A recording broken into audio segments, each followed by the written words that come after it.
So the thing is, CBD is like being like part of Bingo Brawlers for so long and playing so much Bingo. Like he's a veteran, right? He's been Pipijak, around. kind of new to the whole Bingo thing, but also has so many Bingo matches under his belt with like a Bingo Club and everything. It's like they are both really strong. I think we saw it Pipijak last week against Blanks, which is, I would say, also a favorite of the people, winning the DLC, right? And very close with base games. Yeah. It's tough. It's tough. I can see why people thinking CBD is gonna win today and why they betting on CBD, because he's a really strong player. Yeah, I think it comes down to who is calmer today, because I feel like the nerfs can be the thing that kind of decides it. No, Yeah. I agree. I agree. Nerves play a big factor in Bingo. I mean, if it's in the middle of the match, if it's in the beginning, it doesn't matter when it happens. Nerves can really hinder your decision making, can really hinder even your playing. You know, sometimes when you're nervous, you play more aggressive or you play a little too safe. And those things can change the whole outcome of a match. And that's obviously why we watch. That's why we like it. You know, it's always interesting to see how that plays out, how people handle the heat, if you will. And I believe the players are ready here. Let's check in with the refs real quick, see if we're good to go. Looks like everybody is ready. Give them a thumbs up. We are ready, and we'll move on over to the match screen here. See how the players are looking. Starting screen here, by the way, for the players, looking at the Black Blade Twin Blade, I believe is what this is called. Yep. It's not really great, huh? It's okay. It's okay. It's a twin blade. Twin blades aren't too bad. It looks really cool. I do like it. I like the way it looks. Always a big fan of the way it looks. But yeah, I don't know if it's like super good, if you will. But we are starting. I don't think. Starting board. We're so in. Yeah, Here we go, Chad. Bingo time! In the middle, we have a Crier Grave and Goslov Bellbearing 1 this time. Very interesting. A little bit of a later square. We have some fast squares like kill 3 friendly NPCs on the board. Row 2, column 2. The finish off a boss with the Explosive Flask in row 1. Really nice. Boiled Crabs from Bogart. Crackpots in row 3. What else do we have? We have some decently fast things here. I think kill 2 Deathbirds, 1 Deathrat Bird can be done quite quickly, especially with the auto upgrade that we have right now. Also, if you rush like Physic Flask, for example, you can get Sacred Blade right there, and that just absolutely melts these Deathbirds. So I want to keep my eye on this one personally. I kind of feel like this one might be grabbed a little bit sooner than we expect, especially with 3 friendly NPCs being on the board, because when you do the friendly NPCs, you mostly kind of go close to Bernal / Alexander the Great pot anyways, and that's already in the vicinity of Tibia Mariner and the Physics. So you could kind of do like a little thing of going for the friendly NPCs into Deathrite Birds here if you really wanted to, and then kind of like push your opponent into maybe, you know, Gargs on column 2 here. I really don't mind that idea at all. I like this corner square for the friendly NPCs as well. So we got some movability here for sure. Anything else that's rushable? I mean, there's take Raya's Hand of Volcano Manor, but it's been of a tough spot on the board. I'm not the biggest fan of that one. One thing to keep our eye on, though, I would say, is the Colossal Armament here, because I want to see if they're going to start with a class that has a Colossal Armament. I don't think any of them have, just from like keeping my eye out on any of these. Yeah, doesn't seem like it. It seems like that Pipijak is that both players going for a different class here. Pipijak with a warrior and an anchor, and CBD having the samurai with a Gargoyle's greatsword. And we're starting here in a minute. It's a lot of Leonia. I mean, I also see Black Knife Assassins in Leonia. We have 4 NPC bosses and 2 Everjails, right? We have Radan in Leonia, as well as with the Deathbirds. Raya's Hand is all in Leonia, Crackpots and 5 Ritual Pots. So we will see them. We will see them running around Leonia. I can. Morgoth's Great. Like what are late squares? Fierce Champion, Morgoth's Great Rune, and Gargoyles. Moog, Lord of Blood. Moog. Oh yeah, we have Moog, Lord of Blood, and Sewer Moog in the same column. Yeah. So it's, I would say this is a lot of early game stuff and a few late game, and that's it. So it's gonna be very, very fast pace. I would like to maybe see. some sniping. I would like to see this possible combo here of Renala after she summons 4 spirits and Colossal Armament. That's a little bit of a hand-in-hand combo here on column 1. Really don't mind that. Otherwise, yeah, this is still kind of a strong, I'd say almost Radan-ish square because we do have Grave and Ghost Glover, Bell Bearing 1, and Gargoyles, Fia's champs. So we can really work with that. But also NPC bosses, Mimic Tier, that's downstairs. We can grab that as well. You know, so Radan here looking like a pretty solid play as well for the Colossal Armament. But here we go, starting classes for both players. Looks like Pepe Jack went with the Rusted Anchor. CBD went with the, I believe, the Gargoyles. Just Greatsword, Greatsword. So this is going to be very interesting. They're both going different classes, maybe for different reasons. Maybe it's the stat line, maybe it's the starting weapon. Not too sure. I don't mind the Greatsword overall. I think it's really solid. The Vacuum Slice is whatever. It's like a C kind of Ash of War. But the weapon itself, it's a Greatsword. And as we said last week, Greatswords are fantastic. They're just versatile. They're fun to use. Rusted Anchors, however, are just as good. It's, I believe, a great hammer or a great axe. I don't know. It's one of the two. It's weird. I think it's an axe. Yeah, it's a weird thing. It's not but it has pierce. It's actually it's actually an NPC killer, right? We do have kill 4 NPC invaders, 4 NPC bosses. Yeah, works really well with this weapon, with the just spamming R1s, right? Yeah. Yeah, so this is gonna be interesting. I'm assuming maybe for CBD, he is maybe looking at rushing kill 3 friendly NPCs because his weapon is wieldable, whereas Pepe Jack's Rusted Anchor is not. So this is gonna be a thing of like CBD is gonna be like, okay, I can rush some things early on, but if Jack has not decided to go for this class, and as we see immediately Vare already being tackled here by CBD with this Gargoyle's Greatsword. There's some nice damage here, some nice tap R2s even. This is why you like the Greatsword, by the way. This is why I like the Greatsword. He does get a heal, which is a little unfortunate here, but getting some nice tap R2s yet still. Maybe a Vacuum Slice, if you will. Another tap R2, if you will. There you go. First NPC down. Not bad. Pepe Jack making his way to already to the Grace to get Torrent here. Is a little bit ahead now on that. Probably, I mean, can use the Anchor right now. Probably not going for the 3 friendly NPCs at all. We're gonna see what he's gonna go for next. Yeah. Not bad. That was really good with the Greatsword. It really was. It was good. It was very, very good. Obviously, the one thing is that Vare did heal, so you lose a little bit of time there trying to get that kill a little bit faster. But honestly, if you're looking at it from this perspective, they didn't really lose too much time. And as we're currently waiting for the players to get set up here, I do believe you have a quick moment to use the map, chat. The map is back. And as we're talking and yapping, we see both players here currently going across the field. And NPC merchants, right? The people that we can kill. So we just killed Vare here, which is the beginning of the first step. But then we also have some couple options, right? Not merchants. So we're bernal like Bernal here, which is at the Bernal Shack, which is over here. You know, we've got Alexander the Great Pot, which you can kill. You have D down at the bridge, at the Saints Bridge. Actually, he's a little bit farther over here.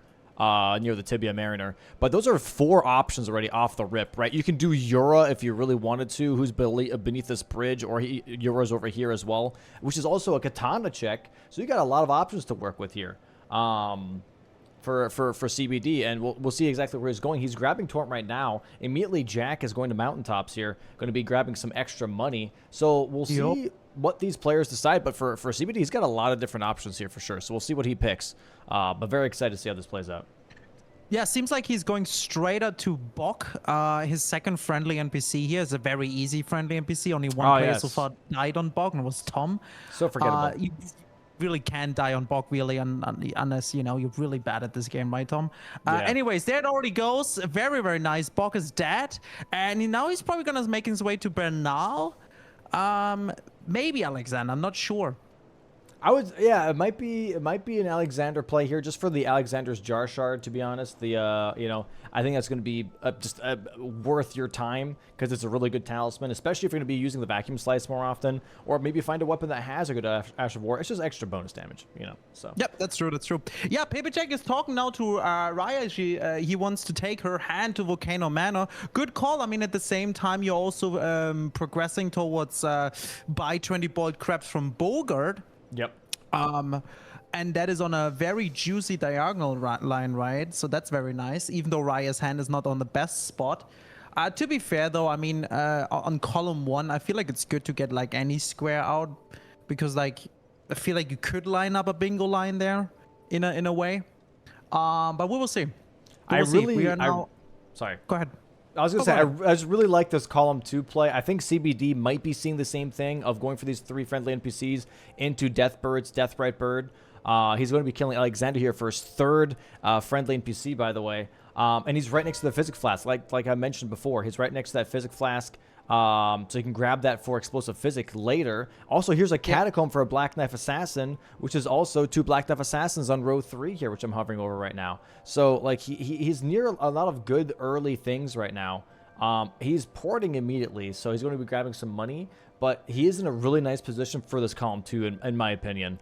Maybe grabbing some upgrades first real quick so he can deal with that Godskin Apostle as fast as possible.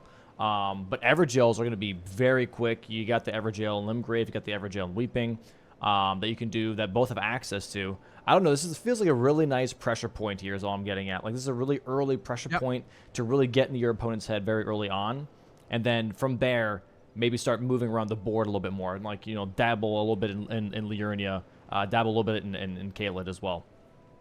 Yep. No, like you said, like I really like the position CBD has, because it's kind of open with like going to the Physic Flask, or even in Leonia, like going for an Everjail Radan, which is also an NPC boss right away, which is really good with a Greatsword again. Also, he's there at the Deathbird, so that would work out really, really well. Probably trying to upgrade his weapon now a little bit further, maybe looking also for something else. Pipitjack now. I think you realized that. Did he not give her the necklace or something? Yeah, he went all the way to Altus now, and I guess he messed it up again and forgot to give her the necklace. Well, last time I just think he forgot where she was at specifically, or she just wasn't spawned in because he didn't reset the day. But this time, yeah, forgetting the necklace here, losing a bit of time. But I think there's you know, some patience there with it, because he just saw CBD mark a square, so he's like, you know what, I'm not being fully rushed on this. I'm not going to lose out the square. I've got some time, so I can fix my mistake here real quick. Grab this. CBD is working on Raya's Hand of Volcano Matter, because he doesn't know. He's thinking, okay, maybe I sniped Jack on NPCs here. Let me go ahead and grab this Raya's Hand right now. And so now Jack is going to be marking this here in just a moment. So it's going to tell CBD that, okay, this was taken. But again, this will tell CBD, all right, I have a little bit of a better position here now, maybe for this column 2. Let me go grab this Physic Flask for finish the boss with the Explosive Physic. You know, maybe let me do Deathbirds. Both players are now on the board. Let's go. Okay, CBD just saw that. It's not too bad. Can still talk to Bogart now to maybe progress that right away. He has still the 10,000 Runeroos in his pocket. But it seems like Pipitjack is going to do the same thing right now. I think Pipitjack is now putting back 2 altars here. 4,650 runes right now. Obviously not enough. I think they needed around 13,000. CBD doing the exact same thing, and we have a little bit of a boiled crab race. Ooh. Yeah, we do. Jack here, however, is currently ahead. I don't know if he has enough money. I think it's a good amount of money. He only currently has 4,600. Yeah, I think you can grab around 9,000 on the way. There's this little undead that has like a chest in his hand. You can kill to grab some runes. There's also a rune right next to Bogart on the way. There's, I think, another rune you can pick up. So I think he can pick up enough to buy then the 20 after. I think it's around 13,000. Not exactly sure. All right. We'll see. Well, yeah, Maybe we'll he has see to how go this plays somewhere. out. If he does, this might cost him, because CBD does have 8,700. He's got a little bit 4,000 runes more than Jack, but yeah, we'll see. I don't know. I don't know how I feel about this play of rushing Bogart here. You know what the funny part is I'm pretty sure every single time that I've seen Bogart and people buy the boiled crab, it's never used. I was kind of hoping, don't use it, right? Yeah, you think like, oh, it's 20-30%, you know, a defense buff here, but no one really uses them here. And CBD, I think, skipping the grace. I think Jack also skipped the grace. I'm not too sure.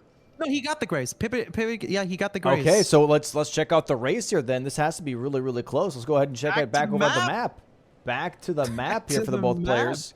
Hold on, let's go ahead and move on over. Here we go. Both players really much neck and neck here currently. And we have to go all the way, chat, to Bogart, who is in this lake right over here. So we'll see who gets here first. Are the Graces going to be grabbed? Is Jack going to be grabbing this Grace here in Altus? Is CBD not going to be grabbing this? I mean, with CBD knowing that Jack marked the Raya square, he might just skip this Grace as well. Might skip both Graces and really take away everything here from Jack. Whereas Jack's going to grab this Grace because he doesn't know that he's being challenged on crabs. But no, they're both grabbing this Grace here. And there's not that much time difference between the two. Oh, but they're both sitting down as well. Oh, what is happening? So CBD has a little bit more money, actually half more. No one so far. They both skipped the undead with the chest that was more on the right. You guys can see it on the map with Domo's cursor like below. I think CBD is actually kind of heading towards it. They're both really close here, literally neck and neck currently on this little ramp staircase, if you will. There's the merchant, by the way, for anyone wondering. Here's the merchant that you normally buy things from. And CBD is turning towards the merchant here, but Jack is going straight towards Bogart instead. Ooh. Why is CBD turning here? Why is he grabbing this? Grabbing more money? There is some money? I'm not sure. Never mind, grabbing Smithing 5. Maybe he's like, you know what? I don't know if maybe he's holding on Bogart. Maybe he's doing something else. Maybe he's prepping. Let me go ahead and get this Grace here real quick. I'm not too sure. I'm really not too sure. But Jack here is arriving at the lake. Bogart is there cooking up a nice meal of crab. And do we get the square? There it is. Jack marking it. Wow. Wow. Yeah, well, that's a good square for Pipitchek here. I really like it. That was really good. Not exactly sure why CVD went over to the merchant first. Grab the merchant there. I'm not sure. We don't really have bell-bearing hunters. I don't know what. Is he selling a ritual pot too? I'm not sure. Maybe because of just like I don't know, because he did get the Grace for the staircase, the ramp area. So I feel like this merchant Grace was a little bit overkill, if you will, for more deeper Lanedale access. I am really not too sure why he went for that specifically, but hey, we'll see how that plays out later. It looks like that Jack, however, is going to be going into this catacomb now, going to be grabbing some cracked pots in this catacomb. He's like, hey, I'm in the vicinity. Let me grab some cracked pots. And I believe CBD might be looking at cracked pots here himself as well. Sadly, losing time on the boiled crab, but having some Grace presence in Altus is going to be very nice later on into the game when we have maybe a Morgod Great Rune race or a Moog Sewer race. You have the Grace just in case, as we say. So we'll see how this plays out. Yeah, so going now to Jarberg for the ritual pot and crack pot is not bad. I feel like that's pretty good. Pepe now going to Snowfield, probably heading towards... What is he grabbing there? What do we have? We have some Frost Grease. There's some Assassins as well. Invis Assassins. Maybe... Oh, I kind of actually prepping Moog with that. If he's heading to... I think he's prepping Moog. Yeah, I think he's doing an early Moog check here because there is a lot of money on the way to Moog. So I think he's just going to be progressing Moog and also grabbing some Smithing 7s that are on the way. They're on the ramp up towards the area. But yeah, you have a Lord's Rune there. That's 50,000. You can also grab a Somber 10 if you really need to. So there's a lot of things on the way to Moog here. I do feel like always... I feel like it's always a little too early, but the money is worth it at the end of the day. So he's giving up on some like earlier rush squares here with cracked pots, for example, or death birds. But going to be having a lot more map presence, if you will, in this case. Yeah. I just wanted to say there's also an invader, but that would be a little bit too early right now. Yeah. Not upgraded. But yeah, the Moog money is really, really nice, right? I mean, it is.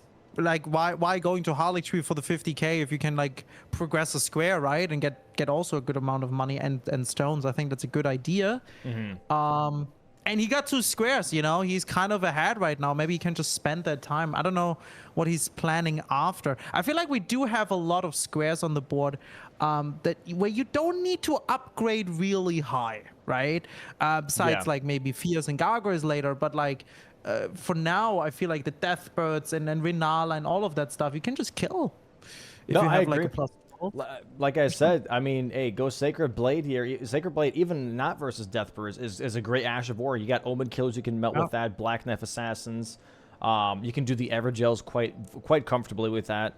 Like overall, like yeah, this is a bit of like a weird early game rush into like late game marathon almost with some of these squares. Ancestor Spirit's weak to Holy as well. Like I feel like overall here we're in a pretty early state still on the board, but Jack currently is just like, you know what? Let me just front load all of that damage, and that way I can maybe catch CBD off guard. I have a corner square currently, an inner corner square, and I have, you know, a bit of a lead currently on square count as a whole. Let me just take my time for a second. And honestly, I don't disagree. Yep. So the thing is, CBD is gonna get now the 10 crackpots. There it is, blocks the column 1 now. Very nice. Yeah, I gotta be honest, like the diagonal bottom left to top right, I feel like getting the crabs out already is really, really nice, because I feel like you don't really want to get pushed into one of the other squares. Yeah. So that was really nice for Paperjack. We'll see what he's gonna do after. I wonder if CBD's maybe now, since he has both are prepped, maybe he's heading towards the Physic Flask, maybe not grabbing. It's going underground probably to get some more upgrade material. Yeah, I'm going to grab those smithing stones here. I think that's going to be a good idea because, again, I'm really liking this column 2 personally. I really, really do. I really want to see maybe some more pressure on that if that Scott's going to apostle at the Windmill Village, or, again, going for those Deathbirds, man, going for those Everjails. Yeah. I do think it's worth your time in this case. This column 2 can be really, really, really nice. It's a really nice pressure point. But also, yeah, I mean, if anything, also the opposite diagonal is kind of nice, right? If you go for 2 Omen Killers, Graven Ghost, Glovelord, Bellbearing, and Renala, you push your opponent to Moog Sewers. That's also nice. Gives you a lot of time, gives you a lot of breathing room to set up the board for yourself, you know, really get your character going. But we'll see how this plays out for both of them. Currently, CBD blocking that column 1, I think, is nice. Takes a little bit of pressure off, right? Because that was definitely a rushable square there. Trying not to get forced too hard into Colossal armaments in case he doesn't want to do that. But definitely that boiled crab square is really nice here for Jack. Yeah. A lot of movability. So I think also row 2 could be really nice. Sorry, the row 3 could be really nice for CBD if he would go for the Deathbirds. And the second. So he could literally, as you said, go for the flask. You know, pick up the flask, gets a Sacred Blade, and then somehow make this work. Obviously, he cannot put Sacred Blade on his Greatsword. So I feel like his Greatsword would. I think so. Is it not? Can you? It's not somber. Is this the one where you can? Oh yeah, wait. This is not the black one, right? Yeah, so the black one is somber. Yeah. Oh yeah, shit. Oh my god. Yeah, he could just melt. Yeah, it'd be really, really solid. It'd be really, really solid here for sure. But it looks like we're going for more setup first. And Jack now also and Shifa are going to be grabbing some of those smithing stones. So yeah, I'm really not sure. I'm really not sure how this is going to play out right now. Both of them just going into a bit of a prep mode, if you will, for the next probably 3 minutes. So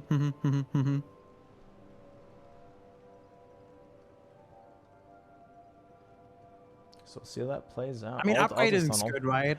This is also good. You don't need to go like Somber 9, Somber 6, 7. You don't need that. No, you can just go like 12, smithing 12. Somber 5 should be fine for what's on the board for now.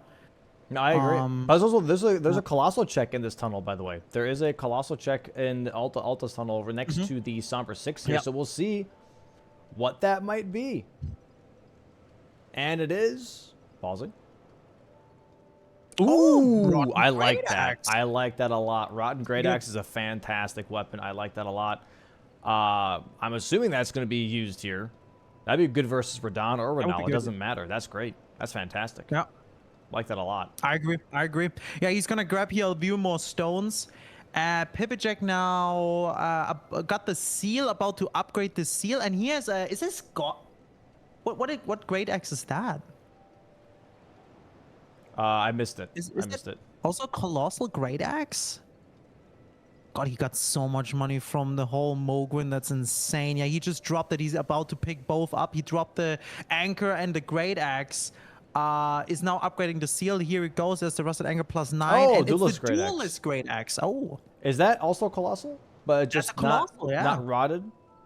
Interesting. Oh my god, so. Very nice Stone Digger Troll here from CBD. Gets the timing right. Gets the explosions. Perfect. 1 tap. Actually, well, I mean, guess 2 tap because of the 2 different. But there is another colossal as well. Inferno Crozier. Really solid weapon. Very stat heavy. So I'm not expecting to see that this match. Would be cool. Yeah. because it's cool looking, but it is cool looking, yeah. That's a big one. That's a big boy. With Paper Jack now going to the Omen Killer, it seems like here in Leonia for the first Omen Killer. Might as well. I mean, it would be really good. It progresses the column and row for the squares he already worked on, right? Here, row 4, column 4, and blocks the diagonal. There's the Gargoyle's Greatsword again. He can dual wield if he wants. He can do the jumping strat that people have been doing. Yeah. Dual wielding, that would go hard. Would be pretty sick. We have the auto upgrade to make it happen. You can do it. But this is a nice thing here from CBD as well. By the way, it's grabbing the golden tier here. Golden seed, I should say. And the smithing ones, because now he also has a grace near the Everjail, which is the Crucible Knight in Limgrave, which is also column 2 here on the bottom. So... Definitely, yeah. I'm waiting for some moves to be made here. I think we're on the brink of seeing some squares being taken. We're on the edge of the end of prep. So, yeah, seems like Paper Jack now sticking with the +9. I think that should be fine for what's currently on the board, like what's important. I didn't see how far CBD will go. I think he also just gonna go maybe 9. Buying the seal now. Oh, also bought, what was that? Was it the Great Sword? Great Katana? I'm not sure. I must have missed it. Oh, there was Rivers of Blood. I saw that. Oh, he did buy Rivers of Blood. Oh, interesting. Okay. Oh. I wonder why. Does he like Rivers of Blood? Maybe. Yeah, maybe. He just dropped it to upgrade it. Very nice. Yeah, look at Rusted Anchor on Omen Killer. It is so freaking nice. Look at that. There it goes. That do be First very Omen nice. Killer down for Paper Jack. And now making his way to all... Miranda Cave. Yeah. There you go. Miranda Cave for the second Omen Killer. Having a hard time here just porting, yeah. Yeah, very important is it's a dual boss fight. He has to kill both, not only Omen Killer, also Miranda in there, until he can mark the square. But it's a really good square. I like that play from Paper Jack here right now. The 2 Omen Killers, I think, is on the board on a very nice position. It's gonna be very strong. Yeah. Yeah. I agree. Yeah, that's gonna be putting CBD in a bit of a pickle here. Maybe going for Black Knife Assassins off the rip, because that column 4 could be a little scary here. It's going to be really hard to tell exactly where Jack is going to move after getting this square. So for CBD here, going to be going into Kaled now, maybe going towards, I believe this is going to be Colossal Radan. This is what I was expecting, because this gives you access to Fia's Champs, Gargoyles, gives you access to Mimic Tier, gives you access to the Grave Glovewar Bellbearing, Ghost Glovewar, I'm sorry. And yeah, I genuinely, I like this play from CBD a lot. He's eyeballing row 3, which is in the same motion as canceling out that column 4 here from Jack. Yep, I think so. And since he is already close to one of the catacombs with the assassin, it works really, really well for him. Rotten Great Axe, also great for Radan, right, with the rod. Yep. And now we have here Paper Jack in the duel fight. Surely there's nothing gonna go wrong here. Looking pretty solid so far. Health not too bad as well. Jack did level some health, which is really, really nice. Yeah, thank God. Someone finally leveling HP, dude. There we go with the riposte. Really nice in the Omen Killer. Miranda just watching. Boom. Omen Killer dead. Now still has to kill Miranda. Oh, it's really good damage here with the R2s. Really, really very nice. Bad, yeah. Should get a stagger. There it is. Jack poisoned. Doesn't really matter. And yeah, we're going to be seeing Duelist, Rotten Duelist Axe on Radan here in just a bit for CBD. That's going to be a really big pickup here. But also, I think Jack is going to know it's Radan, because if he doesn't mark Ranala, you don't think you're going to do Stormveil Castle with this. So once this is marked from CBD here, he can tell, like, okay, he's got access to downstairs. There it is. 2 Omen Killer bosses from Jack. Nice. CBD should see this.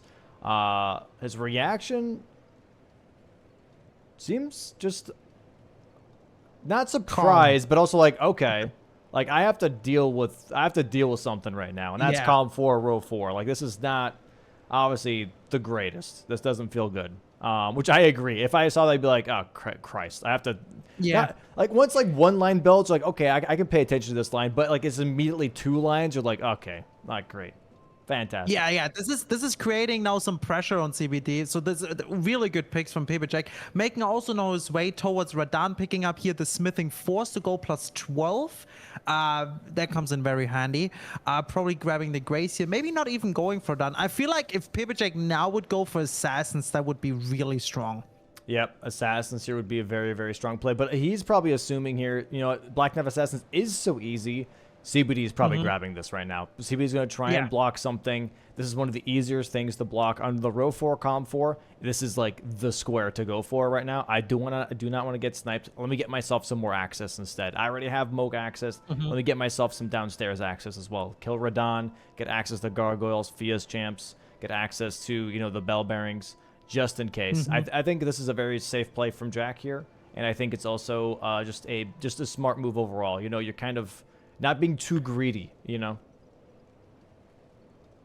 We have now CBD here in the Radan fight with his Rotten Great Axe. Needs to be very careful with his HP though.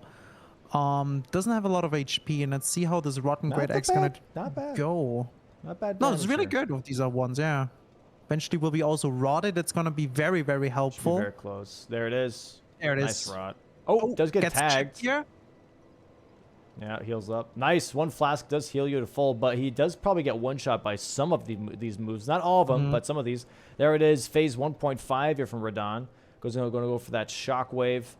Might get a stagger here, which would be nice. I should think moving closer. Yep, there it is. Stagger. Moving closer to the head just to make sure that he gets that. There it is, though. Nice riposte here. Going to push him into phase 2 with this. Might be able to get a charged R2. Nah, it goes for an R1 instead. 2 R1s. Still not bad. Rot is ticking, so he's got time here to deal with this. Pipijek just upgraded his colossal weapon, also making his way now to Radan.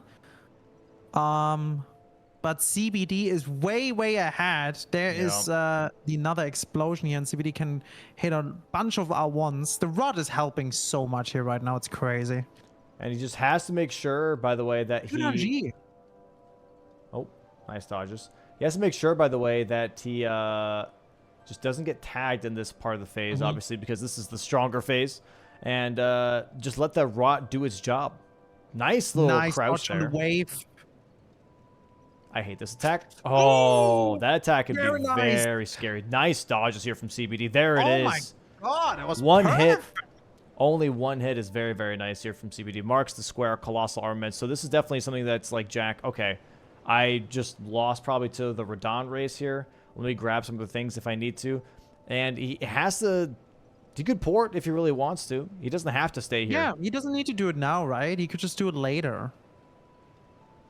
And he grabbed this number 5 here, but it seems like he's going to go for it still. Looks like CBD here going back to Limgrave. Saintsbridge is going for assassins. Yes, he is. He's going to go towards the first assassin here in Limgrave now. This is a great play from CBD, I think. This is very much... He's giving himself access now towards that row 3. Grabbing the first assassin. Maybe going for Adina on the second one. Or maybe going to go for the Altus assassin next to Lanciax. Those are 2 really good options, I would say. And we'll see how this row 3 plays out. This row 3 is nice. I like it. I like it a lot. The thing is now, the square CBD just got with the Colossal Armament is the square that is like, I would say on the board right now, it doesn't seem very important because it doesn't really block anything new. But it just opened so many other squares, right? Where we talked about with Underground and everything. And it gave him like 70,000 runes. He's rich as hell. Yeah. Just spend all of it already though. Well, 110 if you pop the Remembrance, right? That's a lot. That's a lot of money. Pretty much making up almost the Moog money that Jack got earlier on. So he's kind of catching up here on some of that finance, if you will. But Jack is in this fight now as well with Rusted Anchor. Going to get some of that money as well for himself. Has to be careful. Gets guillotined here. See, this damage doesn't even seem that good on these R1s, right? It's a little bit less. He doesn't have Rod on this weapon, so this is going to be a little bit of a tougher fight, I think, for Paper Jack. Definitely a longer fight. Definitely a longer fight for sure. He does have the summons helping him out here a little bit. Going for some charged R2 is really not a bad idea. Maybe this is much better. Maybe Rivers of Blood here pops for Okina. I believe it's Okina that's in in this arena as a summon. It is, There it is. Nice stagger. Maybe not go for the riposte here so that Okina can get a blood proc. Still goes for the post. That's fine. We'll see if that blood proc still happens. Sadly not, but maybe on the phase 2 here. Black Knife Assassin here for CBD already. Exactly, almost done already. This is the one that is obviously quite easy to kill. Yep. There you go. First assassin down, and now heading right away. Yep, to the one in Altus. I feel like that's a good pick. Bad idea. You don't really want to go to Leonia one because that one is quite far away, and he already has now the Grace here, right, in the capital outskirt. So that one should be quite quick to go to. What I'm expecting here, honestly, really not a bad fight here from Jack. By the way, it was definitely still a decent pace. Gets the kill here from Jack. Now the question is, he doesn't know that obviously when Black Knife Assassin's ready dead for CBD, but like, what do you go for here? Do you go for bell bearings right away? Do you kind of hide maybe some progress first? Do you go for Deathbird? I would just go straight Deathbirds because it also blocks the column, right? I don't know. You have kind of quite a few options, and it looks like that Jack is looking at assassins here. He was looking. He's like, okay, I don't have a Grace really where I want, but he might be going for assassins here. And then what we're gonna do here is we're gonna be marking assassins. This is probably gonna be a CBD square, and we're gonna move into a bell bearing race, which Jack has a little bit of an advantage because he has Erdtree, Grazing Hill, Grace, which CBD does not. So this is gonna be very, very interesting. Going to be seeing how this plays out. Maybe Jack is actually heading to the Deathbird here. Perchance is an easy Deathbird here in Limgrave, right? He could. Could be. Guess we will see.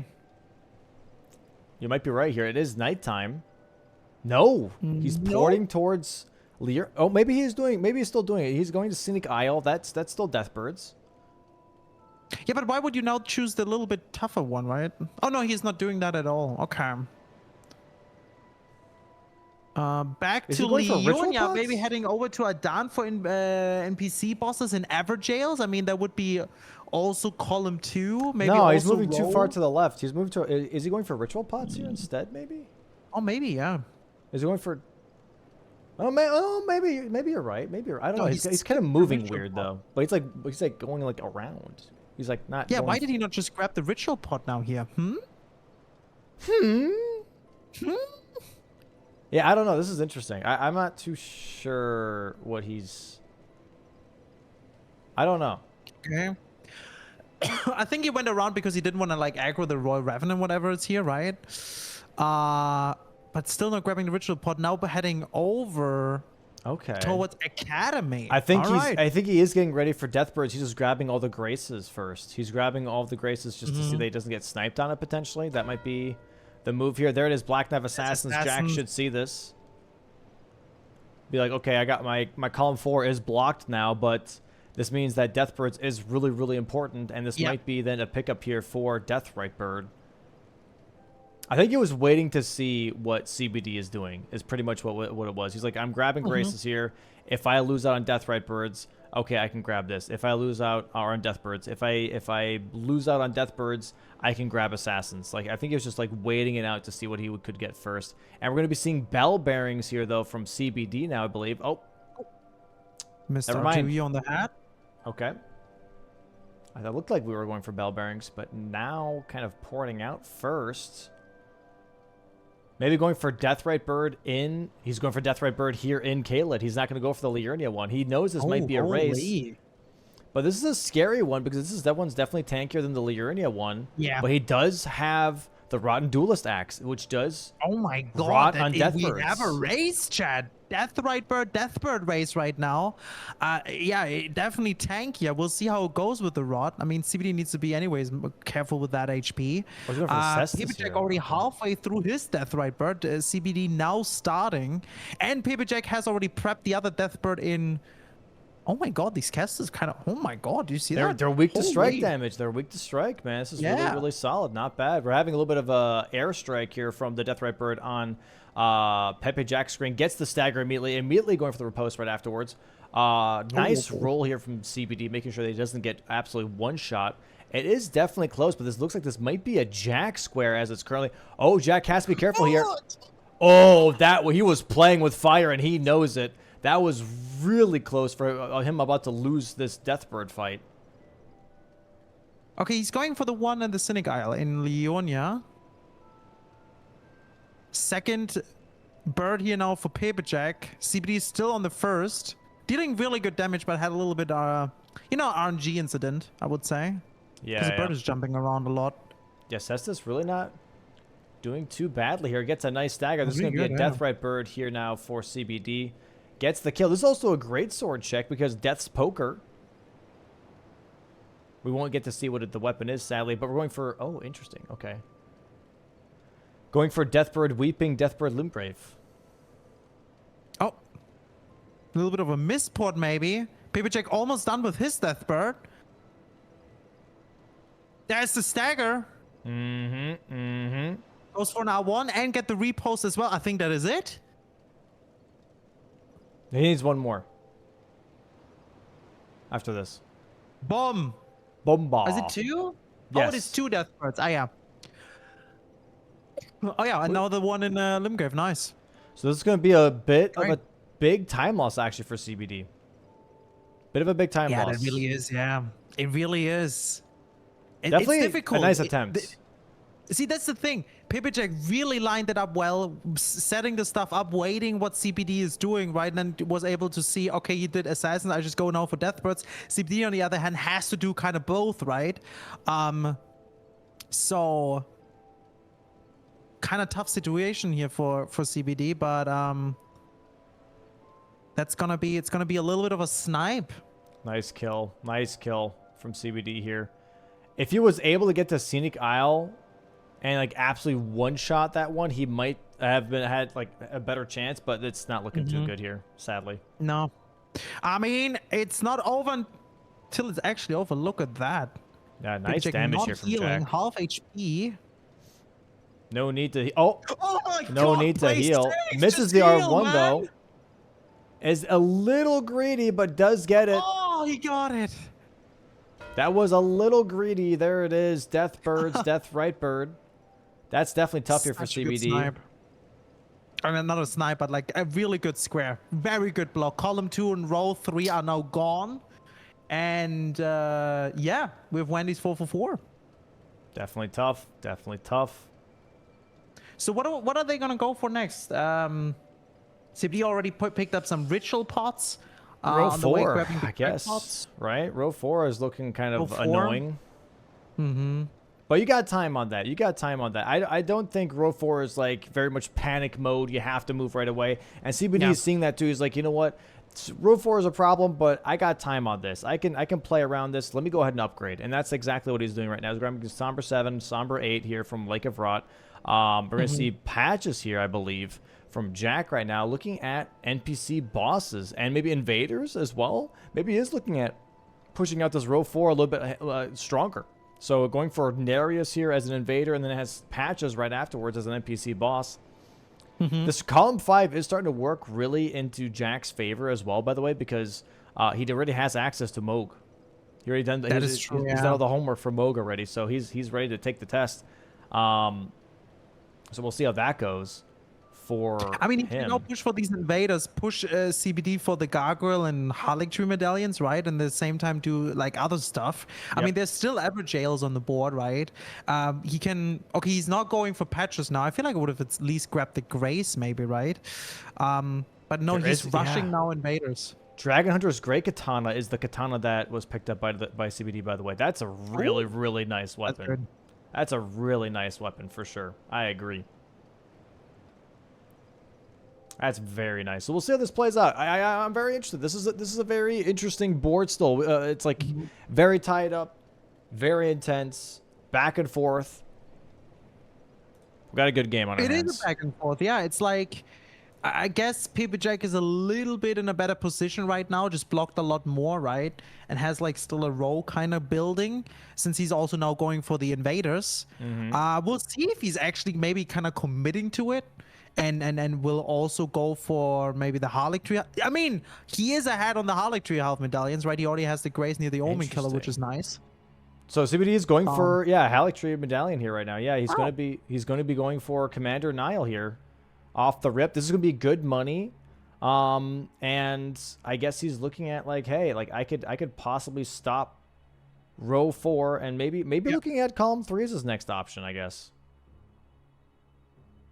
All right, let's see how this goes. It's a really difficult boss. It is really annoying to deal with, especially very early on into a match. He does have Dragon Hunter's Great Katana, so it shouldn't be too bad. Should still be pretty nice to deal with. We do have a +8, I believe. This is a +8. I don't think we have gone to Halitree yet for the +9, but +8 still really, really solid. A little bit low on the health, obviously, for this fight specifically, but if you've done this fight a million times, you kind of expect specific attacks to go the way you want them to, and he's getting those attacks that he needs. Taking a little bit longer, obviously, because of the defense buff here from Commander Nile on this fight. But yeah, Jack really focusing on NPC invaders here, going for Millicent now and Kaled as his 3rd NPC invader. And going to go for the 4th one, maybe being Round Table Albrich, maybe being Anastasia near the Flask. I'm not too sure. Oh, but CBD dying here. Trying to get this Phantom. That's tough. It's not easy. It's a really difficult boss early on, right? Still, if you have a good weapon, the low HP is really messing. There's a baboosh! Dude, he's not getting the baboosh. There it is, though. Gets the mice R1s. Bad. That's number 3. Yeah, going to round table now for the 4th. Yep. Albrich as the 4th invader. Going to go for another commander now here for CBD. I do think this is still a good play here from CBD. Getting rid of that row 4 preemptively, I think, is a really, really good idea. It doesn't force him to go underground right away and waste a bunch of time traveling. And it gets him a potential another line, which is column 3. So I think this is overall a nice setup here for CBD as well. It's a nice defensive play for sure. I agree. Yeah. It's just difficult, right? Like just like last time when he was fighting Malenia, it's just really, really difficult. But the L2 here helps a lot from the Dragon Katana. We have the last invader now also for Paper Jack. And as I said at the very beginning, Rusted Anchor is amazing for NPCs. As you guys can see now, you just can't stun lock them with the R1s. Boom, done. There comes the square. Very nice. GG's. So CBD should see this and be like, okay, cool. I'm making the right play. I just have to take my time. As long as I don't die and take my time here, this should be my square. You know, and Limgrave here already from Jack, maybe going for patches now and actually looking at that column 5, pretty much almost ankle breaking CBD here, being like, oh, you think it's row 4? Actually, it's column 5, big man. I'm going for NPC bosses. I'm going for Moog Lord of Blood. Big man. You know, this is a very, very strong maneuver. Is he going for the Physic Flask? Maybe he's going for downstairs, or maybe Physic Flask. I mean, Physic Flask is also very nice to pick up. You can grab the Physic Flask, you kill the Avatar, and then just bomber up patches and get 2 in 1, right? Yep. Here's second phase now for CBD on Nile. He has a really good weapon for this boss. You know, you have the bleed. You have some range. It's not bad. You just need to play it slow. That's the thing. Wait, is Pepe going underground already? I think he's doing a little bit of both. I think he's like just figuring out exactly where he wants to go. Maybe he's grabbing the bell bearings. Yeah, he's going underground. Okay, okay.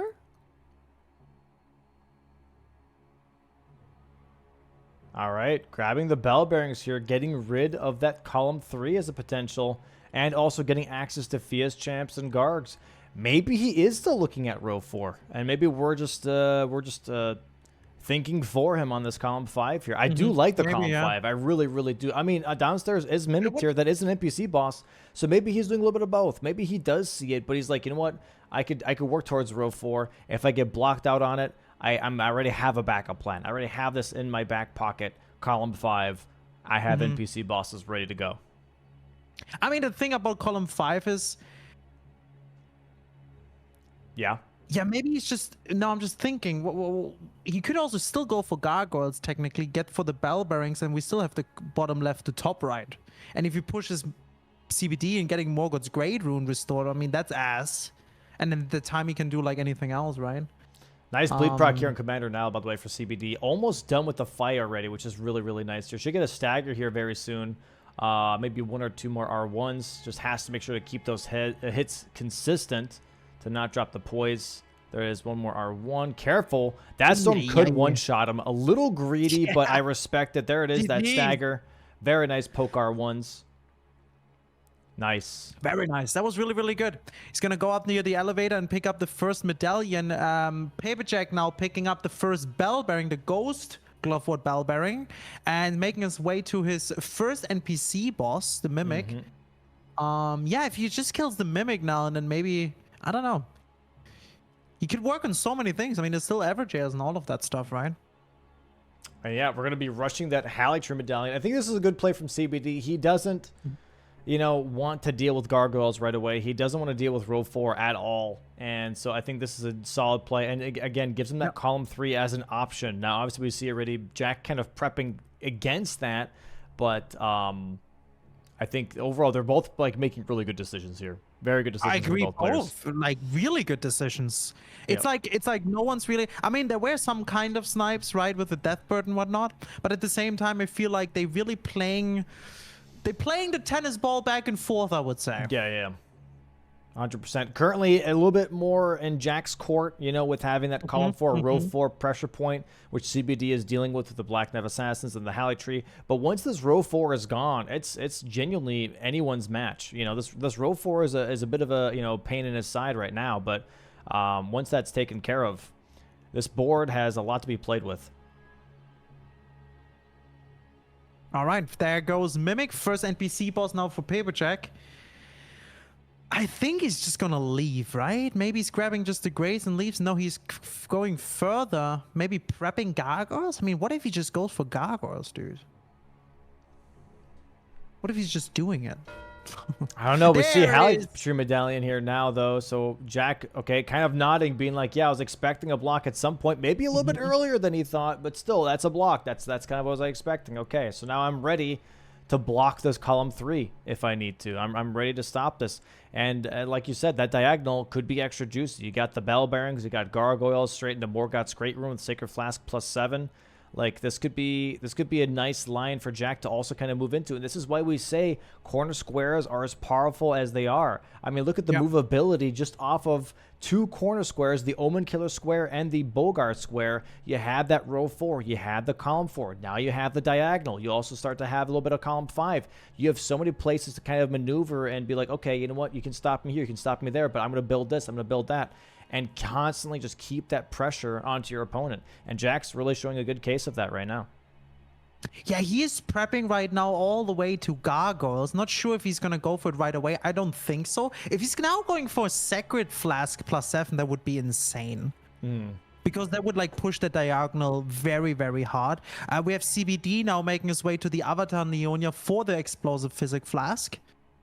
Which is not bad. I mean, why not? Yeah, and we see now Paperjack going for the bell bearing for the second one. He has to go to the Windmill Catacomb in Altus. And it's the one with the electric watchdog. Yeah. So it's the longer one. This one takes a little bit. It takes a bit, yeah. We're seeing... You preferably want the Memory of Grace or die there. CBD here currently in Liurnia, right? Going for... Yeah, Liurnia for the Avatar. Oh, okay. But he's going somewhere else. Is he going to the shack or something? Maybe for the for the Everjail, maybe? I don't know. Towards Bowls? Going towards Bowls? Balls? I guess so. Where the fuck is he? It's raining. Yeah, it's Bowls. It's Bowls.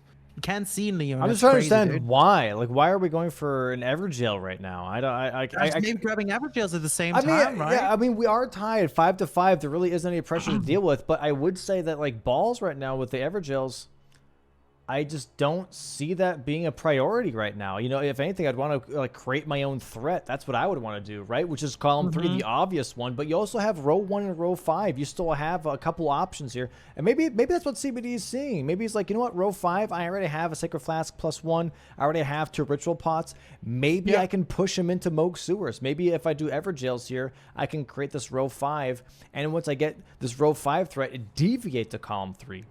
Which Jack is already kind of preemptively blocking. I'm not too sure. Maybe he thinks that column 3 is too obvious for CBD. He's like, you know what? Maybe I don't want to do column 3. It's too strong of a play. Let me go for a secondary choice instead. Have Jack waste his time trying to block something I'm not even trying to progress. Paper Jack now climbing up here the ladder, has then one more little elevator and needs to pull the lever, preferably wants to then die or Memory of Grace really quick just to get back to the Grace. Yeah, I'm not sure if he's gonna rush Paper Jack here, if he's gonna rush right after the flasks, because I would say those are the most important for him. Yeah. I mean, CBD does have a +2 flask, whereas Jack has a +0, so he really has an advantage there, which is really, really nice. Jack here dying to the Knight here, which I think is obviously efficient. I don't think it really makes that much of a difference. I guess Memory of Gracing technically is faster than quitting out or getting killed, but it's fine. Couple so seconds, right?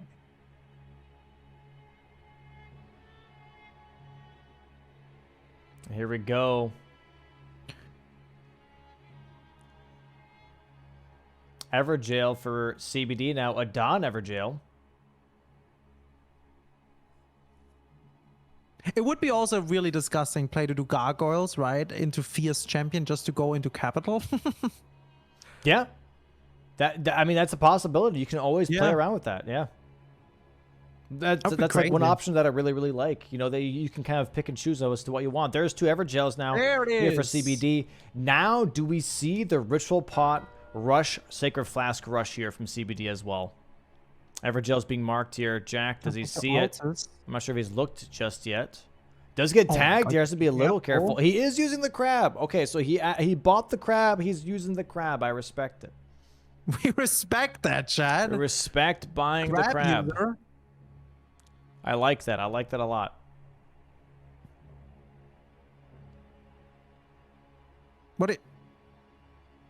He goes peeing. He needs to pee. Oh my god. He needs to pee. That's his thing. If he needs to pee, he's got to pee. But in the rules, that doesn't mean that CBD's got to stop. That's true. Where's the bottom? That's a tough one, man. Oh no. You gotta pee before that's a toughie. He's got to go fast. Hopefully, you know, still safely. Don't burst a valve or something. And we're in Altus now for CBD. This is tough. This is tough, man. If you gotta go, you gotta go. But ain't no way that you can have your opponent pause. You know? Yeah, no. Dude, that's a really unfortunate situation right now because it costs a lot of time. It's like dying on a boss, man. Yeah. Yeah, he's definitely away for a hot minute here. That's tough. That's actually fucking tough. CBD. Oh my god! I just wanted to say, he needs to be careful. With these are going crazy. Then, making his way to the Godskin Apostle, so row 1. I mean, that would work also really well, right? He has the avatar already prepped for the Physic Flask. Apostle now. That could work. Dude, I want Jack to come back as soon as possible. This is stressing me out. This is genuinely stressing me out. Jesus. Oh my god. Guys, before you have a bingo match, always go pee first, like right away. Really important. This is tough. Have we ever had that before? I don't think so. I don't think I've ever had anyone go to the bathroom in the middle of a match before. It must be really tough. I'm not gonna lie. It must be a doozy. Here we have Godskin Apostle though for CBD. Gonna be trying to get this fight going as flawlessly as possible. Oh, and Jack is back. There we go. Get locked in. Bit of a time loss here, but, you know, still gets to have that block on that center square. Yeah, unfortunately not Peerless. Yeah. Needs 1 or 2 more attacks here on this Watchdog.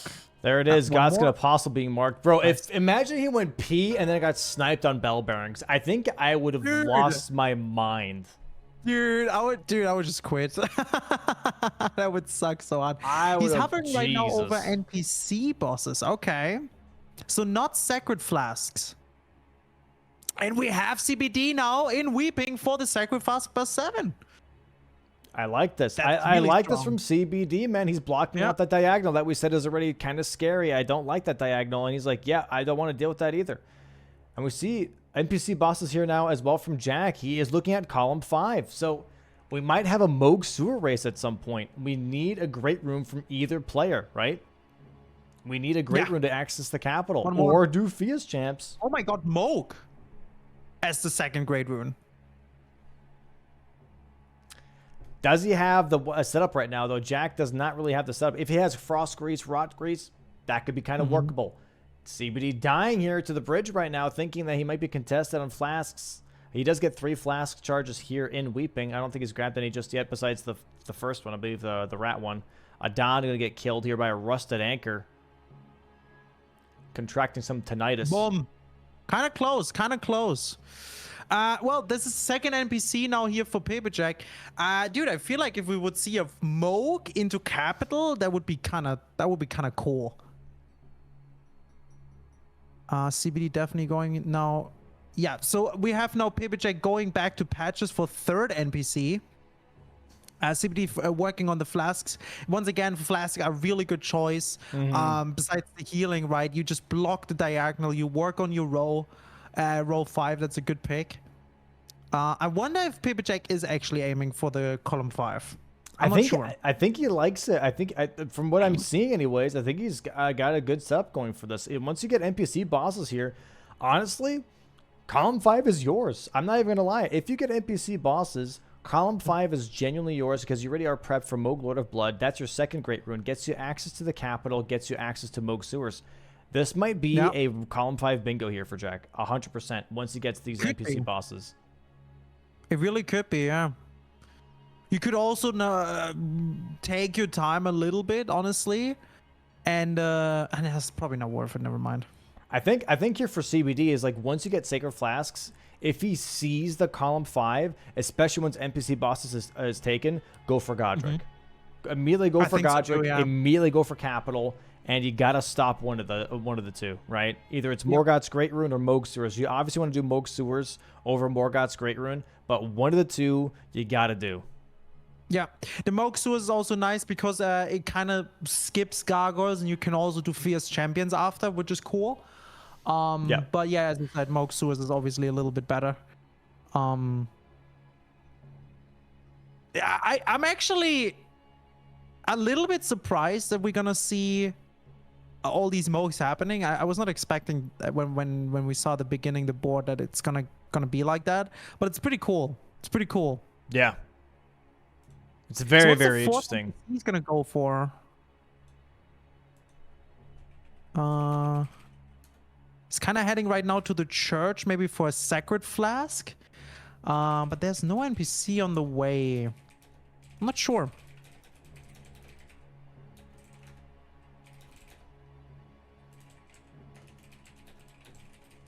There it goes. Making his way towards Montgelmir. What is there? Bellbring Hunter Sanguine. What is there? Check. What do we have? I think just old Altus Tunnel for upgrade. Oh, maybe just upgrades. I think just looking for upgrades here. Yeah, because like he's still at plus 12, I believe. So. I guess might as well grab it from here. Yeah. CBD now making his way to third church. And Physic Flask. And Physic Flask, yeah. That's a good pick. I don't think he has killed the avatar yet, but he definitely has the grace next to it, which is nice. All right, doesn't grab the flask just yet, just immediately going for churches right now because he's assuming he might be contested on this, or at least is getting raced on this, because it is a vital square for that diagonal. That diagonal is definitely very, very nice. So if Jack would have gotten the Sacred Flasks here, Gargoyles and Morgoth's Great Rune, that's a tough thing to kind of deal with in this situation, especially almost an hour into the match. It's going to be really hard to tell. Be like, okay, is he actually going to go for this, or is this just bait? So getting rid of that overall just headache, I think is really good here for CBD. Paperjack now down here in Lake of Rot for the Somber 7 and 8. Heavy a little bit of a Celia skip from CBD. Let's see how that goes. Yeah. That works. Nice, very nice. First try. Grabbing here the Sacred Flask next to Millicent. Should be already his 4th or 5th, I think. No. It's actually like at number 6. It's already 6, yeah? Yeah, because he already has +2, right? So yeah, I'm not sure how which ones he grabbed. This should be number +6, I believe, with this one. Because he did Weeping and he did this. Or maybe this is already 7. This might be maybe 7. 7. Yeah, he's sitting down. It is. Very nice. There Boom. it is. That's the corner square. Nice diagonal block here. Gets that row 5. Is nodding. He expected it to happen. Because I think he's seen the column 5 that we're talking about. He's seen that column 5. He's like, oh yeah, you know what? As long as that column 5 is open and I'm not getting snapped on NPC bosses, this is looking very comfy. But CBD going for Moog here. CBD now making his way towards Moog. He's like, you know what? I need capital access. This column 5 here is a problem. And Paper Jack porting to Moog. Moog race. Okay. Moog Very race. interesting. Very interesting. They watching each other's stream, I swear. I'm kidding. Please don't put that in my head. What? Huh? Huh? Huh? I said Moog race. Well, before that. No, I don't know. I can't remember. Oh, okay.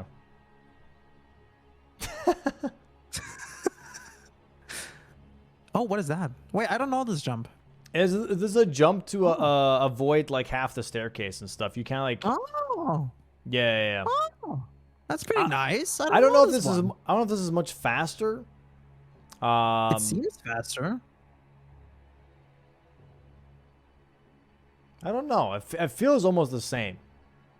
Really? Nah, this is a lot faster. Look at that. Never mind, might be the same. Actually, no, I think it's faster. No, this is faster. Yeah, no. Because you can traverse almost all of it with Torrent. The other one you have to run, right? Yeah, that's crazy. Guess so. But your running speed's not that slow. I mean, yes, of course, but it's Torrent's still faster. I mean, you do have to climbing at the beginning. I don't know. They are professionals. They timed that. It's probably faster. Yeah. All right, and CBD now also in Mogwin, but Paper Jack a little bit ahead. Kind of actually means nothing because CBD has bleed. Paper Jack doesn't have that, and Moog's a difficult boss, right? He does have rot grease though. Jack has rot grease though. Oh yeah, he did grab the rod. Yeah. Did he also grab what's it called? Rivers of Blood? Probably not. No, I think only CBD grabbed that. I want to say that CBD overall is in a better position here and might make up the time. He's like 45 seconds behind, maybe a minute. He's doing the jump too. It must be faster. It must be faster.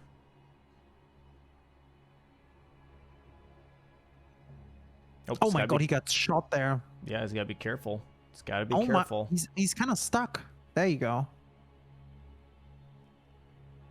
Paper Jack already on the last grace before Moog. And this can be very crucial because Paper Jack just needs one more NPC.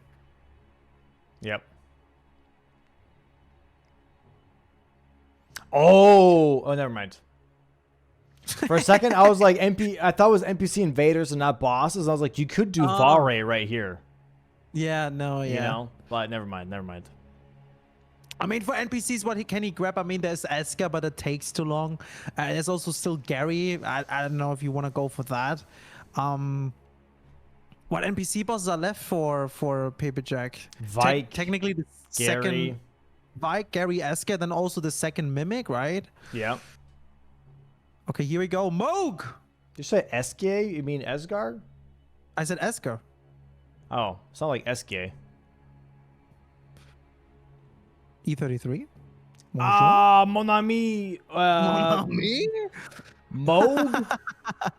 Mon ami? All right. Good damage, though. Here. I will say, this is actually really solid damage on Moog. Is it? He has no rod on it. No, now he does it because he's a gamer. Got it. Yeah, he wanted to make sure, I guess, that the rot did not start too early because you want it to be effective more in phase 2 than phase 1.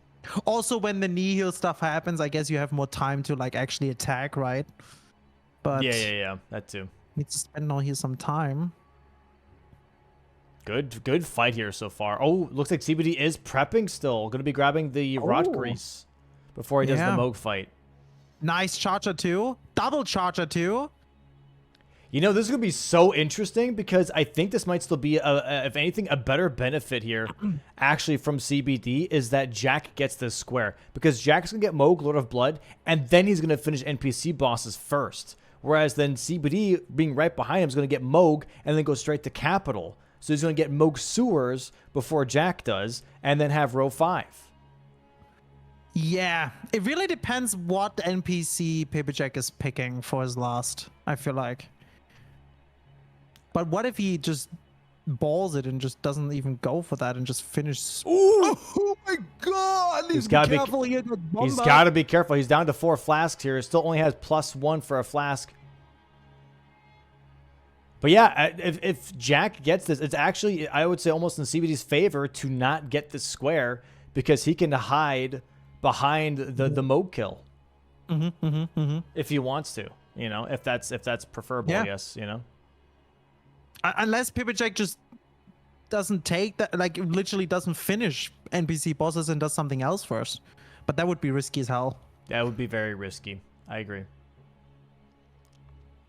All right. Because Jack doesn't know, obviously, what CBD is doing here. So, like, if you're under this circumstance, right, you're assuming, okay, he might have been working on NPC bosses. I don't know. I just marked Moog, but he might have been doing NPC bosses this whole time anyways. Yep. CBD already put Rod on his Kessis here from the very start. Yep. And he's going to have bleed. Rod is still ticking for Paper Jack. Look at that. He just needs one more one. Nice dodges. Probably really nice fights here. Really nice fights here. First fight. I said people clap in chat for Paper Jack. That was amazing. Now CBD has Rod on Moog, switched to the Dragon Katana. Yep. There it is. Moog marked. Right? Nice. So honestly, he's quitting out. Why is he quitting out? That's capital access CBD. Oh no, wait, did he? I think he realized he did a mistake. Yeah, he's going back in. Oh, he did a mistake. It was nerves. It was a reaction. He's like, oh, I lost it. I'm quitting out. And he's like, fuck, I should not have done that. Great rune. Oh, that is tough. That is tough. That's the time Paper Jack needs to get the mimic. Wow, that little hesitation. Hesitation is defeat, baby. Second row, we've learned it. Day in and day out. That could have been muscle memory. It could have literally be, right? That's tough. Fucking hell. That's tough. Yeah, we'll see how this plays out. He immediately realized it as well. Yeah, now he also doesn't have Rod anymore. Oh my god, looks like he doesn't need Rod. Look at this. It's really good damage. Yeah. Should get a bleed proc here soon, too. He's trying to stall out the poise values. Oh, there's the bleed proc, though. Yeah, it doesn't matter. His flask is really, really nice here. Yeah, that's gonna carry. I don't think he lost too much time here, if I'm being honest. I really don't think he lost too much time at all. Might get a stagger out. Still enough that could be, you know, scary. I need that bleed proc is really, really nice. The bleed proc is so nice. And Moog is susceptible to bleed. He might get one more bleed proc, actually, too. So this is actually, it's still a time loss, obviously, but it's not as bad, you know, as it could have been. It's like, if he was like Jack in this circumstance, if Jack did that, it would have been horrible because his weapon was still okay, but he had to rely on rot grease to really like carry through that fight. Whereas with the bleed weapon here, obviously it's going to be a lot more repeatable. Yeah, it's looking really good, unless no. Yeah, I mean, Jack is getting close to that Mimic tier fight already. Yeah, he really is. He's jumping down now to the inverse bridge. Like, CBD genuinely has to, What like... is he doing? Paper Jack, where are you going? Of course it's on the other side. As a first playthrough. It's insane. Oh, no, he got Thank it. God he was able to do a quit out there. Jesus. Sheesh. Sheesh. Jesus Christ. All right, going Nice now to roll. Mimic. And yeah, as you said, Stagger. look at that. Stagger for CBD. Okay, that's Moog, though. That's Moog. That's Capital. Do we see Capital? If CBD makes the Capital call here, this might be a great defensive play. And that row 5, like I've been saying, dude, Moog Sewers, man. He's going to see NPC bosses in just a moment here as well from Jack. Do we see Capital? We see the Capital. Okay, so CBD making the call, the correct call as we know it anyways, and going for Capital. Moog Sewers, this is going to be pushing row 5. This is so interesting. Holy schmoly. Okay. He's going to go for Moog Sewers. He's ahead on ritual pots and pushing Pipit Jack into Ancestor Spirit, which is annoying to do. It's really, really good. Really, really, really good. Yeah, we're going to see 8 to 7 now, chat. NPC bosses marked here. Oh, I just quit out of my whole Google Chrome. Oh, fuck. You quit out? What the fuck? Okay, go ahead. Sorry. Half HP right now. Bunch of what did bullshit. you do? I was trying to open up the OBS thing settings, and it just I accidentally clicked. It's on a different screen. It was on the same area. Anyways, NPC bosses here for Jack. 8 to 8. Crazy. And now also, wait, Pipit Jack is ahead because of the grace. No, not really. Not really. No, not really. No. CBD CBD has a little bit of an advantage here right now. Not by much, but he still has it. I mean, he has the bleed here. No, CBD does have the better weapon. He does have the better weapon. I wonder if Jack, if he finished DTS, is also straight going for Sewer Moog. I would assume so, because he wants to block row 5, right? Yeah, we'll see. I mean, we'll see how this plays out. I'm really not sure. All right, I got everything back up, so we're good.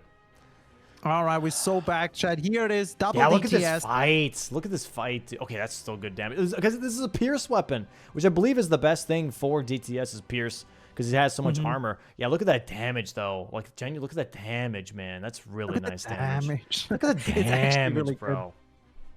Good. Doesn't even need bleed.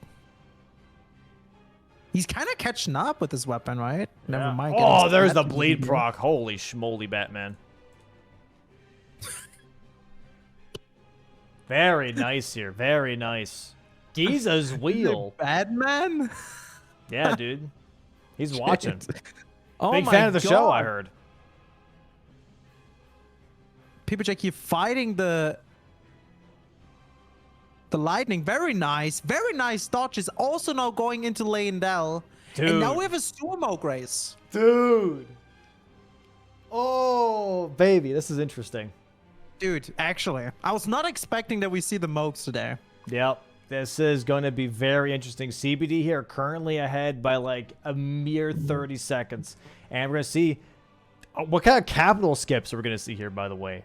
Is there going to be a quit out if you mess up the capital skip? Are they going to do the safe one? Are they going to do the punch strat? Are they going to do the backstep strat? Bow strat? Slide ledge strat? There's so many because... Actually, so normal way? Maybe they go the normal way? No, probably going to see the ledge one. I did see CBD practice this. He's going to be jumping on the ledge here and going for the other punch strat. He's aiming it, as you can see. He's going to jump on this ledge and then jump again, punch. He's going to land on this ledge. Oh my, beautiful. Beautiful. People haven't done this in a while. This one's a more old school strat that people have kind of like stopped doing because they do the other one that's frame rate dependent. But he goes for this one instead. Very nice. Is he going for the same one? No, he's going around the vanilla way. Vanilla. Oh. Oh. Well, wow. Okay, this is giving CBD a lot more time. Giving us CBD a lot more time here. Where's he going? He's going normal way. This is normal way. Yeah, but this is too normal. Like this is you can jump off earlier. Yeah. It's a little too normal. I agree.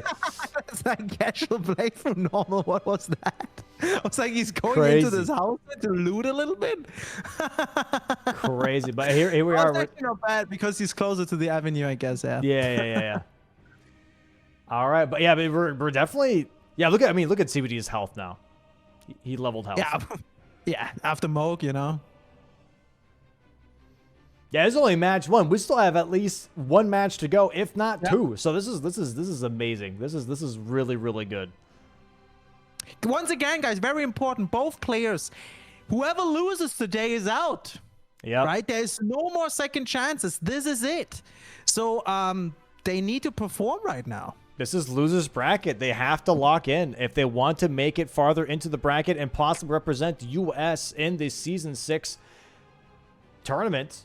They have to lock in here. 110%. I know why PBJack had to go pee earlier. I'm pretty sure he was drinking a lot of coffee or whatsoever out of his Bingo Brawlers mug, guys. We have Bingo Brawlers mugs, guys. Check out the merch. It does make you pee because stuff tastes better, so you're automatically drinking more. But hey, stay hydrated, guys. Get your Bingo Brawlers mug.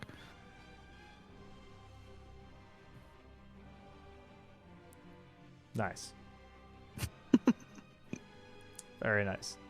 But yeah, look at this. Like, CBD now with that skip has quite an advantage here. For sure. Fire.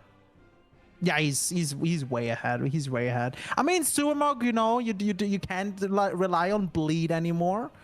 That's gone. But I don't know. Is he weak to something?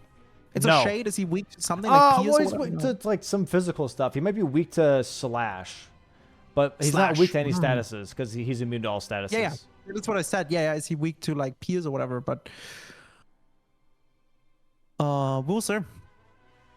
I think Great Katana is still gonna be really, really good. Yeah, no, I agree. And if anything, he can still drop a weapon that just has no status on it, just for better physical stats if he really wants to. Elevator skip here. Do we get a first try? Oh, yeah. Very nice. Very nice. Grabs the ritual pots here. Good idea. Good idea. I bet so many people I would have forgotten. I would have forgotten just because he even does the same thing. I would have forgotten. I would have forgotten because I'm too stressed on blocking. Very nice. Very nice pickup here for sure. I wonder if Jack's gonna remember too. I would remember on like a casual playthrough, but I would not remember in the middle of bingo sometimes because like you're so stressed. Yeah. There's so many things happening. You know what I mean? Yeah, that's true. But like I mean, Jack didn't even pick up the ritual pot in Leonia, so I guess he just doesn't care. Elevator skip here from Jack, and he misses it. Unfortunate. A little bit of more time loss here for Jack. All right, first Suamog here from CBD now. After normal Moog, this should be quite fun. Jack gets the skip here. Yeah, double Moog today, kind of crazy. Actually, kind of crazy. Double Moog on the same line as well.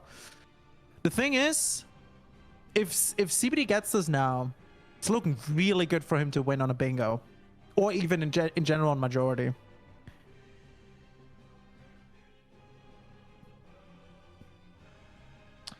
Very interesting here from CBD. Not using the Great Katana, by the way, but actually just using Spike Cesta's Tap R2 instead.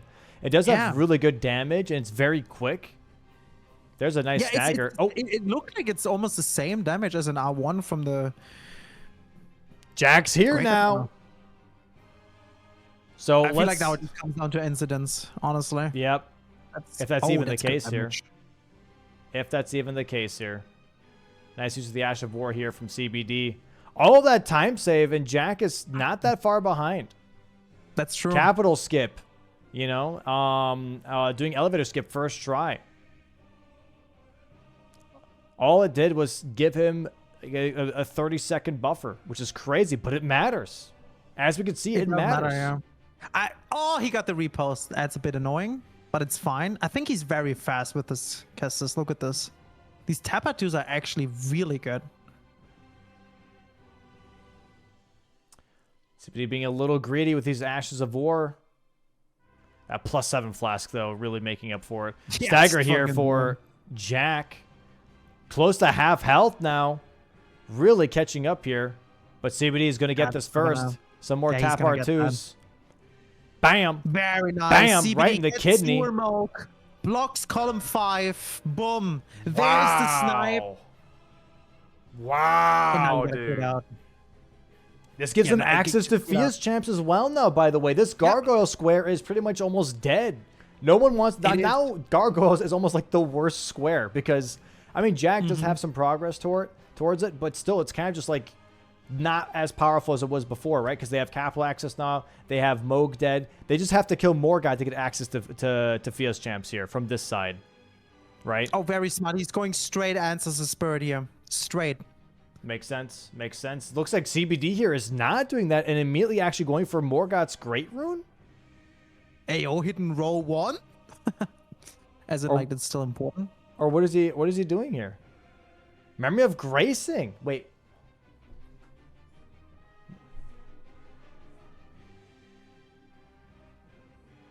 Did he? Oh, yeah. Why the hell did he Memory of Grace right next to... What? Maybe we... Oh, if he sits down, it's Melina dialogue. Oh, that's actually so smart. Oh, very that's nice. Okay. God going now dang. for the avatar for the Forgot about that. For the physic flash explosion. It's looking really good for CBD right now. Really good because now he has the time. He's going just for majority at this point. He's blocked everything. Yeah. It's a majority game for him. Wow. And he's ahead. He just needs 4 more squares. Yeah. And if he gets now these fast ones, you know, like with Fias and then maybe even Greyol. Wow. He could do explosive physic. He has to if he gets ritual pots here. I really don't know.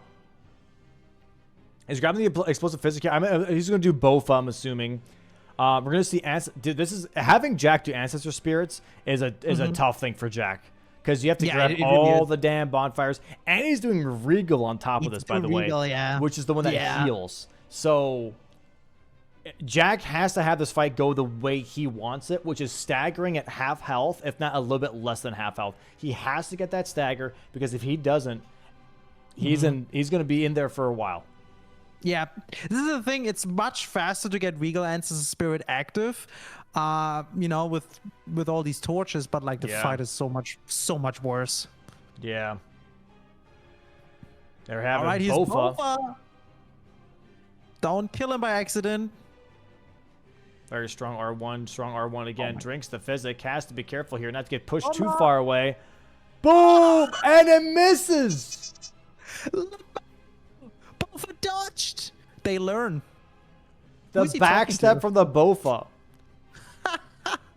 He's reaching up top, being like, "What the hell was that?" Divine intervention on my Bofa. Really good from Paper Jack. Look at that. Yeah, really good damage. Really, really good damage here. We're going to see a teleport from the Regal and Moose in just a moment here. Unless he gets a stagger. Here is the teleport. Has to make sure to like get to it right away. Oh, that's too far away. It's going to heal probably before he gets there. That's so tough. He's so far away. He's so far away. He's going to go ahead and stomp first. Nope. Oh, he's going to jump first. Poise is reset, though. Yeah, that's definitely reset, Yeah, here it is. The stomp into the heal. Just tank it. Just tank it. Doesn't matter. Doesn't matter. There it is. Explosive physic flask. Now. 4 CBD. Very nice. That's so tough. That teleport was so tough. Grail now. Going for another heal here. Oh my god. This is what I was talking about, man. It's going to be a world of hurt here for Jack if he doesn't get that stagger on that first heal. Now it's just going to keep happening over and over again. There it is, the stagger, though. GG. Loses about, 45 seconds to maybe a minute here. Nah, maybe 30 seconds. But still, that's flasks here for CBD. That's Jack blocking that row 5 with CBD being like, that's fine. Cool. You waste your time on that? Cool. I've got priority now on Morgoth's Great Rune. Yep. The interesting thing here is that... I feel like Grail is more important. Yeah, I don't know why CBD is currently in the capital going for Morgoth's Great Rune. Is he just grabbing the Grace? Maybe just Grace. He was just buying time, maybe, just to see like what was happening. That could be a thing, right? He's just like, hey, I don't know exactly what he's going for right now. Let me just go ahead and just like prep something. Split progress, if you will. work towards the possible Fia's access if I really need it. But yeah, I'm expecting Grail here right now from Jack.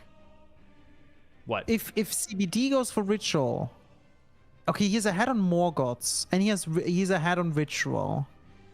Let's say Paper Jack gets no Grail and then goes for Gargoyle's Fias. Then he still needs Renala, right? Paper Jack. Jack needs 4, CBD needs 3, right? So in this case, Jack needs Gargoyle's Fias, Grail and Renala, or Morgoth's Great Rune. Something like that. And now we see a Grail race here. CBD not that far away because he has the Millicent Grace. Actually, CBD ahead. Oh my god. He's actually ahead. And guess what? He has a Dragon Katana. And guess what the dragons don't like? The Dragon Katana. Oy vey. Oy vey. What a setup. Where is Paper Jack going? Oh. What a setup, dude. Well, and look at this now. Oh my god, he's gonna melt them. Oh, he's gonna melt them. They're not gonna have really much of a chance. They're gonna go for a running R1. That's the first dragon down. Needs 4 more. There's one already nearby. Jack currently not even close to a dragon just yet. Gonna get to his first one just about now. We'll see how these fights go for both these guys. The first one's obviously the free one. But if CBD gets this, he then has probably advantage on Morgoth's Great Rune and Fia's champs. Yeah, and Ritual Pots. Although Morgoth's Great Rune is really long. So he probably wouldn't even do that, though. He might go kill Morgoth, then go Fia's, then restore Great Rune. Maybe, yeah. You know, that's kind of maybe how you would do it. I don't know. Ritual Pots, though, you still got that, too. So, I don't know. This is really interesting, though. Insane late game here. What if he kills Morgoth? Okay. Probably not. I was thinking maybe just go for roll 1 entirely, right? But it's a little bit difficult because Paper Jack probably wants to block that. There it is. He just needs 1 more dragon, I think. 1 more. Gets these nice headshots, by the way, on these dragons. Paper Jack really not that far behind, though. Really not that far behind at all. His Rusted Anchor is putting in work. There it is. Grail 4 CBD needs to wait until the runes pop in. Very nice. With the dragon Very good. Yeah, the Millicent Grace was really important there. There it is. And now we so have 11 tough. to 9. And now we're trying to really put out this fire. Jack has to make the right calls. And as of right now, he can make 1 more wrong call. And then he is in really hot water. So 2 out of 5. You can guess correctly 2 out of 5 here. Yeah, that's tough. And CBD going for Morgoth's Great Rune now. We're seeing Ariza's side tomb here for Jack. I think he's going to be going for the Ritual Pots. And I don't think, CBD cares. Even though he has 3 Ritual Pots, CBD is going to be like, yep, I'm going to start killing Gold-free, Morgoth, get access to Fia's, then go do Morgoth's Great Rune. Because I think he knows, like, in this case, right? CBD knows, like, Ritual Pots is most likely the next fastest square, if not Renala. Yeah. Not worth it for me. Why get sniped? Exactly. Keep the 2 square lead. Go for long distance. Not worth it. Oh my god, Jack almost dying to the explosive pots here. Jesus, yeah. No, like exactly. In this position, you want to play the long game. You just want to go for these long squares where you know, like, your opponent can't go for these right now. Damn, really well played from both players here. This match is super interesting. Jack very much was in the driver's seat early game, man, but CBD making genuinely the best call possible here with that Moog Sewers play and the Moog Lord of Blood. Like I said, dude, if the Moog Lord of Blood goes to Jack, he can hide behind it and take the sewers, which is what he did. Yep. Okay, if he would have gotten Moog, then that would have been also fine, I guess. You know what I mean? But it would have been more tell-all, like, hey, I'm right here with you. You know what I mean? That's true, yeah. Well, he's going to kill Morgoth now, and then we will see if he's going to prep Fias or if he's maybe going for the Ritual Pots as well. Because, you know, he thinks he already has 3, just needs 2 more.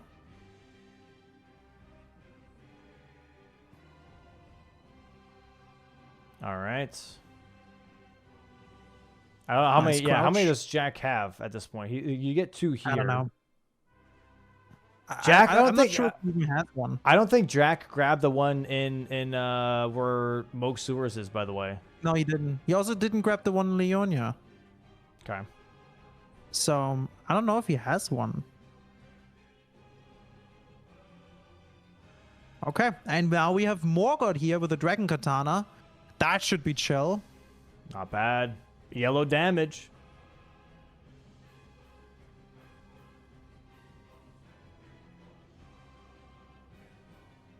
Damn, very nice. There's a stagger. Even gets Huge. a poke before bleed proc repost. Oh, that's big damage. Wow, very nice. Wonderful. Big damage here. I have like a hair in my eye. But here's the thing, right? This is still game 1, guys. It's best of 3s. Next match is going to be DLC, not base game. And as Jack has said last week, DLC is his forte. So we'll see how that plays out for him, right? Yep. Also, it's not over yet. Last time he won the DLC against Blanks. So, I don't know. It's still, everything is open. Yeah. If he wins the DLC, then we have a 3rd match, and then it gets very interesting. Then it gets very interesting. I agree. And then it gets very interesting. And we'll see how this plays out right now. Still, as again, this match is still not over just yet. Ritual Pots, I believe, right now from Jack. Going to be grabbing those in just a moment here. CBD talking to Melina for a 2nd time today. And then going straight for Fia's champs. Probably, yeah. I wonder if after these Ritual Pots, Jack is going to go for Gargoyles. No, you know what? He might going to grab the last one on the way to Red Wolf? Maybe? Maybe. Just to prep Renala already. Yeah, now we have CBD here now. Going down the Shunning Grounds for Fias, yeah. Let's see how he's managing the jump down here. Backstep City, man. If you know the backsteps, it's so easy. It's so free. Nice. Bonk. There it is. 5 Ritual Pots here from Jack. Did not have to go to Liurnia. Oh, CBD missing the jump down here. The backstep. Where's this damn thing in my eyeball? Get it out of there, Domo. Get it out of there. Why is CBD yelling at something? Let him yell. What was he yelling at? I don't know.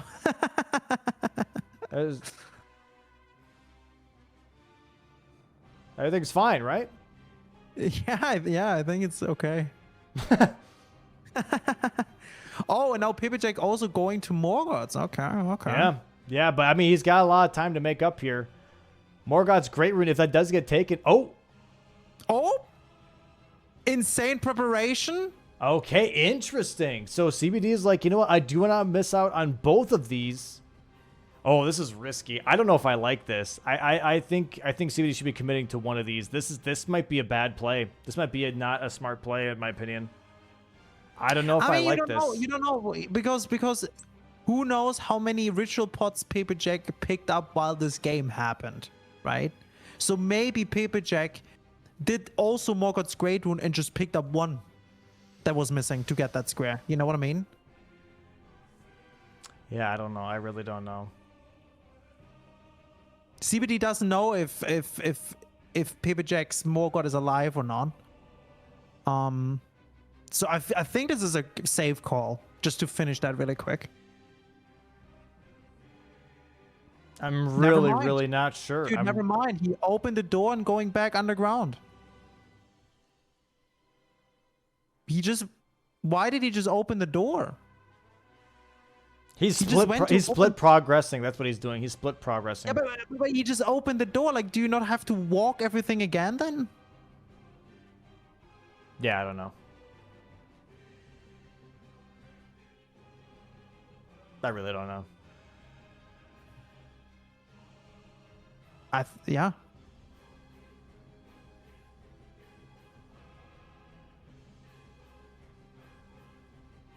All right. I mean, this is good. This is a good gold free fight. Maybe he was like, nah, let me just do Fias now. That's worse. Oh my god, he gets anted there. I think hard committing to Fias here is fine. I mean, he is showcasing obviously that he doesn't have access to gargoyles off the rip, but I don't think that really matters. And also, he's under the assumption like, hey, he has to do gold free and Morgott. That gives me enough time. Maybe once he gets to Fia's Grace, he's going to pivot back. That's my guess. Yeah, I think so too. That's genuinely my guess. As soon as he saw Ritual Pots, he's like, okay, I can get some time here to split progress. Let me grab Fias Champ's Grace, and then I'm going to go back to Capital. Going to go restore the Great Rune. And we see it here, knock run. See, this is the thing that's going to be tough. Goggles. Yeah. Yep. And that's going to tell CBD, okay, I got time. Yeah. Well, I mean, PPJ has to, right? That's the problem. He kind of has to do all of this. But yeah, he's going to grab now the Grace and probably he's going to do the Great Rune right after. No. Maybe not? No. Not side gracing. Oh. Okay. Going straight for the fields here. Wow. Okay. I appreciate the commit. I think that's a really good idea. Here we go. We're going to see Fias Champs here for CBD. Jack going for Gargs. And then right after Gargs, Jack has to still go kill Morgott then and stop Morgott's Great Rune, right? Damn. We were giving pretty much Morgott's Great Rune to Jack the whole time as like a pressure point, but CBD flipping it onto Jack here, being like, hey, yeah, you now have to deal with this pressure point, you know? Yeah, and I'll be honest, like right now fighting Gargoyle is just not nice. Yeah. That fight's going to be tough and takes long. It does take a while, especially when you don't have a strike weapon. The damage is still not bad. Yeah, it's not, really bad, not bad, but it's not great. First FIA champion dead. So I have a question. What if, let's say NPC bosses are still open, okay? And you kill Radan and Moog. Could you go into the DLC and kill, like, you know, Dragon Man for an NPC boss? No, it's in the rules. Oh, that's in the rules? Okay, yes, I was sir. Not sure if that's in the rules. Yeah. No. Game players are not allowed to go into the DLC. DLC players are not allowed to go into the base game. Because imagine, that would have been funny. Imagine, like, all of a sudden you killed That'd Dragon been Man. Really silly. And also, I feel like people know that that's wrong. Like, you know, you're like, you're kind of like going on a, you know, like it's like that doesn't feel right.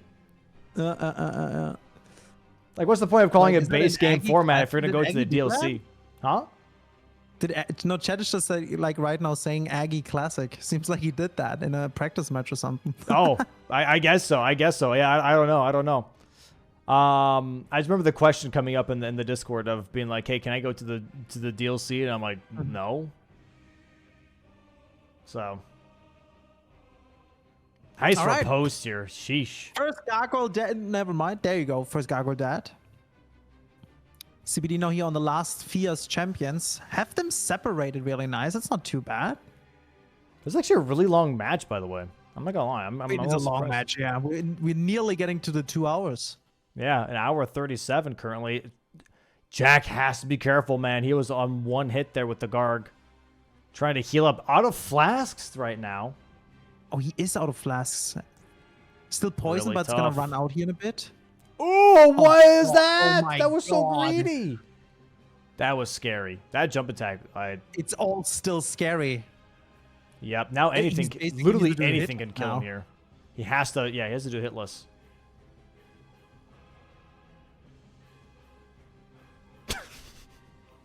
Oh my gosh. These clowns playing base game bingo on base game bingo. Shut up. Jesus. All right. Oh, Fia's champs here about to be taken from CBD. Oh my there God. It is. Lionel falling. So is the There other it Fia's is. champ. Nice. Marked by CBD. Fia's champ's down. Yeah, I think Jack knows that. Yeah, you did. I mean, what do you do? It's over. He's like, you know what? Yeah. Man, what a match. What a good match. Such a back and crazy. forth. Crazy match. Very much. Boom. first try Gargoyle is really, really good. So CBD is going to see this now and be like, oh, okay. Yeah, he's like, let's go. He's like, let's go. I got him. He's like, let's go. I got him. Yeah. That's like one of the best feelings, dude, is like when you make a call and you see it play out, you're like, yeah, damn straight. I made the right call, you know? Feels good, man. So yeah, this being tough here, Jack thinking, okay, maybe he does go for Renala with 4 summons. Maybe I can snipe him here. Going to be grabbing the Academy key, but as we see CBD making his way up that staircase, going for the Morgoth's Great Rune. Yeah, well, this is pretty much GG's now, guys. I mean, Paperjack now prepping here Renala. Doesn't really do much. He still needs both squares. And hasn't killed Morgoth yet. Or Goldfrey, I think. No, wait, I think he killed Goldfrey. Yeah. Yeah, very good match. Very good match. I don't think there were many mistakes. I think a big mistake, and it wasn't even that big, was CBD quitting out of Moog, right? It still worked out for him really well. I don't think there were big mistakes. I think they played just really high-level bingo. Yeah, lots of great calls from both players, like genuinely. It was a very much just a back and forth, very well played. I'm happy. I'm very happy. That first match is fantastic. And we still get one more match at the very least. At the very least, one more match. Maybe two. Maybe two. That'd be great. That'd be great. I'd love to see it. I'd love to see a game 3 here from these players. Yeah, let's see how DLC goes. Let's see how DLC goes. I think both players are really good in DLC. And, I mean, if Paperjack wins that, you know what's going to happen then. We're going to spin a wheel. We get to fill in the board. Hooray. Oh, no, yeah, no, not spinning wheel. The board thing, right? Yeah. Kind of the same. Kind of the same, but more fun. Much more fun. Such a good more idea, theme. Yeah, it wasn't my idea. It was Dusty's. Oh, shout out to Dusty. Dusty, good job. All right, Morgoth. Here we go for Jack. And yeah, twins now here for CBD. 12-2. Ah, very nice.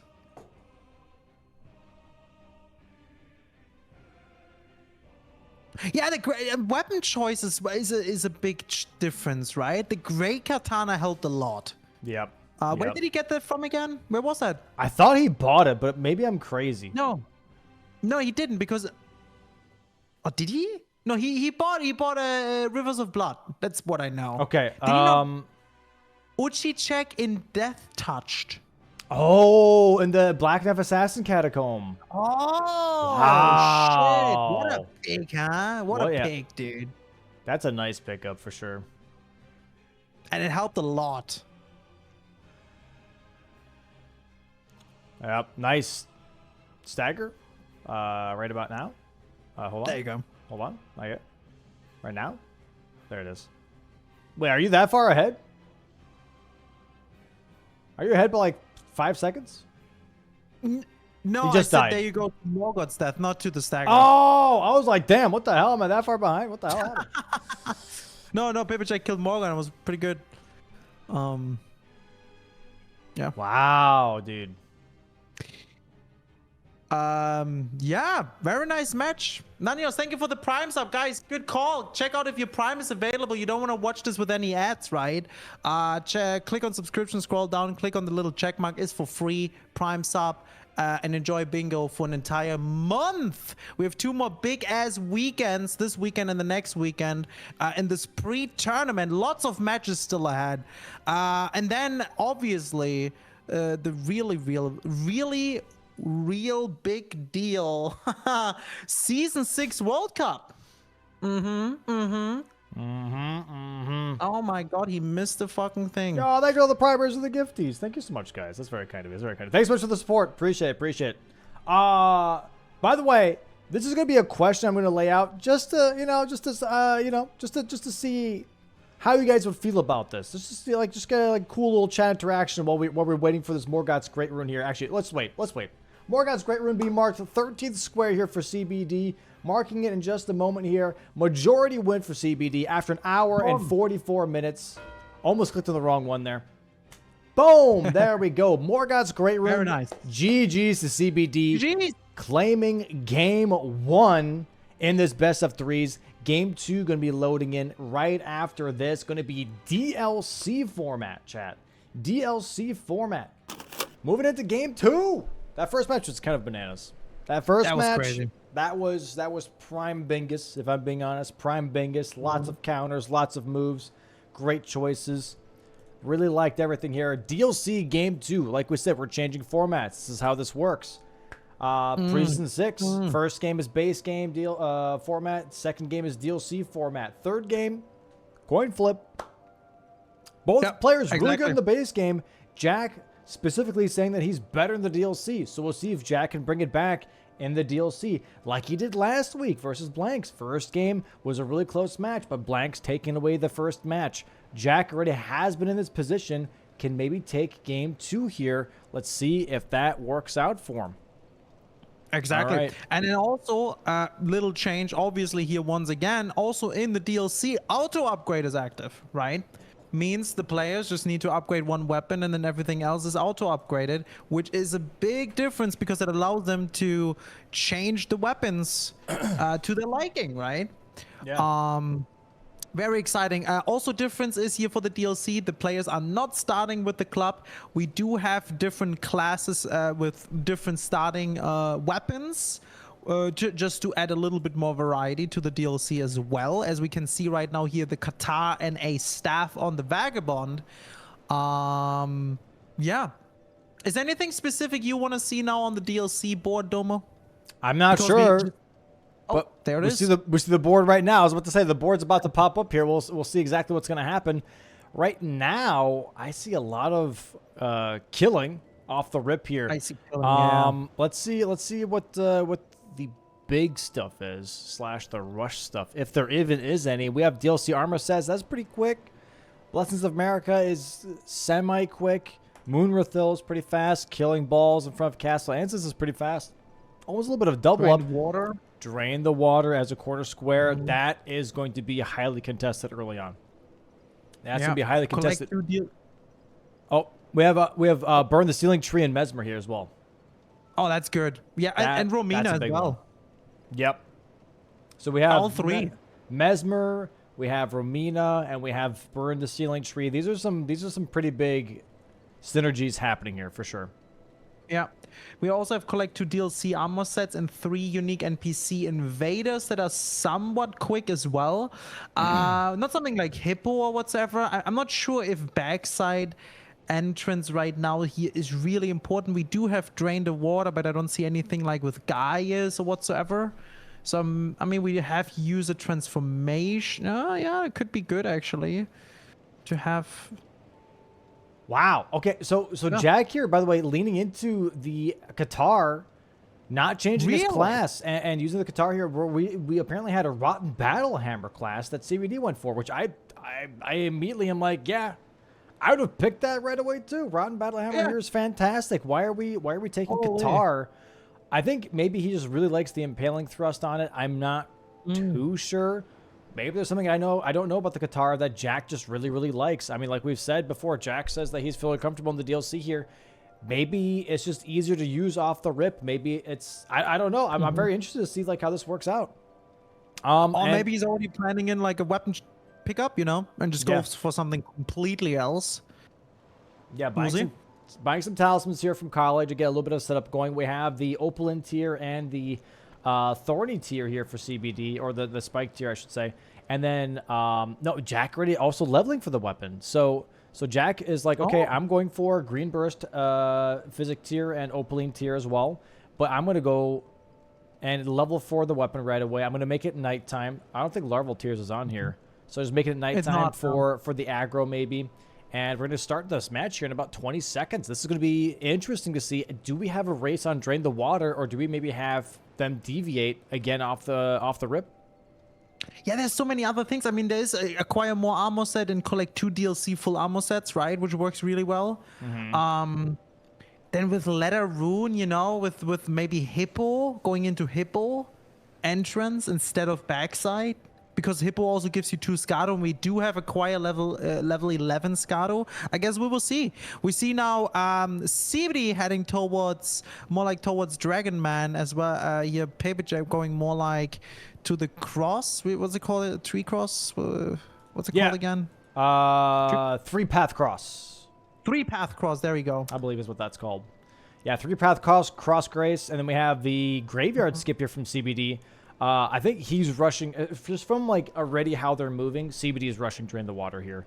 And then Jack might be looking at center square Horned Warriors instead and going straight to Ballarat to grab those Horned Warriors inside there, because there's 2 they can grab pretty quickly. Yeah. Yeah, and the center square is obviously fucking amazing, right? That sets the tone already for the match, maybe. And on that row 3, early, you have Queeline Ballarat, by the way, as well. Queeline and Ballarat on row 3, so that plays in with Horned Warriors. So, row 3, Quinine. Oh my god! And we also have kill 3 unique NPC invaders. And Iris of Grace, which is good for Queeline. Oh my god! So this row 3 is very, very strong. Yeah. Crazy. So I'm assuming that's what Jack is eyeballing here. Is like, go for Drain the Water. That's fine, bro. This row 3, man, huge pressure point, huge rush. I could maybe have you do something that you don't want to do. You know. That's Holy what I'm moly! seeing. Yeah, wait. Dude, row 3 is kind of something, huh? Okay, Paper Jack here upgrading, getting the stones. Okay. But some really good talismans as well. CBD now here at the Olière. Gonna go here for a skip in a bit.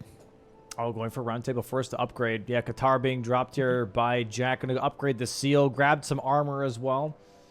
Seal going to be upgraded. This is what the meta is for the auto upgrade in base game and in DLC, is that you use the seal or a staff, if you will, whichever is lighter, to upgrade to max, and then you drop the weapons that you actually want to use. Because for people that have played Elden Ring but maybe don't know this, the heavier the weapon, the higher the upgrade cost specifically is. Not just the stones, but like actually upgrading the cost itself. The heavier, the more expensive. So seals are very, very light, if not, don't weigh anything. Like some of these somber seals don't weigh anything. So they're going to use that to pay the cost of upgrading and then drop the heavier weapons so they can save money. Yep, exactly. Where like a seal, you know, each upgrade goes like from like 100 to 300, and then you have maybe a colossal weapon where like each upgrade is like 3,000 at some point. It is a big difference with the money. Big difference. We see here now Jack going already straight to Ballarat with his fully upgraded Qatar. Impaling fast pretty good, honestly. Yeah, some really, really nice momentum here. And we're going to be seeing CBD going to go for the TLEA skip. Does he get a first try? Nice. Nice. Does not get the weird bug where Torrent doesn't register on the wall there, and gets the nice jump down here. Very nice from CBD. Yep. Having game 1 in his pocket, has some nice confidence going into game 2. Ballarat early here for Jack.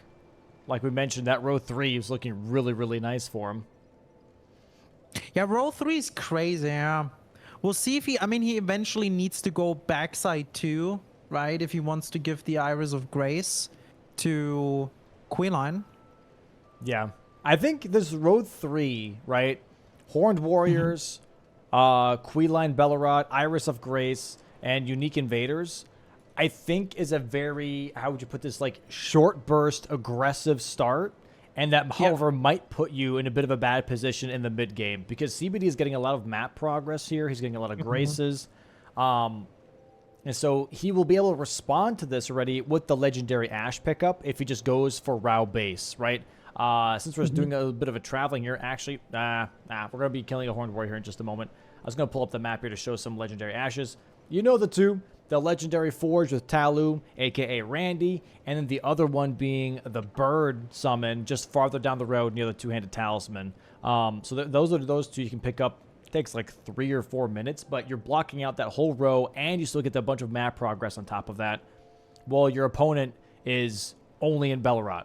So I don't know. Yeah. I find this to be a good center square, obviously, for Jack, but if you're going to put all your eggs in one basket, row 3 just might not be it. At the same time, maybe just gets the middle square, kills Queeline at the same time, and then just moves, right? Yeah. Shows he has the progression there, and then just like does. Oh my god, they hit hard. They hit hard. He's got to be careful. Impaling thrust. Oh, there we go. Nice stagger. Nice stagger. There goes the first down. Yeah, this is really, really good. The thing is, map progression is really important in the DLC. Very, very important. You know, in the base game, the players do have the graces. Many graces unlocked at this point. DLC map progression is really important. But there's enough time. There's enough time for Jack to do that. It seems like he's focusing on the unique invader warriors. I mean, sorry, not going for Queeline. Maybe thinks it's a race. You know, you never know. Could be a race, or he's just thinking, hey, I go Horned Warriors, and then if I get Horned Warriors and CBD doesn't, I can go ahead and hold on to Queeline in my back pocket, because that means that he didn't go to Ballarat, and he probably doesn't want to waste his time going to Ballarat just for one square. So I can kind of like hold on to doing the square until I have a bit more time, and just, you know, go for map progression that CBD already has and catch up in Skidoo Altus, if you will, and all those other areas. Yeah, you could literally I mean he could work all his way to the backside and then goes for Queeline, or kills the other Queeline first for I mean then it's not a unique invader, but doesn't matter. Kills the you know, the one in Altus first. Oh, that's such a good. Oh my god, it was great. Nice stagger here too. Nice charged R2s here from Jack. Has to look careful. Here's the thing, is like he's dealing nice damage, but they do as well, and you gotta really respect sometimes the damage. Oh my god, that slice up could have really hit him there. There we go. Though ender square for Jack. CBD now seeing this, and he's at Moonwither right now. Very nice corner square as well. He already picked up a Blessing of America as well. Yep, and he leaves immediately. Like I said, he gets the Horde Warriors. He's like, I'm cashing in. I'm leaving right now. That center square is the best square on the board. It's powerful. It gives you the column 3. It gives you the row 4, right? Or sorry, the row 3 gives you the diagonal access. This center square gives you access to 4 bingo lines that you can possibly maneuver on. And as we mentioned last game, the way Pepe Jack played at the beginning of match 1 for base game, you want to be able to maneuver. You want to be able to kind of psych out your opponent, have them go for something that you're actually not fully committing to, and baiting them into lines that they can waste their time on, you know? This is setting up for success in this case. Yeah, there's not a lot to think about depending on what Jack is doing next for CPD, because he needs to start then blocking all these things. Unless he maybe finds a line he can just go for himself. Here, Rod on Moonwither, very nice.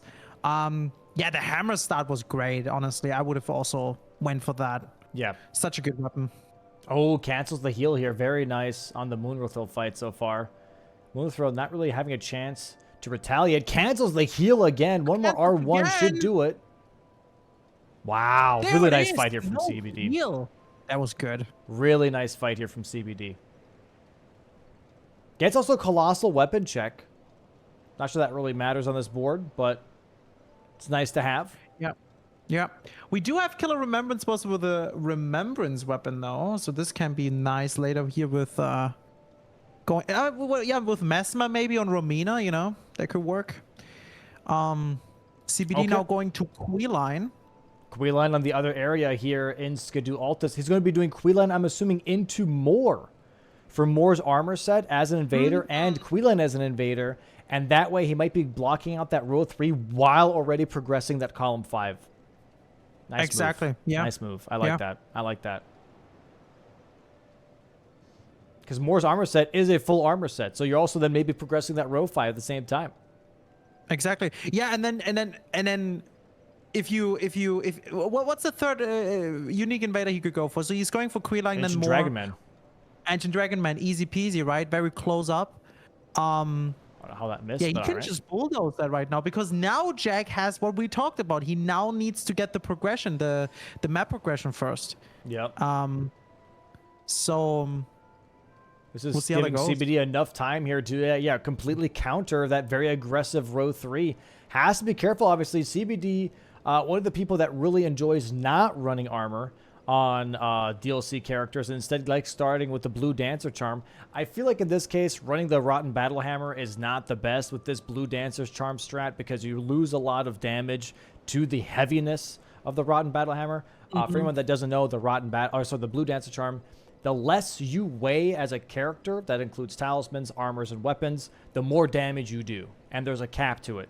And with Rotten Battle Hammer obviously being a great hammer and being very heavy, is already chipping away at some of that free bonus damage that you get. So if you start with the Qatar here, and then you did Blue Dancer, that'd be really nice. In this case, he's maybe getting like a 7 to 8%, you know, increase in damage. So. Yeah, around that. I know, yep, as we said, going straight here now for the Moor invasion. He's going to kill the book. And just needs to make sure that Moor is not falling down by accident here on the cliff. Yeah. He is hovering over Moor's armor set. Very nice. And Pipicek now here at Dane's Grace, making his way to backside, it seems like. It has to make sure that Moor does not get close to that edge there. He is attacking him. He has to pull him away here just to be sure that Moor does not fall off the edge.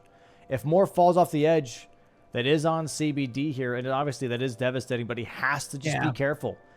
He has to be careful. It is his responsibility that this NPC does not fall off the edge.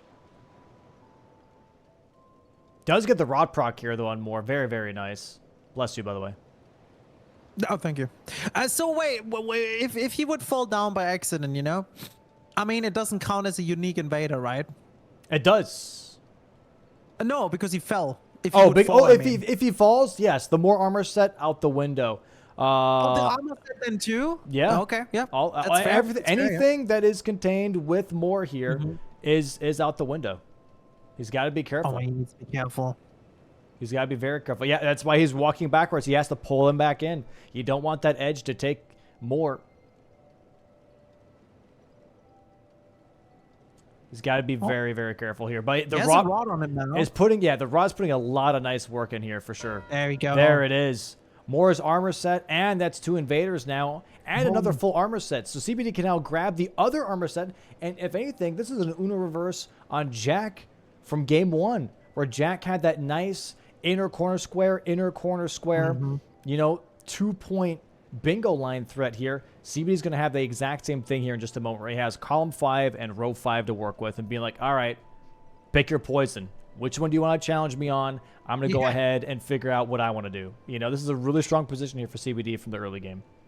It's really strong. We're 12 minutes in and he's about to pick up the second set here near the Red Bear. And then he can just go to Dragon Man and gets his third invader, right? Yeah. That would be 4 squares already in like 15 minutes. Incredibly fast. Balls here does block out that column 5. So, yeah, Pepe Jack already committing to blocking that column 5 here. CBD grabbing that other armor set, the Highlands armor set. And now let's see what he's going to go for, right? He already has 1 Blessing of America, and he's going straight for that other invader here. So CBD now going to have 3 bingo lines kind of building. Column 5, row 5, column 1. Again, just really steamrolling the pressure here, being like, okay, here's one, here's another one. How about this? How about that? Would you like fries? You know, this is going to be it's really like order. This is high speed because like he can also now he can kind of pick and choose what he wants to go for next. And the great thing is both diagonals are already blocked now for Jack, right? So the center square is like already not as strong anymore, and he's about to block the third one, the row 3. So then it's only column 3 the center squares gives. So yeah, it kind of shows that center square was not that strong at the end. And here we go. Ball's almost dead. Yeah, CBD doing a good job here of really canceling out the center square and really punishing Jack for going center square. He already blocked out the both diagonals. He's going to be blocking out the row 3 here. And once he blocks that column 3 as well, like that center square is not as powerful at all. It lost all of its value pretty much. Yeah, it's like whatever. There it is. There we go. Balls for Jack and 3 unique NPC invaders for CBD. We have 4-2 already. We're only 14.5 minutes in. And now we'll see if seems like CBD's grabbing here the Grace for backside, maybe for late. I mean, there is kill 3 NPC bosses. Maybe we're just gonna go for that right away. Yeah, I'm really not sure. I mean, right now for CBD, the world is his oyster. He's going for Ancient Dragon Man here. No, he's actually leaving. Okay, never mind. Leaving, yeah. But Jack is going for backside right now. Going to be grabbing maybe the area here for giving an Iris of Grace for Queenline. Maybe cashing on Queenline at some point. Maybe going for Blessings of America. Maybe going full backside Shadowkeep. Going for that Tree Sentinel that drops one of the Blessings of America. Maybe looking at Romina, Mesmer, you know, Burning Ceiling Tree. Those are all on a different row, right? You got Romina here on row 4, Mesmer here on row 2, and then Ceiling Tree on row 1. You block out 3 columns and 3 rows with a very synergistic setup here, and it's a lot of money. That could be a bit of a longer term play, but a really nice play, very defensive play, very defensive and aggressive, if you will, to be honest, because it kind of promotes this column 3 for him. Sorry, not column 3. Yeah. You mean row 4? No, don't worry about it. Okay, so yeah, I mean, Jack will definitely go here for Drain the Water, activating here a little bit the row 4 with 3 very long squares, obviously. He does get the access for Give the Iris of Grace. I wonder if it would be for CBD better to just like go Hippo. Just to get in there, you know? I don't know. That's a tough call. That is a tough call. I'm really not sure.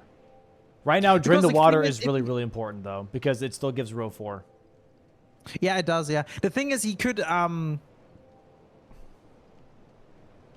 Yeah, no, never mind. Okay. Never mind. They know what they're doing. Let's just watch. Yeah, Drain the Water here. Jack is definitely rushing Drain the Water. That would promote that row 4 for him. Also just gets another square on the board. But also backside does have a lot here. We get access to Shadowkeep from the backside, so we get access to Gaia's, we get access to Mesmer, we get access to Floor 1, which gives us Romina at some point. Gaius also Skidoo level 11. We have that on the board here on row 4. So killing Gaius is going to be really, really important for that because he gives us 5 Skidoo blessings. Right? Yeah. And also on top of that, we get the backside access here for the where is it? Blessings of America, right? So lots of reasons to go backside. Yeah, there's a bunch of stuff for sure. Also, maybe out of I don't know if you said that the Remembrance weapon, right? Could be another reason. Yeah, that too. That too. Very true.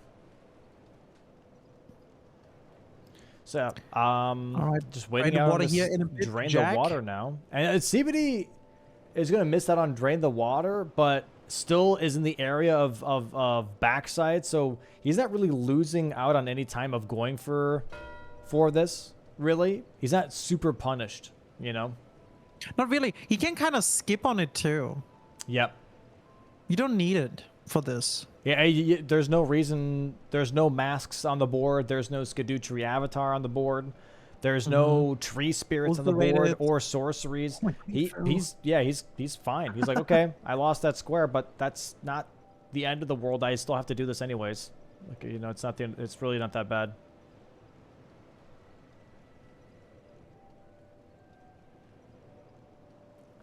All right. Oh, there you go. Jack gets the fragment here and is making his way up to now to Shadowkeep.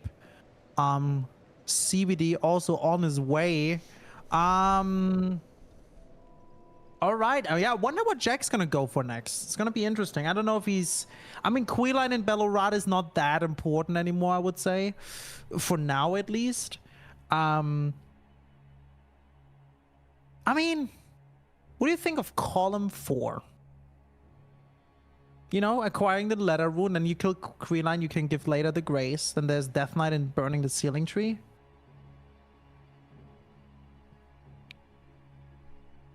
Yeah. Okay. It's an option. It's an option. It's an option, right? I think pushing your opponent into doing a Death Knight is better. Yeah, yeah. I think that would be good, yeah. I think that'd be really good here for Jack. If he wants to take game 2 here, he wants to take the DLC. I think rushing Mesmer Romina the Ceiling Tree. Oh, wait, he is going Romina. He's hovering over her already. I think that would be really stronger because you also get a lot of Skidoo blessings, right, in Rao area, right? Yeah. Ancient Rao. So I mean, if he gets Rumina here right off the bat, that's also a lot of money.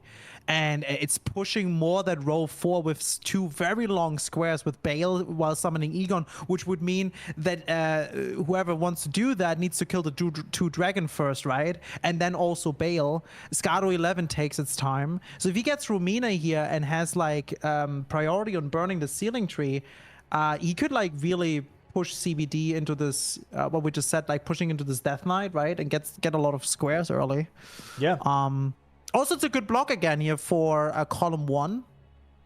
I mean, if anything, if anything, Romina here pushes CBD into doing Bale or Skidoo 11, and he can actually focus on column 4. That is also an option where he's like, okay, I'm going to be give this obvious play of row 4, but I am going to try and work towards burn the ceiling tree. You know, work on giving Iris of Grace because he just picked an Iris of Grace up, right, from the shaman there. And I can work towards Letter Rune and stuff, and then maybe try and bulldoze this column 4 while thinking that CBD has to do Bale. Yeah, I think Letter Rune, we can see also CBD rushing right now towards Rao, seeming very, very important here with Rumina. I feel like Letter Rune is going to be extremely important to get fast because both players have access basically to that soon. You just need to yab a little bit, right? And then you just go down the elevator and boom, you have it. But very interesting, very cool to see now such an early Rumina. That's pretty cool. Yeah, I agree. It's going to be a longer fight. Yeah, it's going to be a longer fight. We do kind of have a race. Guys, keep in mind, both players do not have a lot of blessings right now. So they're going to take a lot of damage and they not dealing too much damage. Maybe we have, maybe map time just to see the difference. We could see the difference. We could see the difference. Give me a hot second here. Here we go. Map. The map is back. Let's look at it. Chat really excited about the map. Here we go. Zooming in, zooming out. Jack currently definitely ahead. We do have the bridge here. Obviously, they have to cross, right, for these 2 players. Jack currently right here going to be grabbing this Skidoo blessing. And then we're having to go all the way through this section here, going through here, right, all the way up to Romita, which is this fight. So this is going to take a little bit for sure. CBD is a little bit behind still, right? He has to kind of deal with the elevator, which is on right now, and then go through this whole parkour section that Jack just did, and then get through here, right? That's kind of what this is going to look like. This is not perfect, right? This is not perfect. Do not fully follow this drawn line that I just did. But yeah, this is pretty close with that, right? You're going to grab some Skidoo blessings here. You're going to be grabbing some other items. You're going to be grabbing this Grace for Devonia later because that's on the board as well, right? So this is going to be pretty tough. Going to be pretty tough to deal with. Well, also, chat, hope you're having a fantastic Friday. Hope you guys are having a great time. I mean, come on, Bingo Brawlers is up. Everyone having a fantastic Friday right now with this amazing second match here today. For everyone who missed it, who just joined, first match CBD won by majority. It was a very long match. It was like around 1 hour 44 minutes. Very close match. It was like a tennis match all the time. Like they were playing the ball back and forth all the time. All the time. It was crazy. And now, I'll be honest, like the strong start from CBD was very, very nice, but I still feel like Jack has here a really good position with row 4. No, I agree. I mean, it looked like the early game was very strong in CBD's favor, but these squares that Jack has picked up, and we see the potential in those lines, has this be a very even board. This is definitely a very even feeling board for sure. The thing is, though, we have the hindsight mind. We do see CBD kind of running after, right?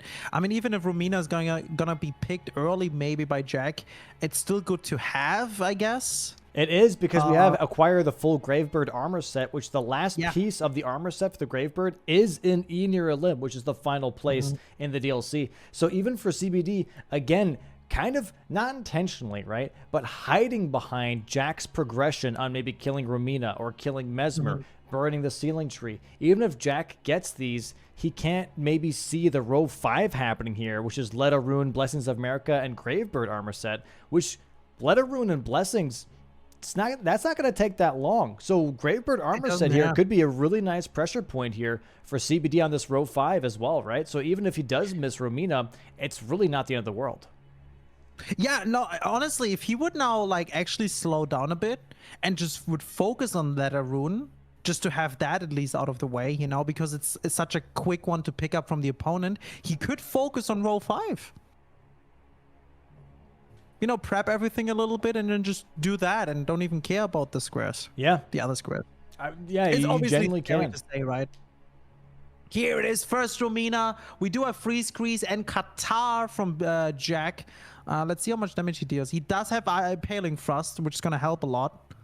Oh my god, definitely it's not the greatest damage. Obviously, once that Frost Grease procs, you have a little bit better damage for your auto attacks, but there's a stagger already, which is really nice. But yeah, it's going to be a little bit tougher to deal yellow damage here. We don't really see much of it. The Riposte, there's a little bit of yellow damage, but overall, definitely a little bit of a doozy. The Charge R2s have some yellow damage to it, but just barely meeting that requirement. Yeah, the one-hand Charge R2s here are really good. Goes for an Impaling Thrust, that is definitely yellow. Good stamina management. Oh, interesting. CBD first doing the Hornson dialogue here. Maybe he does see row 5. Yeah. Maybe he's like, let me do Letter Rune. Oh my god. Maybe he's prepping is he listening? Tune in right now. Wave right now. Imagine he just goes like this real quick, just like puts his hands. Because of whatever, right? That would be, we would be so fucked. We would be so fucked. Even more reason for the whole like delay streams that I've been trying to push for a while. That would be so shit if he would have waved right there. CBD, don't laugh, man. Don't laugh. It's not funny. CBD, don't smile, man. I'm trying to see if I got him. Don't smirk. Don't smirk, dude. Oh. Okay, he's not doing it. He's not doing it. Thank God. Oh! Jack dying here. To be fair, though, very early phase transition, isn't it? It is a pretty early phase transition, but still very greedy. I think at the same time. Yeah. Like you kind of know, right? You kind of know. He must have been really low on health or something for that to like if he was full health that to kill him. Like you're kind of greeting it a little bit, right? So he must have been like low when that transition happened. Oh yeah, he is CBD. Definitely going for Letter Rune. I think it's a good pick, honestly. Not only for row 5 in general, because I feel like not going for Mina and all, you can still go for the Scaro 11, right? Or maybe even Bale.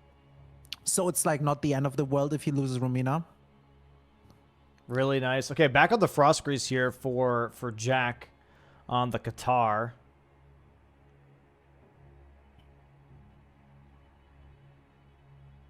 Very, very nice. Maybe he's going to grab the painting too, honestly.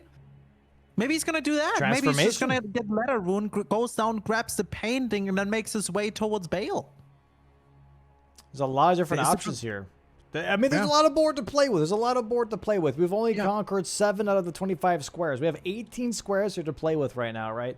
So a lot of places to move, a lot of plays to make. And right now is for CBD, that's going to be a Letter Rune, and for Jack, it's that Romina kill. We're going to be having a phase transition here in just a bit for Jack, and we're going to be seeing that Letter Rune square being marked from CBD in just a second here as well. Yeah, there's again. There's that transition. Here we go. Frost Grease being applied. There it is. Letter Rune here. Jack is going to see this and going to be like, okay, so Romina is not contested right now. I can maybe relax a little bit on this fight, right? I'm not being raced on this boss fight. Okay, CBD going now for Devonia as another pick. Doesn't want to deal with that Calm 3, I guess. Maybe that, or he's already thinking, dude, I'm at 5-3. I'm just getting these easy, squares out since I don't know what my opponent is doing, and just, try to push towards majority. And if he would go off for Bale after, that would actually work out really well. I mean, it's a long square, but like, Yeah. No, that's actually smart as hell. Because after Devonia, the only thing he needs to block is column 2 and row 4. It could be that, but it could also be maybe CBD trying to hide the fact that he already has Romina access and is like, hey, I'm only at Devonia. You could still race me to Romina if that's what he's thinking, right? Because that's sometimes what players do is they kind of fake how far they've gone. Because normally when you do like a task, if you do an objective, that's your map position. Truthfully, right? That's like, okay, I've gone all the way to Blackblade Kindred, for example, and I've traveled all the way out here.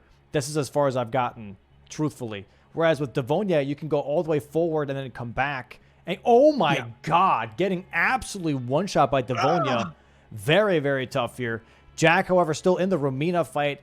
Only a couple of hits away on this Romina. And then going to be claiming a square for himself here. And that row 4 looking extra juicy. Taking his time.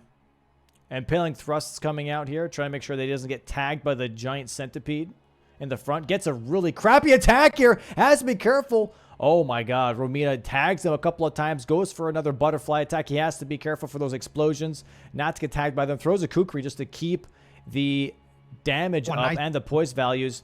And what do you know? Jack gets the kill on Romina here. Apparently, he's a musician because he plays the guitar very well.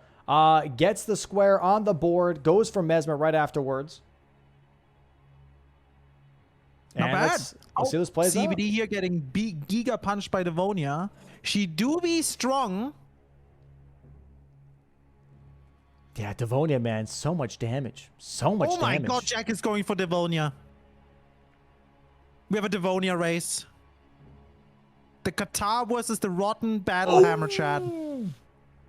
Rotten Battlehammer here, I think, does win this, but because we have double status. She can be rotted, she can be frost procced.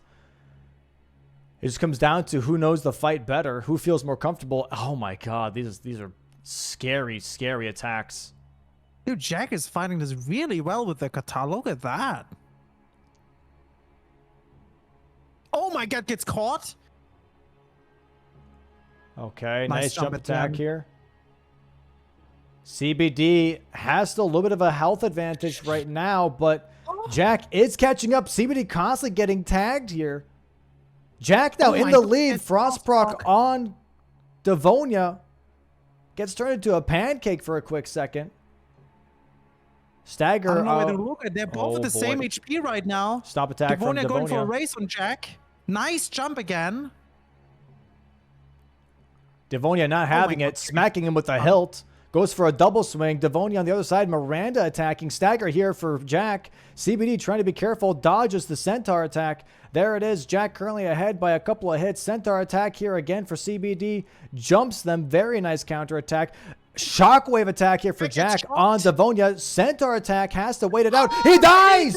Nice. Jack dying to Devonia here. Wow. Wow. And now Jack sees that Devonia kill. He's like, dude, I was literally 2 hits away. Loses out on that square. Very tough here for Jack. Very, very tough. He's going back over there just to grab his money, get the hell out of there. And did he what a big pickup. The shadow fragment on the cross?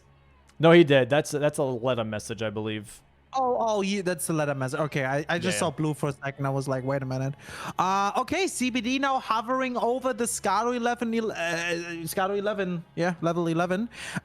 Making his way now towards Hippo. There's one Scaro fragment on the way and then 2 from Hippo to block that roll 4.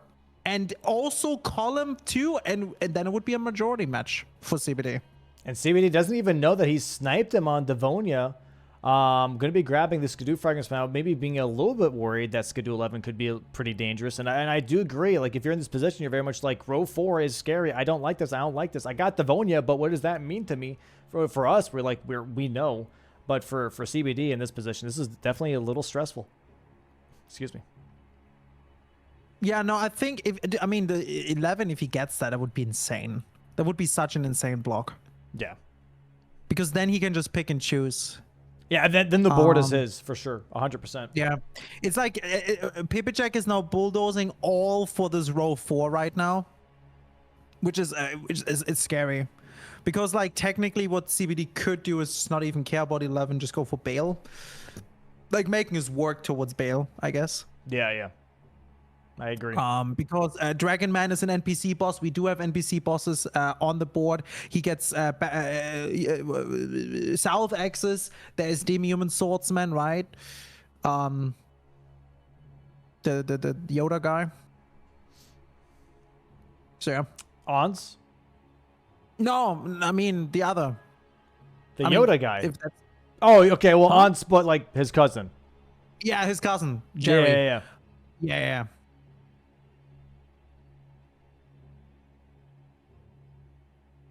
Ons and Hans. Okay, it looks like you have Mesmer now. So yeah, we're very much looking like for Jack, it's like, okay, let me get Mesmer. Let me get the Burning Ceiling Tree. Let me at least close in on the possible like synergy that I'm going for. You know? Yes, no. That's tough. That's tough. Wait, what? On's backwards is Asno. That's his cousin. Asno. Oh, true. Actually, that's a good point. That's a good one. Oh my god. All right. Yeah, CBD now also making his way towards Mesmer. Paper Jack shaking his head. Yeah. Oh, he wants to maybe get the Savage Lion's Claw here. Ash of War for his Gargoyle Axe. Maybe he's shaking his head because he's like, damn, like if I just did not throw on the Devonia thing, I would have been tied with CBD right now, 5-5. Yeah.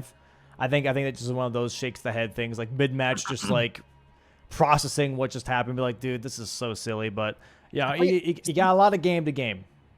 Yeah, that's true. That's true. I mean, guys, once again, this is second match already, right? They had a very long first match.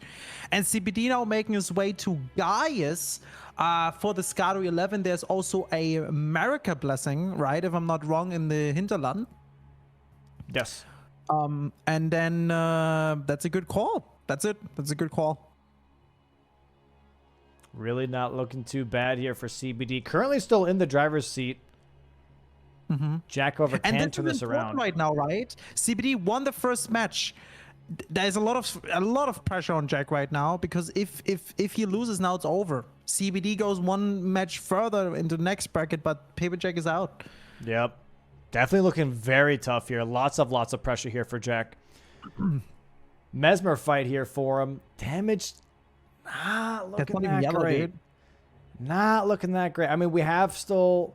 I mean, he did kill Ramita. He didn't spend his money. He still has 307,000. Oh my god, he has 300k with him. I guess he's thinking that Mesmer might be a race. He's like, I can't sit down. I have to just go for this fight. Which I don't know if that's necessarily like a good idea. I feel like just sitting down and leveling real quick would still save you time just based on the levels. Oh, I know why he thinks that, because of row 5. Yeah.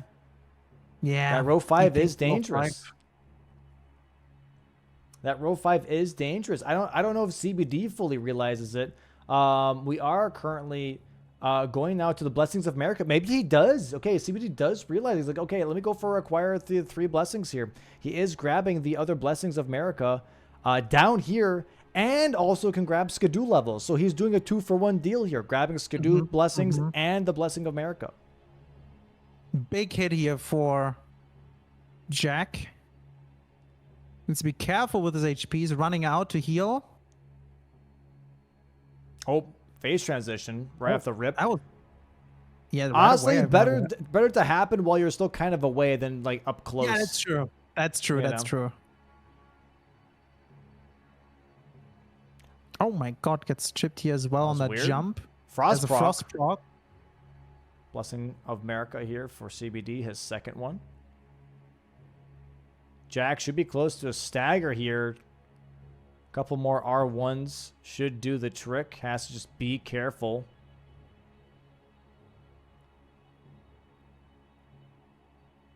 God. I mean, if Jack gets now here Mesmer and then also burns the tree, he do be blocking a lot too. All the columns would be blocked then, and only row 5 needs to be blocked after. And he has then also access to any limb for the Gravebird, so it's actually not even that bad. Really nice fight there from Jack, by the way. Gets the Mesmer kill. Yeah, that was really good. Such a good one, yeah. So now CBD there in the Gaius fight currently being like, okay, that's fine. Good strike damage is what Gaius is weak to, so this is actually a really nice setup. Rot and Frost as well lined up here for CBD in this Gaius fight. Gets the Skidoo levels, gets the Remembrance boss down for the Remembrance boss, the Remembrance weapon. Both just in strong positions in different parts of the board. They're both in really strong positions. I agree, yeah. Yeah, and Jack is now also making his way to Gaius. It's a little bit behind there, obviously. Yep. In general, I would say, with Scado. Nice rot proc here. All right, going for that riposter straight into the damn eyeball of the boar. Phase 2 going to be happening here in just a moment. Rot proc, frost proc. It's a weird combo of words. Oppa. Nice roll in there, going for another charge or two. And Very there's a nice. stagger right away again. I love about this fight that you can repost and do right away another charge or two. So comfortable. Yeah, I like that a lot. Charged R2 into a jump R2. One more charged R2 should knock him out. Gonna get some R1s in instead, which is completely fine. There it is. Another stagger. Nice. GG's. Really nice Gaius fight. And now 5 Scado, and is Jack going towards the blessings now? That would be good for him. CBD not grabbing the blessings right away, and instead going to be going for something else blessing, first. yeah. Honestly, not a bad call. Close down the blessings first, then go for Skidoo. Yep. Yeah, I believe this might be a little why bit of a not, blessing right? race, but Jack does not have the blessings that CBD has just yet, so he's setting himself up to possibly get sniped potentially here. Or lose a bunch of time at the very least. Good damage, though. Yeah, that's He yellow still hasn't damage, spent his money. He said he has 700,000 in the bank. 700k, dude. Oy vey. Oh my. Why leveling up? Honestly, That's crazy. when I can press R1 to hit. Like, I understand trying to obviously be efficient and grabbing as much as possible, but at some point, at least your first 500,000 genuinely is such a damage boost. I feel like in the DLC. Down. Spend your money. Spend your money. At least your first 500,000. Spend them on levels because it's gonna make a difference. It really, really is. You know what? If he's a Giga Chat, he's memory of grazing after this. Yeah. Okay. Sure, buddy. I don't need that money. Frost proc, and yeah, CBD catching up here though. Look at that, frost grease. Sorry, frost grease and rot procking. That's insane. Tree Sentinel being popped here. There it is. Blessings of America. There we go. Waits for the acquire. There it is, being marked. There it Jack is. should see that. Being like, okay, fine. I don't get that. Yeah, and now burning the tree and then obviously blocking down there is really important. But at the same time, like now CBD has so much time because he knows Pepe needs to block that. It's still like, I know Pepe Jack now already has inner limb access, right? CBD knows that too, but he still needs to go all the way up, right? And what is that, like 2-3 minutes at least? Maybe 4, honestly, because it's four, almost yeah. right where Let Us Champions is where that Gravebird piece is, right? So yeah, he's gonna see burning ceiling trees. Like, okay, that's fine, right? That's completely okay. He's gonna try and go for this Gravebird Arbor, so that's why he went to burn the ceiling tree. This is like so much information for CBD, by the way. It's honestly a little bit of unusual information here for CBD. He literally gets a live feed of like, okay, he just got Romina, okay, he just got Mesmer, fine. Whenever he's trying to contest Gravebird Armor Set, he's going to go for Burn the Ceiling Tree. And it just gets marked. He's like, okay, cool. He's going for that right now. Fine. I got time for whatever else. Like, that's pretty insane. Anything else, right? And that's great because he could now in this time literally take away the Belurat, how you call it? Line? Or yeah, no, I meant what Pepe Jack has. advantage? Priority, whatever. Yeah. He could take that away and just go there and just get these squares, right? Which is very nice. I don't know if he's, I guess he's focusing on the 11, which makes sense. Okay, so we're leveling for Putrescent Cleaver here for Jack. Okay, so Jack has the Putrescent Cleaver as a Remembrance weapon and is going to go kill Gaius now. So he's killing a Remembrance boss with a Remembrance weapon and going to be grabbing, you know, that square, but also grabbing the Skidoo levels here. I mean, he leveled. That's great. Yep. I guess he was waiting on seeing what his weapon options were from the remembrances, that makes sense. Not the greatest no, he's damage. hitting the top right square. It's not bad. It's not bad. It's like barely yellow. Should be getting a frost proc here though. It's super yellow, no? No, CBD's was super yellow. This is His... like, look at that. That's not that much. I mean, yeah, okay. Like it's good, but it's not like I don't know. I guess yellow, like right? the strike damage just really makes a difference because that's what guys is weak to is strike damage, you know. Also, fun fact: CBD now here on the second match back to back again with the rotten weapon. Yeah. Goes now for Hippo. Another 2 fragments. Not sure how many are missing. I don't know how close Jack is for Skidoo level, but I do feel like that CBD currently has the advantage. Yeah, definitely. Not definitely. This. He did too many other things with Mesmer. I mean, there is one, but like in general, Mesmer and burning the tree and all. Yeah, but if CBD just is taking his time a little bit on this. I mean, he's going for Hippo. That gives him 2, but I mean, more or less like he hasn't even grabbed the Gaius things yet. Okay, there it is. Gaius kill. 7-7. Currently tied up match. Row 4 and row 5 looking pretty scary.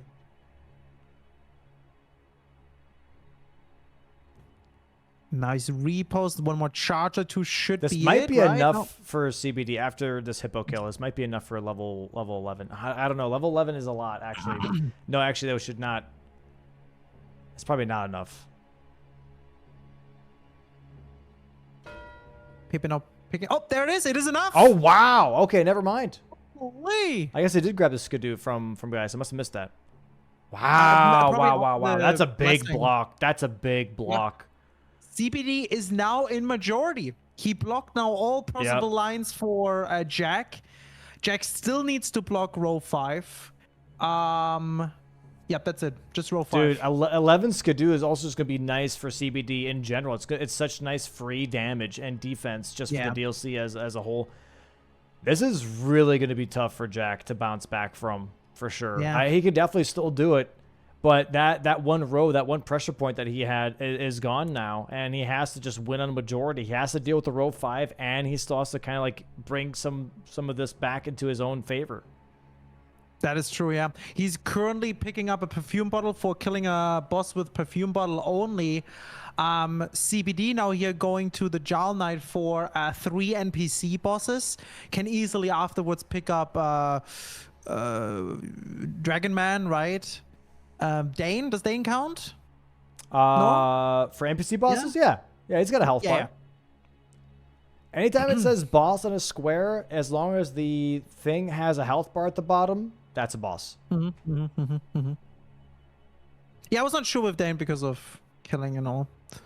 But yeah, easy pickups for CBD, obviously. Also with the Rotten Hammer, amazing against NPC bosses. Yeah. Again, yeah, such a good weapon. It really is. Oh. Bonk. Bonk. It's just great. I'm surprised we haven't grabbed Savage Lion's Claw yet for this weapon. I mean, the greases are doing a good amount of work as is, so you don't really need to, but it's so nice to just not have to rely on greases. I mean, you could just go for the wet blade, right? And then just put frost on it. Yeah. All right. All right, Dane perfume time. Yeesh. Oh, it's the lightning. Yeah. It's the lightning one. Okay, it's yellow. It's yellow. That's big yellow, actually. Look. That's really not that bad. And he can't heal. That's really not that bad. Not only his damage is yellow, but also the lightning perfume.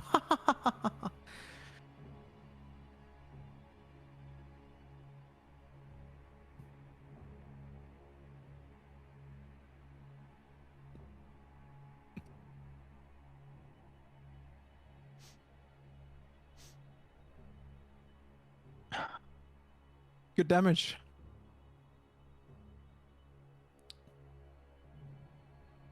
And we're seeing from CBD here possibly a second NPC boss.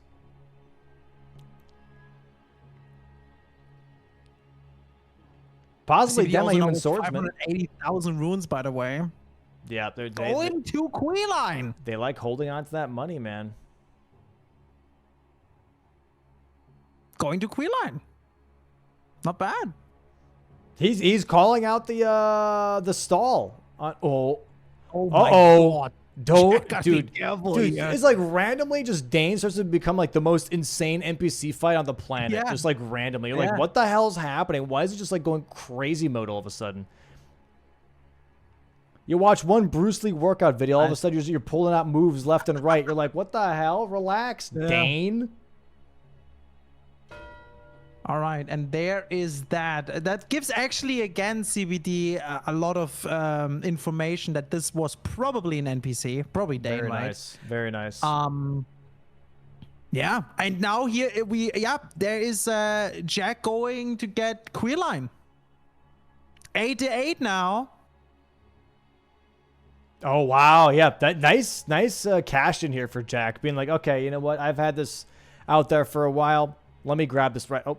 Let me grab this right now. The fuck that pillar on the ground. CBD is pretty far away from Qualifier here, so this is definitely going to be a big pickup here for Jack. But Jack here is going to be grabbing Qualifier, and my suspicion is going to grab Qualifier and not fully cash in Iris of Grace, and maybe CBD gets Iris of Grace instead. Maybe.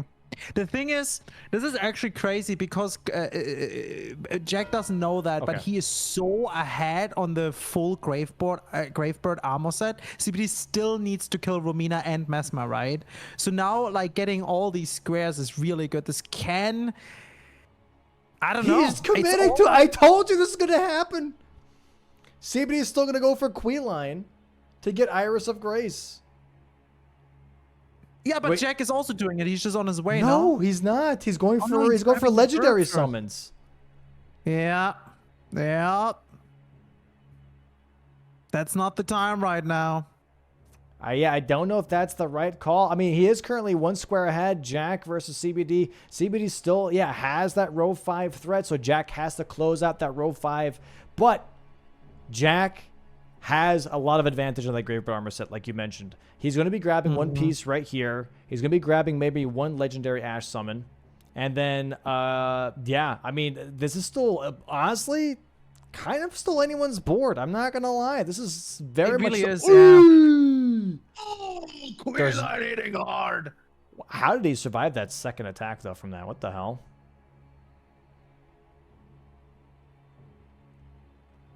That was crazy. Done. Very nice. Very insane, though. Yeah, and goes straight away back. Can now catch in the given grace, and Jack is now picking up here one of the 4 pieces for the Gravebird armor set. One is here in Rao base. He just picked it up. The other one is towards Dragon Man. Then the 4th is in Anya Lim, and the other one I can't remember. Where the fuck is the other one? Oh, in what's it called? Charos grave thingy, I think. Right? What piece is that? Charos grave is one? No. No, not really. It's Rao base. It's where he is right now. Rao base, Ancient Dragon Man. Wait, there are 2 down here? Yes, you have the chest piece, the wings. Right before the river. You can grab that chest piece here. Yeah, but he picked... Both count. There's 2 different chest pieces for Gravebird. The one with more wings, the one with less wings. That was a test, chat. He's grabbing this one right here. Iris of Grace. This is interesting, though, because CBD grabbing this ties up the squares, but this tells Jack, okay, I sniped him on Qualifier.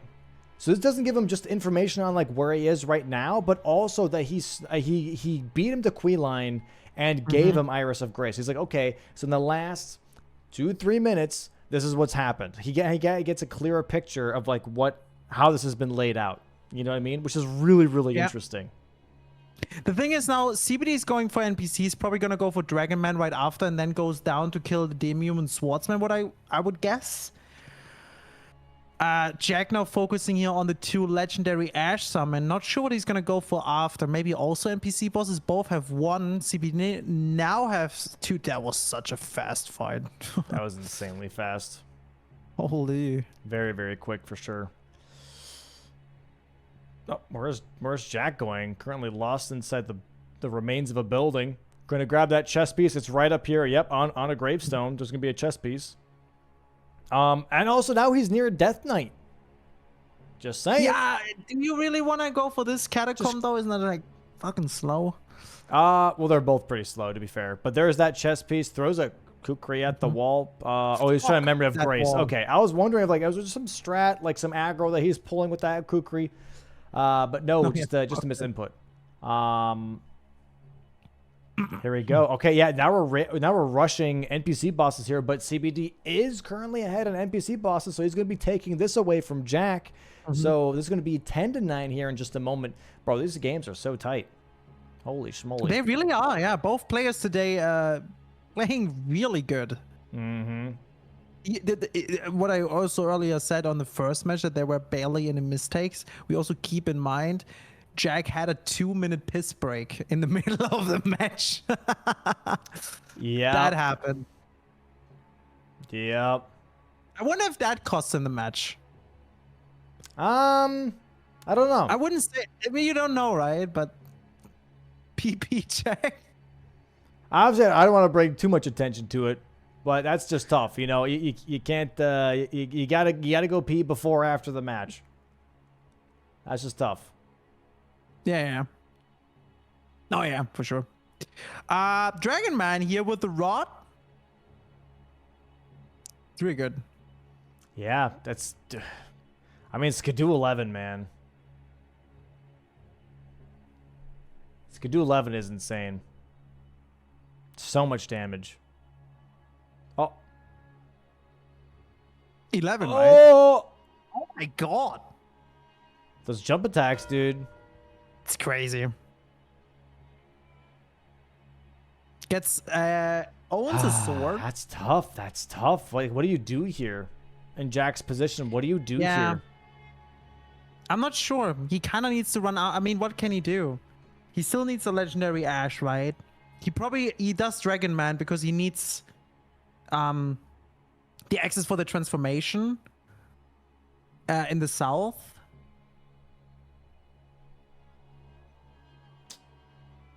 Death Knight, okay, good. I mean, Demi-Human Swordsman in the south too, instead of doing the jail. Access to bail. Yeah, these are tough. These are tough picks, man. These are tough picks. I'm just wondering why CBD is not just finishing that. Like, he could have just continued there. Oh, like what, for Demi-Human Swordsman? Yeah, he could have just, like, you know, because you don't know. The last thing Jack marked was Queeland and Bellerot. You don't know. That's fair. If he's in the south or not, you know? You don't know necessarily what he's doing. He doesn't have much info. Jack has a lot of information to play with right now, whereas CBD is kind of relying on stuff that he saw, you know, 4 to 5 minutes ago. No, not even. Almost 10 minutes ago, you know? Yeah.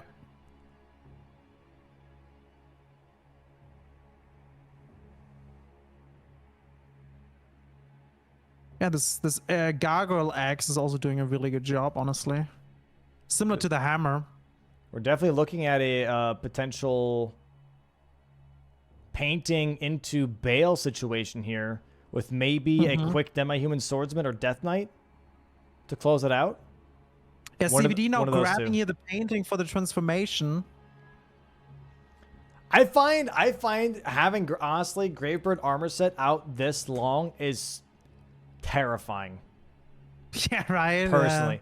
I genuinely, personally, would not have the balls to sit there and let it sit that open. I don't know, because like if you have CBD Mark 11 Skidoo, you have to assume that he did Ancient Rao and that he did do some of like Shadowkeep and obviously Gaius to access level 11, right? Yeah. Which means He's not that far away from Burn the Ceiling Tree. I don't know. That's just in my mind, that is so risky to be like, oh, he's not committing to Gravebird. But CBD is marking other squares. He did mark NPC bosses, Iris of Grace. So he is showing that he's not working on that actively, right? But it's still just nerve-wracking to me, right? It is kind of nerve-wracking, yeah. It really comes down now to CBD. I mean, is he not getting off bail also in Legendary Ash? Only if you put Florisax to sleep. Oh, okay. Got it. Yep. So, yeah, I mean, he gets definitely the transformation. Maybe he's going to do the 2 dragons now as well. So he can summon Egon. And then he just needs 1 more square, right? Yep. Yep. And that's either a Death Knight or it's going to be Demi-Human Swordsman, right? Or Ashes, I guess. But Ashes, he's not going to win. Unless Jack's... He's probably not going to get that, dude, yeah. I don't... Dude, this is where the gambling happens, right? It's like, what... Which one? Which one? I mean, Jack still needs 4 squares. If he gets no Demi, right? And then he has priority on the Ashes. He's losing on transformation. I mean, he could go for the Death Knight and then finish the Gravebird set and win. That could be a thing. Yeah, I'm just really not sure personally. I think CBD would need to go for Death Knight right after this transformation. Or after Bale, I guess. Maybe even before Bale. Not taking care of the 2 dragons right now, so just rushes to the transformation.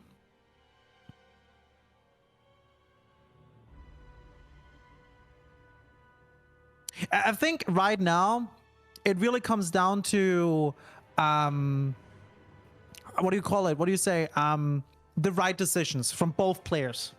Oh, yeah. It really comes down to that. I think, honestly, and this is maybe Jack sees this. If he goes for Demi-Human Swordsman and Death Knight, he wins. Right? Because CBD, if he gets transformations in Bale, great. But guess what Jack has advantage on? Ashes and Gravebird armor set. Yeah. So if he takes away the other 2 things that they're kind of even on, he's good. That's what I meant. Like, he could now, he kills this guy and then kills a Death Knight. He needs to go for Death Knight now. Yep. There it is. Picks that up. Boom. 10 to 10, chat. Another full board. It's happening here. With CBD going, okay, thank God. Thank God he's not going for transformation. I don't know, dude. He's going for Death Knight. Bro. Who leaked the script? We wrote it a few months ago, remember? Oh, I should have not said that.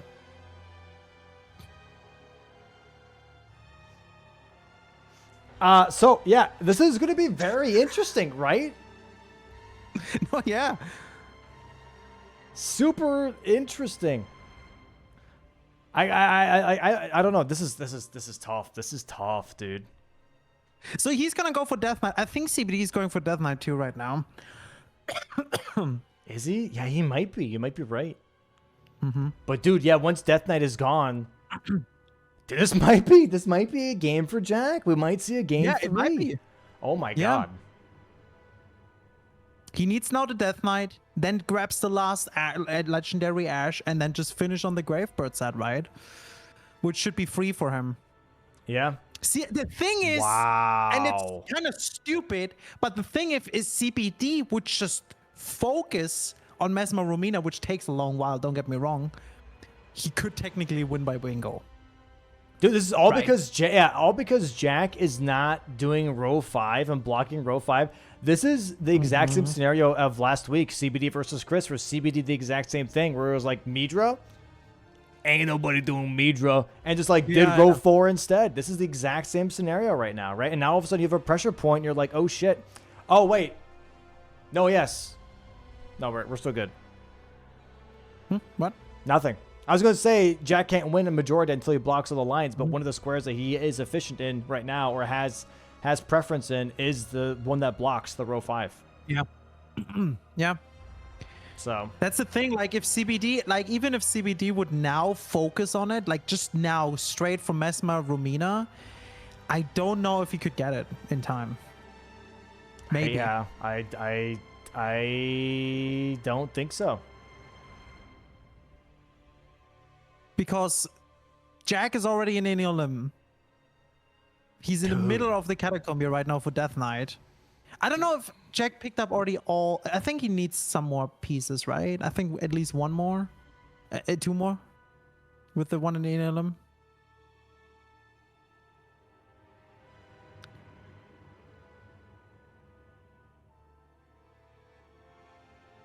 I think he needs 2 more. It's 2 more, right? Oh, okay. CBD going out of the Death Knight now. Back to Bale. Back to Bale. For the transformation.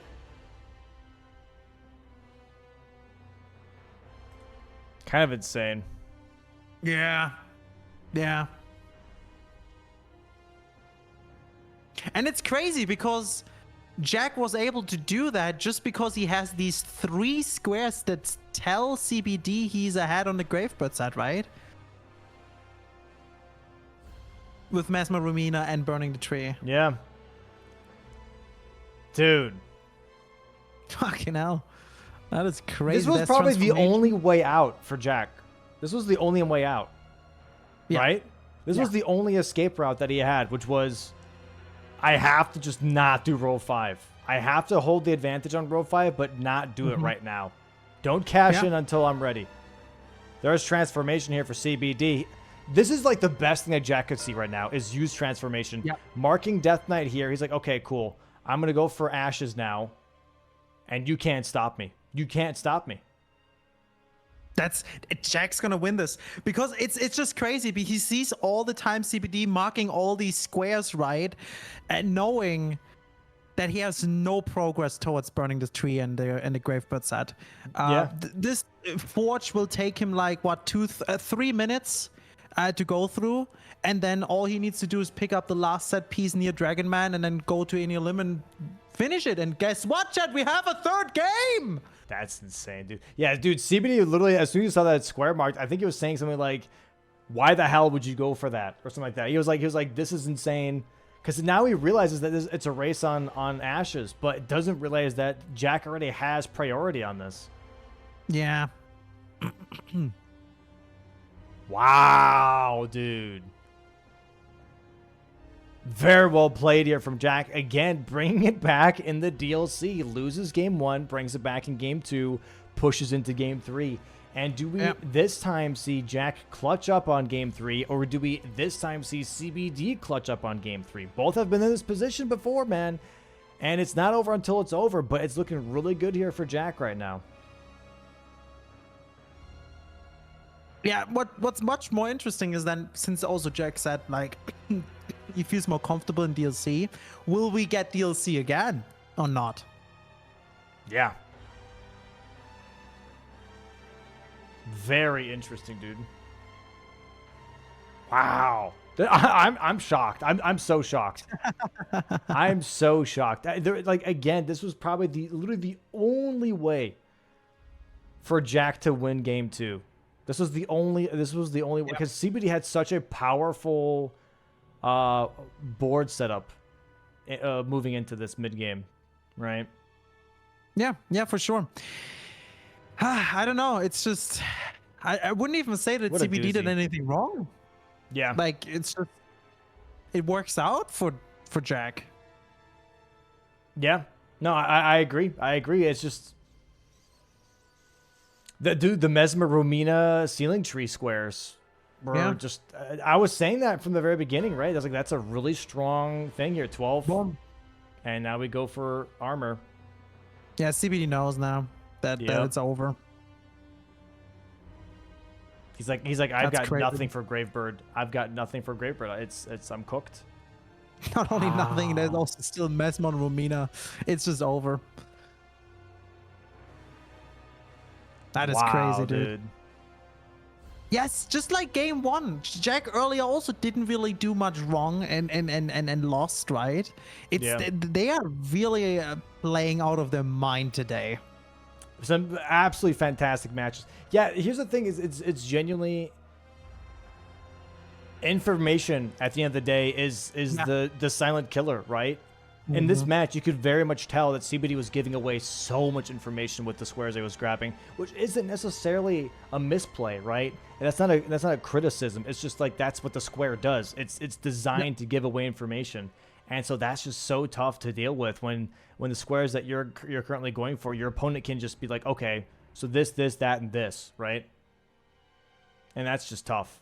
That's just tough. Yeah. Like when when CBD went for Iris of Grace, which I think was a smart call to contest it, right? It still told Jack, okay, so I sniped him on Ballarat, Queeline, and now he just went for that. So I have about a 4-minute timeline in my head that I know exactly what he did, you know? Yeah. The thing is, the whole Romina Mesmer burning tree gave CBD the information. Jack is working on blocking the bingo. Yep. That's the thing. CBD was like, okay, yeah, do your Romina Mesmer burning tree, block my bingo. At that time, I do everything else. But at the same time, that progressed Jack towards blocking it, but also gave then Jack the information because CBD started to like do other squares. Oh, he's not going for Romina and all of that. Well, then I'm ahead. I don't need to block it now. I can do that later, and I just do other squares. So yeah. It's like almost the only way for CBD to win this would have been that he would have went for the bingo right away. Yep. But even then, yeah. right? Because if you're doing Mesmer and Romina, you're losing a lot of time. And at some point, Jack would be like, okay, nothing's happening. He might be doing the bird armor set. I'm going to go do the bird armor set. So, like, it's such a finicky thing of how to play with time, right? Of being like, okay, when do I go? On bird then, right? Because you just lose all time to do something else. Yeah. Because Jack could have also just literally finish it first very easily, but he just decided not to. And CBD couldn't know. Yeah. It's tough. Romina dead here, though, for CBD. Mesmer coming up next now. Trying to catch up on some of these fights. He does have a Skidoo 11, so he's dealing a lot of damage here, obviously. But Jack already in Edenir Limb, going past the birds now. The worst part of the run, about to be at the armor set. Sorry, the armor drop, which I believe is the helmet. On top of the big altar here. It's crazy. He's got to be careful here. Here comes the Frost Shockwave. Very nice. He just needs to jump down now here on this. What is this? Altar? This platform. Whatever. Yeah. And there it is. Grabs this. And there it is. Jack claiming game 2 on the DLC. Holy. Damn. Holy, dude. Actually insane, dude. Actually insane. Damn, Jack being like, I can't believe I brought it back. CBD obviously very frustrated, and you're like, dude, right? You had one game in your pocket. You're like, dude, game 2, if I just solidify this, I stay in the bracket. I stay in the bracket. And now we're moving on to match 3 for first losers match. Somebody is going home. Yeah. And we're about to find out. We're going to go on a 10-minute break here, chat. Be right back. Be right back. Grab some drinks. Grab some snacks. We're going into game 3. It's going to be very interesting. We're pulling up the board right now. There it is. What does the magic board say? Everyone log in? Does the board say base game?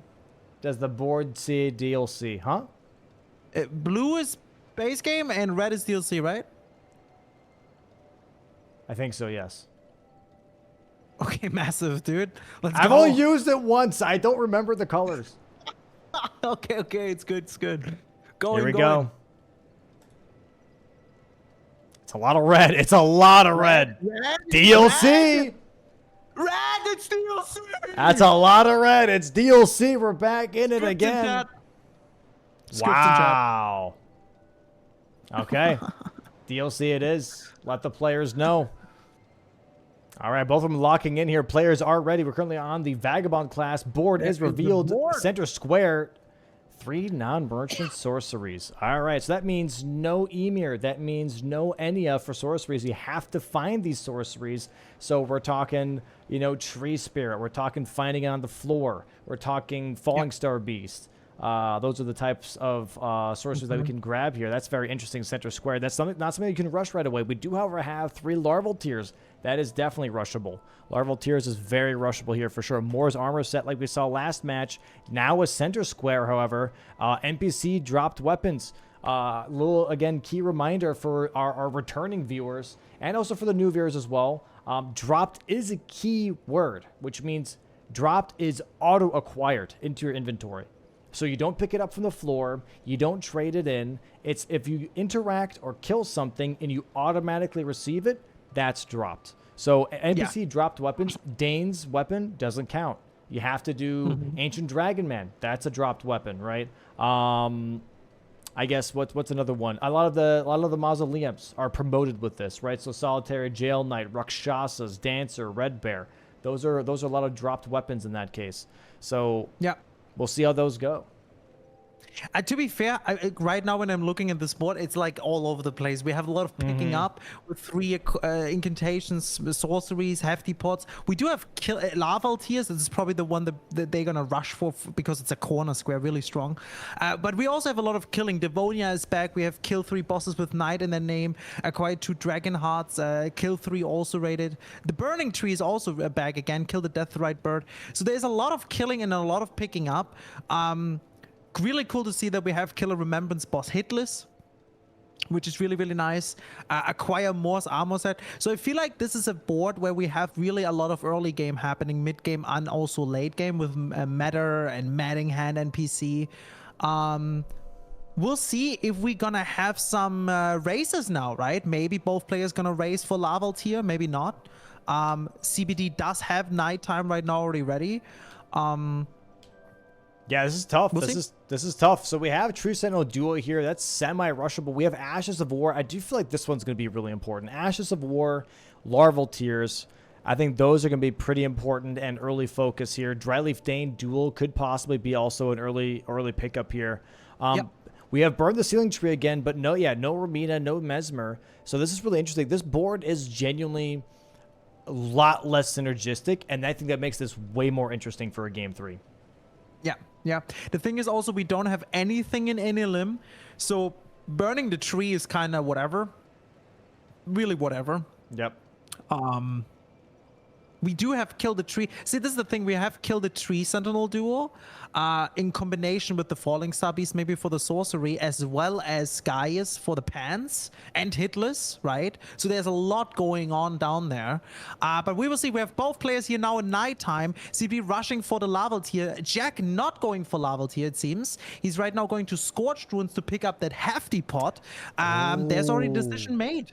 And they both start with the backhand blades, by the way, as a starting weapon. The Season 4 most used weapon, if not the second most used weapon next to the Great Katana, were the backhand blades, which honestly my personal favorite for Season 4 format. If you have really high decks, you put lightning on those bad boys. It is so much damage. So we're going to see very quick boss fights. We're going to see a lot of damage in the mid to late game. This is going to be very exciting. We're going to see a lot of high momentum, high octane gameplay. Yeah, Jack now here on the Tombstone skip up to Dragon Man. CBD also picked up the hefty pot. Obviously, he's focusing on the larval tiers right now. Both squares actually on the same diagonal, which makes it really, really interesting and cool. I think it's a good call. If you think you might gonna lose the square, you're just gonna go for the second best choice, right?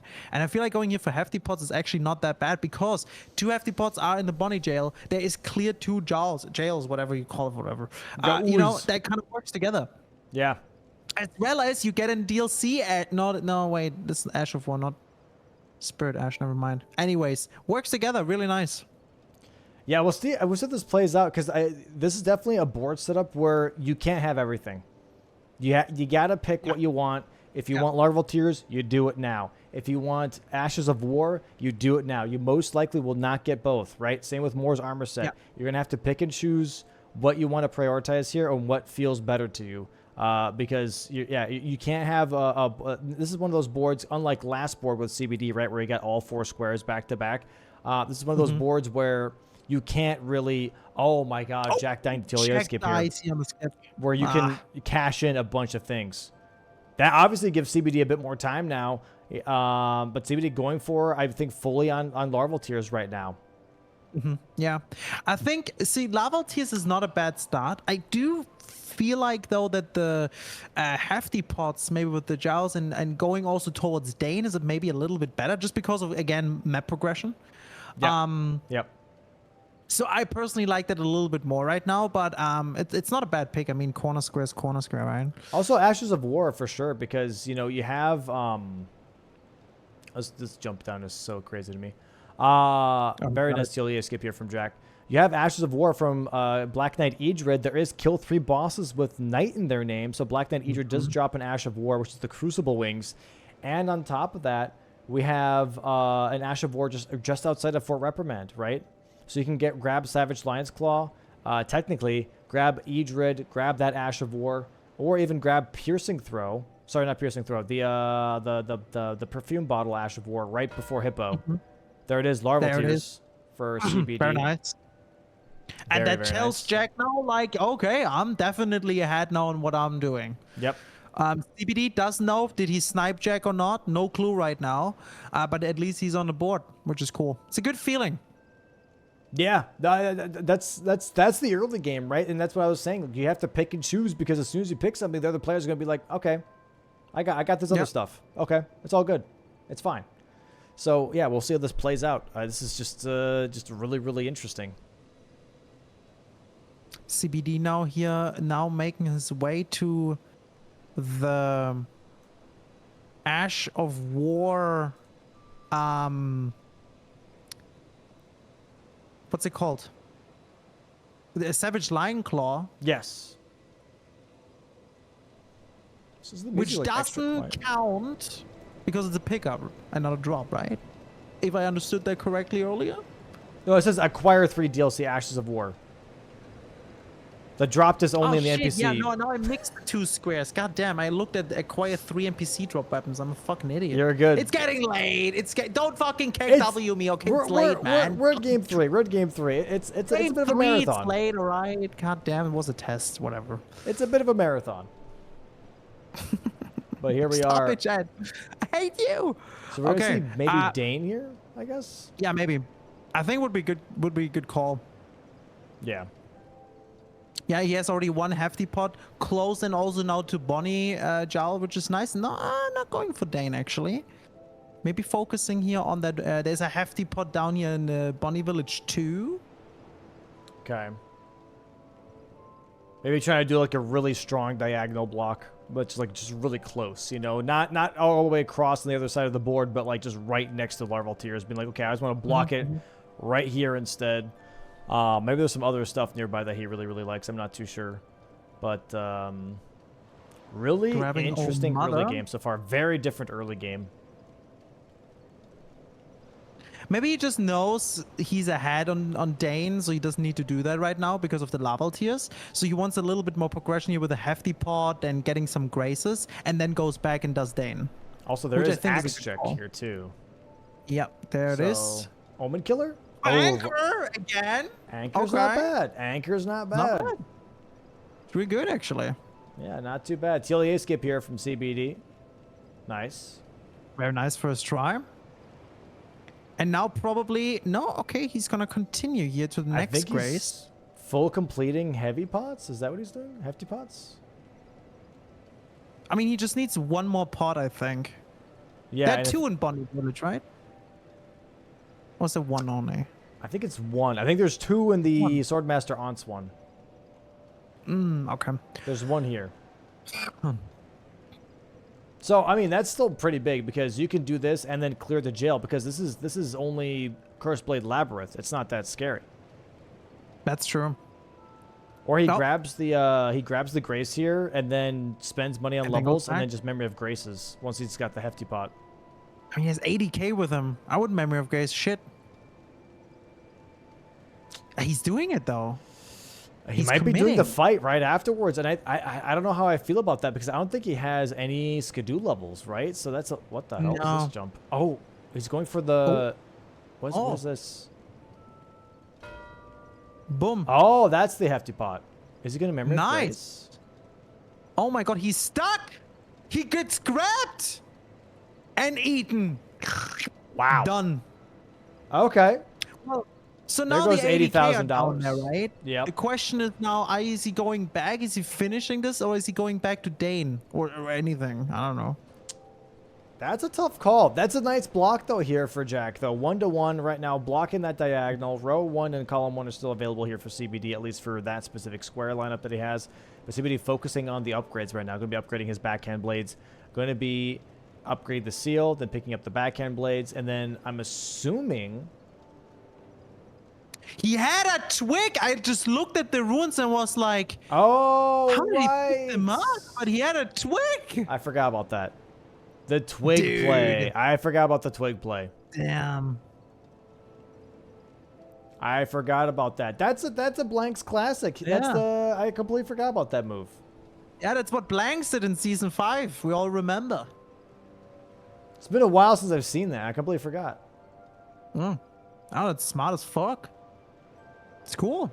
See, guys, we need to say it like that because otherwise, like if we say all the time, okay, he's doing this, we're just like saying what's happening. But if we sometimes be like, oh, he had a twig, much more excitement, much more excitement. All right.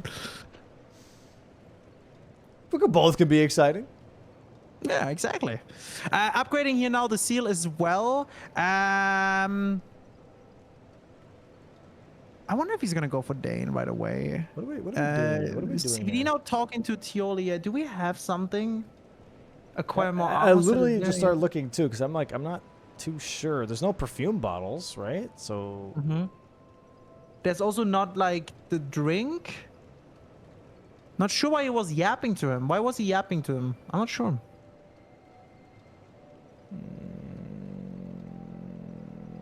Yeah, Jack is gonna go now and get the gesture. And CBD is making his way now to Altus. Yeah, I really don't know. I guess we'll find out.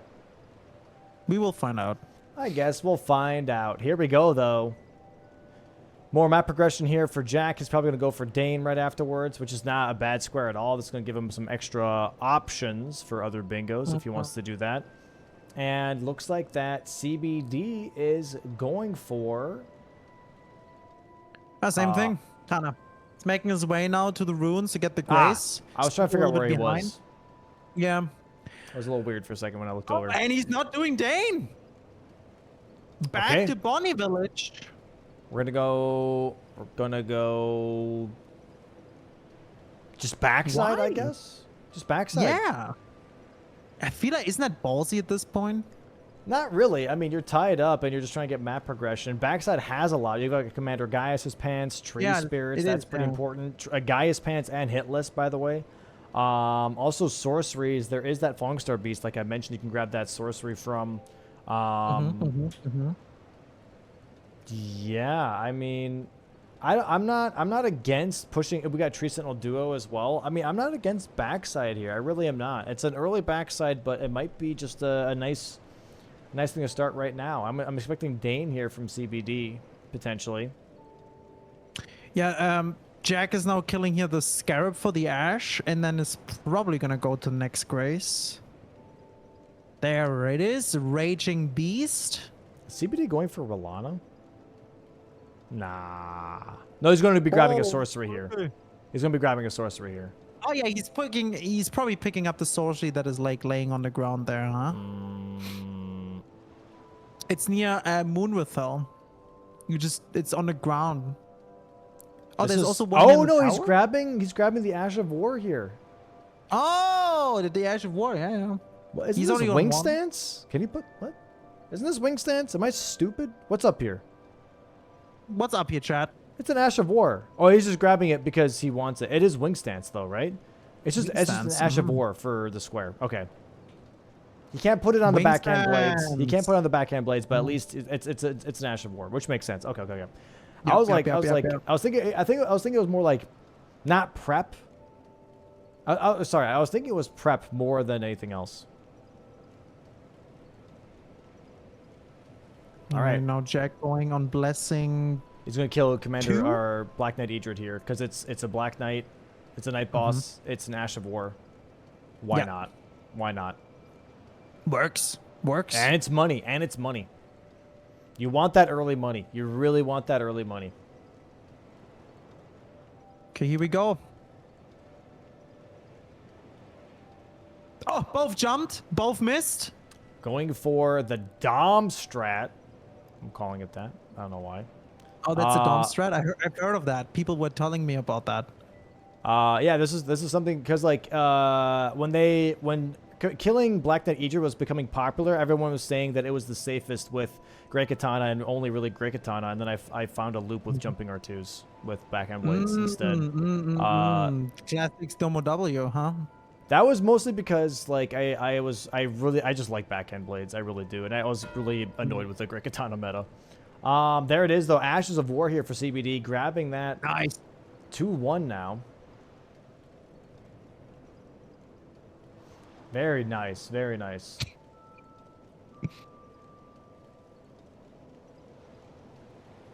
Now Morth Ruins here. Still no Dane. It's like a game of chicken almost with Dane, because it could be such a fast fight.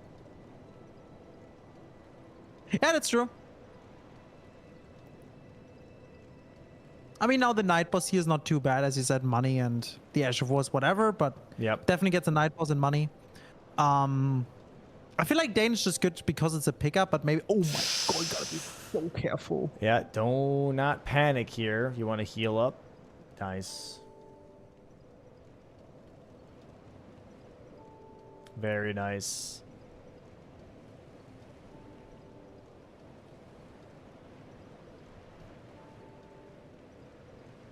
Yeah, CBD now doing Dane is a good pick. Very I mean, nice. this is the thing, like he's now 2 ahead. He gets now the 3rd square. He blocks 3 rows and 3 columns with that. I think it's pretty strong. God, look how red Edred is, dude. Yeah, that's brutal. That's absolutely brutal. That's insane. You thought a Game of Thrones was graphic. Play some Elden Ring for a while. All right, it's the first Night Boss for Jack. Going back now to backside. Making his way for more progress there. Chad, that's not even a joke. You're just saying -2s just for nothing. It was just an observation. Yeah. Chad wants to farm, that's the thing. Actually insane. Anyways, yeah, Dane here for CBD. Frost Grease on those backhand blades. And look at the damage. Look at the damage, dude. So nice. The damage, dude. It's oh, Dane's too. Dane's is very strong video here. Again.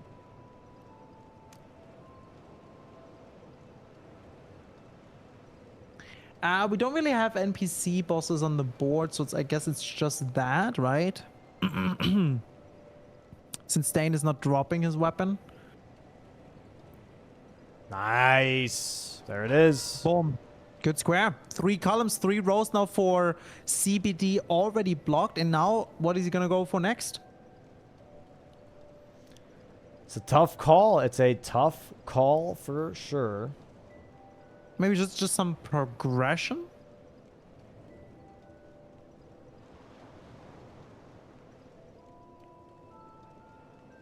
Not sure.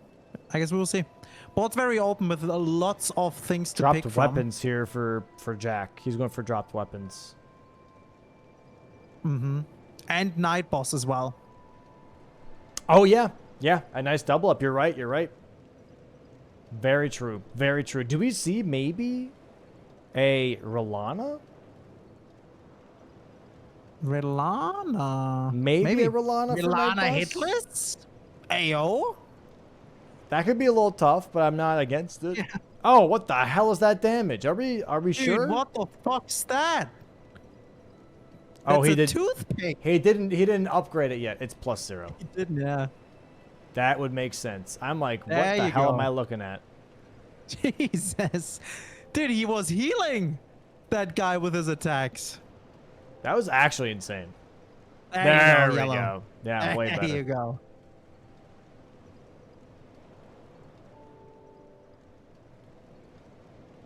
All right, yeah. So now we're having a late double hit CBD. there. Oh, okay.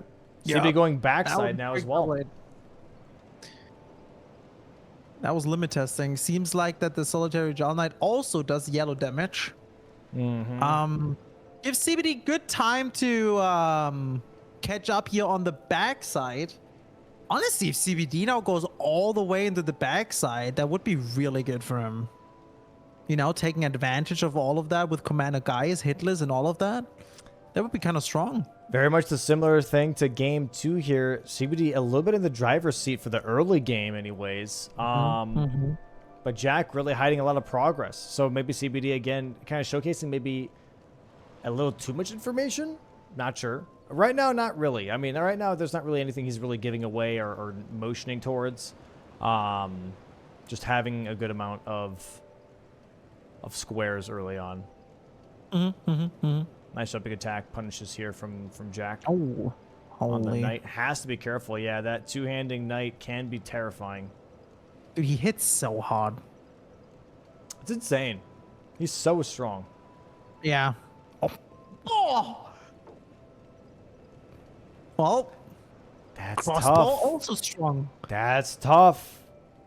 Jesus, that's now 2 really deaths tough already. You can't stand that costs still. A lot of time. That gives CBD so much time now to do whatever. What is he gonna go for next? What do we have here?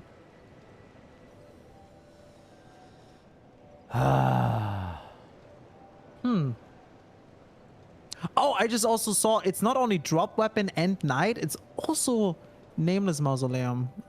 Oh wow. Yeah. No, you're right. You're right. That's a good point. That is actually That's very why this nice. is so important right now. That's actually, that is a very nice pickup. And it's a weapon check, technically, too. Yeah. NPCs jump attacking, man. The classic. I do not understand. Since Demon Souls, NPCs suck. And they still adding NPCs. No one's asking for them. Well, and then the DLC, we waiting for 2 years and they add like 6. Are they stupid?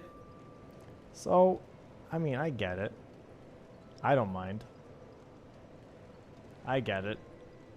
I don't. Because, like, this is, like, in a world where other Tarnished have existed before you. You know what I mean? And, like, these are the other Tarnished. I don't know. Yeah, put them in, but not as a boss. They can be everywhere. Invaders, non-invaders, you know, make a whole town of them. But they're badass. I mean, you can't tell me when you saw the trailer for the DLC and you saw Neither Solitary Jail shooting that repeating crossbow, you're like, holy shit, that's sick. That was cool. That was cool until I felt that. it. Until I felt it and was like, what is this? Yeah, it's tough. It's tough. No. It's you know what's funnier, though? These the NPCs in base games seem so weak now. Yeah. Back in the day, we were worried about like Vike, and now Vike is like a piece of cake. I do think there's a bit of a programming difference between the NPCs in the DLC and the NPCs in the base game. 100%. Yeah. Because the NPCs in the DLC are a lot less stupid. Like, you can tell the difference that the NPCs in the base game, you can very much just kind of bully. You can very much just, like, poise through. Whereas the ones in the DLC are just, like, try and mess with me and see what happens. Like, you really have to think about it a little bit more, you know? Very nice fight here from Jack. Rana, for example, right? Yeah. I feel like till this day, I think they just literally put a wrong value in there for input reading. GG's for Jack here, beating the ass out of this ass. Gets a weapon drop, gets his armor as well. Might as well pick it, you know. It's a night boss, it's a mausoleum, and it's a weapon drop. Really, really, really nice. Now he just needs one more night boss. I really like the weapon that dropped from him too, by the way. What was it? Inseparable Sword. So it's the Sacred Blade weapon that drops from D. And we have a death right. I mean, the stats are kind of rough though, right? You gotta go for. No, he can wield it. He can wield it 100%. Oh, okay. It would shred Death Brightbird 100%. Yeah, it'd be so much damage. CBD now is making his way, and he's actually going Relana. Look at that. Oh my god. I kind of want him to do it hitless. That would be so cool. That would be very impressive. It'd be very hard. So cool. It'd be very hard. But this is a piercing weapon. So Rusted Anchor here is a good move because Rolana is weak to pierce. But yeah, this is definitely a bit of a scary move, if you will. Bit of a scary move. Trying to do both at once. CBD now drained the ward, a lot of progress, also hovering over Mor's armor set, so he wants to go for that soon. Jack putting your rod on his anchor. Let's see how this goes. Can he do it hitless or not? Either way, it would be another night boss. Yellow damage. That's pretty good. For how early this is in, yellow damage is fantastic here. Just get the rot. So far. Oh. Get the rot here. And you're cooking. So far, so nice good. Jump. So far, so hitless. Nice. Oh, Mr. Cha-Cha too. And gets chipped there. Okay, hitless is over. Does the quit out. He actually wants to go for hitless. He actually wants to go for hitless. That's so ballsy. That is so ballsy. And if he keeps doing that, he's wasting time. He's going away. He's grabbing another grease. I don't like this. I disagree with this play. I'm sorry. I do not think you're in the position to quit out on one hit on a boss and also constantly rebuying greases. They're really, really expensive. I think this is way too risky. I mean, if he gets it though, right? I mean, even if he gets it though, he's missing still out of the entire progression towards Shadowkeep. So we'll see if this pays out for him. I really hope for him that he gets it now. CBD now also having the anchor, buying Glintstone Wetblade. And the Rotten Winged Insignia. Jack back here in Milana. All eyes on Jack. Okay, gets the R1. Very nice. Go ahead and watch this fight, shall we? On the big screen. I believe I have this set up correctly. I know I'm currently cutting off his feed for a second there. Oh, I don't have it set up. I'm so sorry, chat. Nothing happened. He's still hitless. Very nice. I thought I had that set up. My apologies. We do not have it set up. I'll have it for tomorrow. And also all eyes on CBD. He's climbing a ladder. What a thrill. Oh! Nice Dodges. dodges. Nice dodges. I'm happy that he's not trying to do R2s there anymore. Their rot is gone. The rot has expired. He was probably like 1 or 2 hits away. He had to have been. He had to have been, dude. The charged R2s just don't have the reach, yeah, so he's just going for R1s here. Should be getting a stagger very soon, though. That's risky! Sorry. Oh my god. I did not like that whatsoever. My heart, dude. Oh, and gets chipped again. There it is, and he needs to continue, dude. There's no time. Just commit. Just commit. There's the stagger that I was talking about. There it is. That's tough. That's tough. And yeah, now CBD currently in Shadowkeep, going to be going for Gaius hitless here. So this is going to be possibly Gaius hitless with anchor is so much easier. Holy. Yeah, he's most likely going to take this square away from Jack. Jack's been working on this, but sadly gets tagged in the middle of the Rolana fight, and now gets to, like, I would say arguably the easier part, somewhat easier part, depending on how you look at it. Also you mean second phase? Depending on your damage. Like, 'cause sometimes you can just you can bulldoze this phase, depending on your damage. Like, look at that. We're already halfway done with phase 2. You know, if he had rot proc here and then he put frost on this as well, he could have dealt a lot of damage here. Yeah, that's true.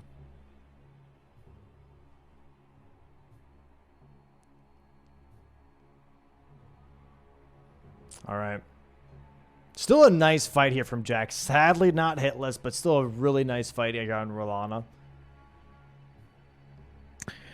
Yeah, it's at least his last night, as well as a lot of money, right? But that's it. It's not much more. Okay, there we go. Nice stagger, though. Yep. That is a knight. That is money. Boom.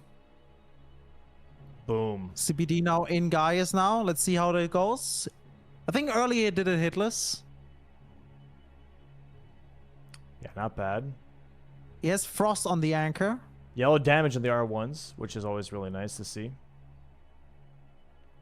Yeah, once that frost procs, he's cooking for sure. Pierce, not the best damage type here versus Gaius. He's going to get kicked in the face, though.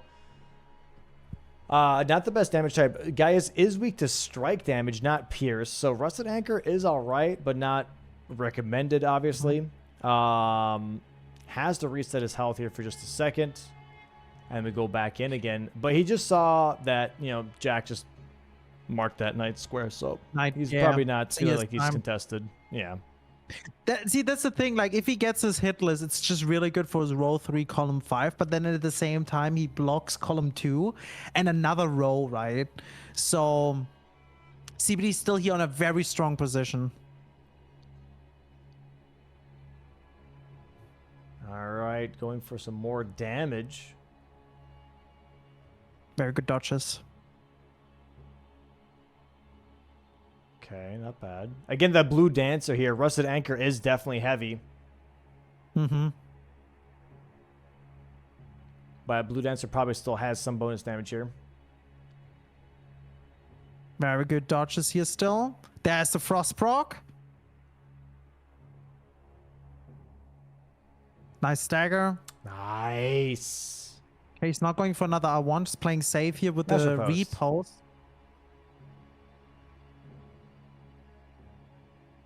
Oh, this with the wall is kind of ugh. There you go. Good RNG though for him, for sure.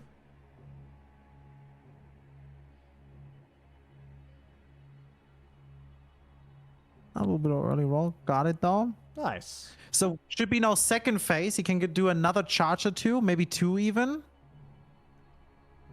Roll in, another charge or 2. Okay, no, goes for R1s. Good. Yeah, trying to get another frost proc here. Yeah. Should be getting a stagger outside of this attack. There it is. Very nice. Another R1 on the face. There's the frost proc. Looking really good right now. Hitless and Gaia's Pants is looking really, really solid here for CBD right now. Yeah. Yeah. Careful here with the stamina management. Was very close. So far, good dodges.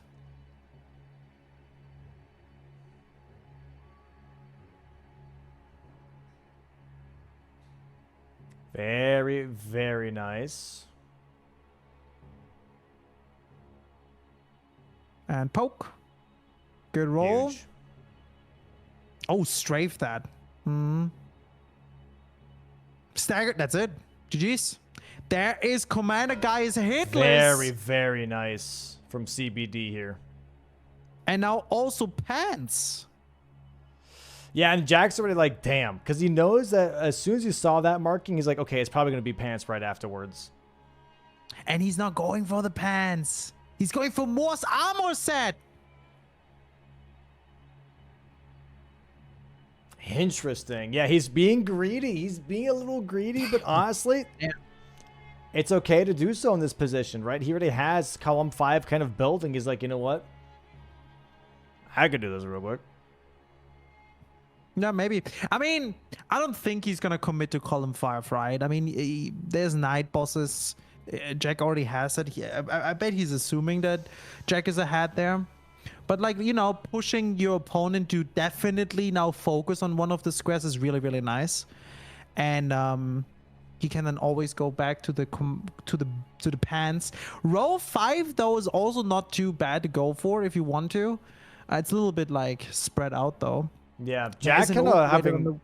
Sorry. Go ahead. I'm just saying there's an also rated on the way to the Blood Fiend, which works out. Yeah. But yeah, go ahead.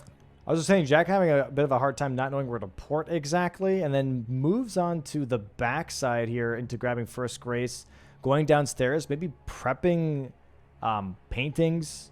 Might be going Painting for with Matting Hand. Yeah, some like lower access potentially here. Another mausoleum down maybe there look as at the well. diagonal. Yeah, maybe look at the diagonal here. I don't know. I mean, the drop weapon from the mausoleum, and then he gets mausoleum as well, is getting closer to Matting Hand with Jory as well. How could work? Where's painting? On the diagonal, bottom left to top right, column 4. Oh, there, yeah. Bottom left, yeah, could work. And we have more once again here from CBD. Second time. Second time. I guess he wanted to see him more, and here we have him. Good one. And you know what, chat? If you negative Excellent. to that, you've been making that joke yourself every single time. You're all doing these jokes all the time, you fucks. Yeah. You're such hypocrites, pissing us off. Absolute hypocrites, This dude. is insane. Does the streamer do it? Oh, it's not funny. But you coming in here with, I don't fucking know, with the worst shit ever. That's insane, dude. Actually bananas. All day we have to read like the worst shit where you're like thinking, okay, there's a reason we are the funny streamer, not you guys, right? And then you negative that. And there is the Moore's armor set here for CBD. Currently really solidifying the early game here, by the way, for game 3. 5-2 right now, 3-square lead. Going after Moore's armor set straight towards Ancient Dragonman. So he's looking at bulldozing column 1. He's like, dude, no, sorry, column 5. He's like, dude, I'm going to go for NPC dropped weapons now. And he's looking like in a decent position. I do think Jack is going to get mausoleums. He already killed Solitary Jail Knight, but this is still kind of putting him in a very interesting position. You know, very, very interesting position. Wait, is he killing this now for the drop weapon? Right? No, this guy doesn't drive. No. The boss does, not the NPC invader does. Oh, yeah, but what? Oh, because 3, unique NPC invaders. There you go. I mean, I feel like CBD is picking up here a lot of squares right now. 6-2, is pretty insane. Lot of strong progression here.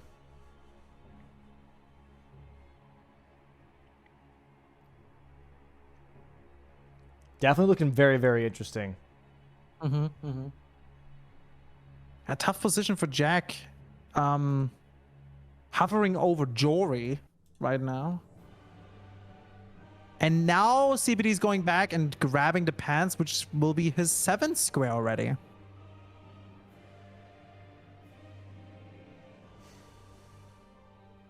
Going back for Commander Gaius' pants. Will do after. Yeah. He's just picking up all of the preference, all the priority. He's picking it all up. He's picking up the pants. He's picking up the duo. After that, he can pick up sorceries. Like he's got a lot of stuff to maneuver with here. Truly. Yeah.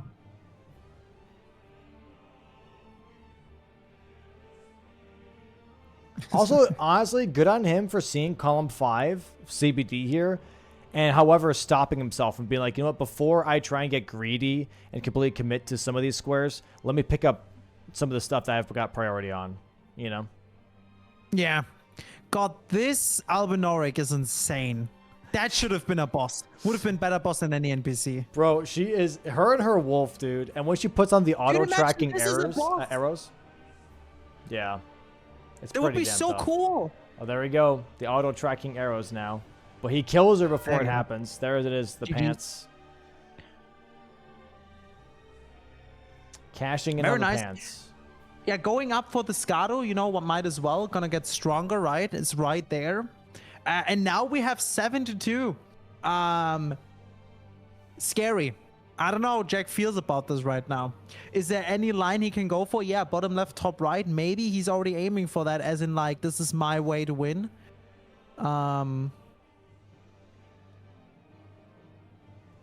I don't know. We'll see.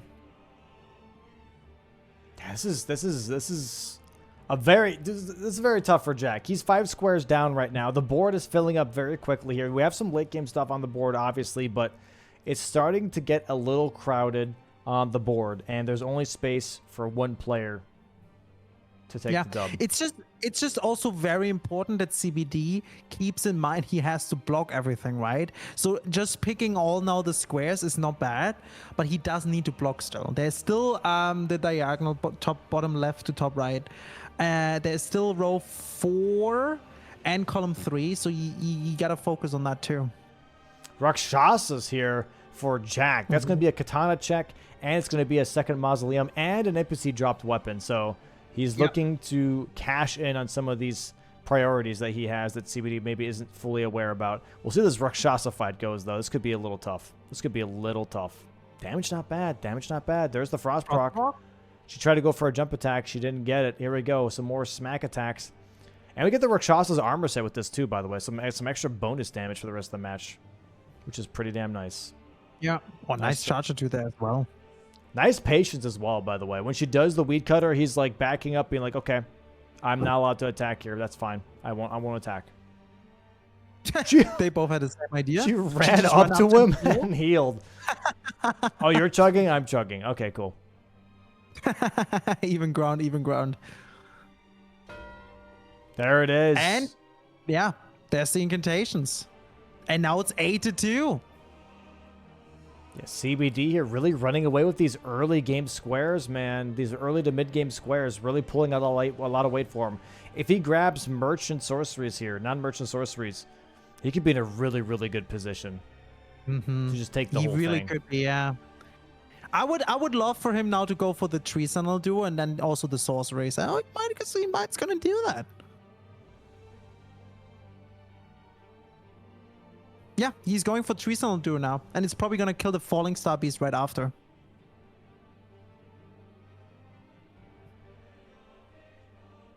All right, mausoleums here though for Jack. That's gonna be huge. Very good fight from Jack. Very good. There it is. There it is. Marks that. Gets a weapon check. What's the weapon? Do we get to see?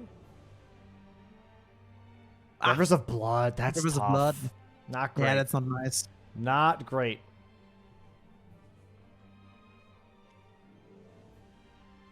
But you know what? At the very least, square on the board for Jack right now, for sure. That's true, yeah. It does look like a tough position, though. What do? You kind of have to focus now on a bingo line, right? Yeah. Which he's going to lose the Tree Sentinel duo here. Mm-hmm. I think he's going to be draining the water for Tree Spirits. I think he's going for the Tree Spirits here. I think Jack is genuinely eyeballing the diagonal. He's looking at blocking column 1, row 5, and he's like, I have 2 NPC dropped weapons, but before I go for my third one, I'm going to go ahead and drain the water and prep some other squares first in this diagonal. That way I can maybe force him to race me on this, but I will have the advantage. And I like that. He's putting him, into his line. It comes down to the sorceries, I think. If CBD decides to go for that or not right away. Yeah. CBD. Yeah. I guess we'll see. CBD going for the second Tree Sentinel. So we'll give him 9 squares and also block that row 4. Mm-hmm. But CBD still has to block that diagonal. Yeah, that's my middle square, right? Because of column 3 as well. Best one being that sorceries one. If he gets the middle square, then it's GG's. It's looking really... If he gets the middle square, it's looking really tough to bounce back from this. Somehow, Jack not dying to the bats, by the way, having 1 health pretty much. Literally 1 health, actually. Which is insane. And 1 more hit here for CBD, not 2 more. Hitting the Pog O face. There it is, Tree Sentinel duo. Damn. 9-3 now. It's looking very blue on this board, and he is going to the Falling Star Beast. This is so tough for Jack, right? Because, obviously, whoever loses this match is out. This is loser's bracket match 1. So, and we're on game 3. This is the final match. He's going for Tree Spirits here. Yeah, he is. Yeah. He's letting CBD grab a lot of these squares, but if Merchant Sorceries is out... Well, that's a shit remembrance. Why would he do that anyways? He can't have sorceries. It says non-merchant sorceries, including Enya. Yeah. No, I don't know. So he's lucky that she check didn't here. have a sorcery, by the way. That was an incantation. It was an incantation, yeah. Oh my god, maybe you think he actually thought it counts? I'm pretty sure he did not check the latest update on the rules. Oh. Is Enya a merchant? Yes. She sells yeah, you trade, things. right? You Trading exchange money for stuff. That's what a merchant does. If you exchange a remembrance with stuff, it's still exchanging, and that's how selling works. Something. Actually insane. Players don't read rules. Not surprised. I do think, though, Dragon Man is a dragon. I'm kidding. Don't even. Don't even. We're going for another Dragon Heart here, though.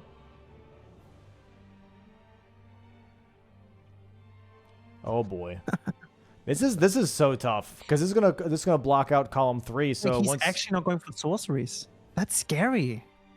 It's a little scary. Tree Spirit down here for Jack. 1 at the very least. But why would he do that? He's so ahead, right? He could safely win if he would just block the last thing. I mean, Dragonheart's sure is also a block, right? But for column 3. But the sorceries are so important. You think maybe he doesn't want to get sniped on that, and you think maybe he thinks that Jack is going for it? I really don't know. I really don't know. Oh, big man behind him, though. Smacking him. He just got fucking teleported over. Game of the year, by the way, chat. Actually insane, dude. Some of the riposte boxes are so awkward. Yeah, but only for like these specific guys, right? Yeah, like yeah. meta. Yeah. Like the really big bosses, for some reason, have really big riposte boxes too. Yeah. Like very big ones. Yeah. Besides, for some reason, Dragonkin Soldier has a really awkward on the nose. Kind of. You literally can't. It's so weird. Going for Dragon Man now. Okay. Yep, so he can get for Jagged Peak Drake for the Dragonheart. That's 2 Tree Spirits here now for Jack. Going for the 3rd one. Oh, this is intense, man. I don't know what's happening here right now. We're all staring at the diagonal, but Jack has 1 sorcery apparently. Oh, right, because he killed the Tree Spirit. Right. Oh, okay. This diagonal's looking really good for him, dude. Yeah, it really does. He already has 2 drop weapons. He has picked up the painting, not the reward, but the painting at least, down towards, towards Mettingham. Oy, oy, oy.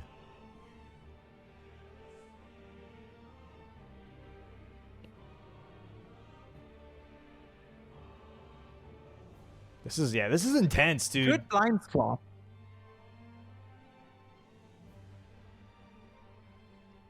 I'm quiet because I'm just watching these fights. Sorry, what? No, it's gonna be the last drop weapon in here for Jack.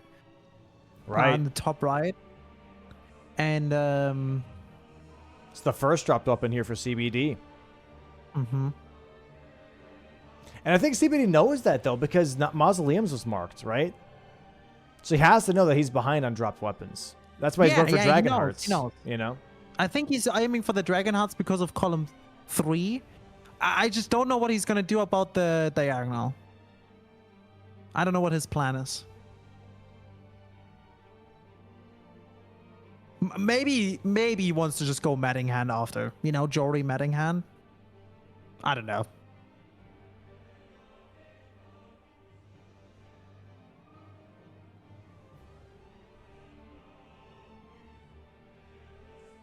All right, Ancient Dragon Man here, going to be the last NPC dropped weapon for Jack. That's going to be the top right square here on the board. Going to be starting to build that diagonal just a little bit. Dragon Hearts here going to be on the board for CBD fighting the Jagged Peak Drake.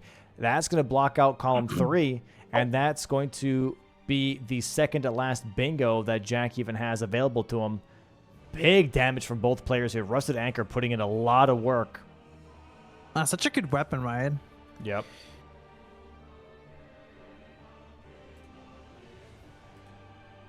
Nice Frostbrock here for Jack.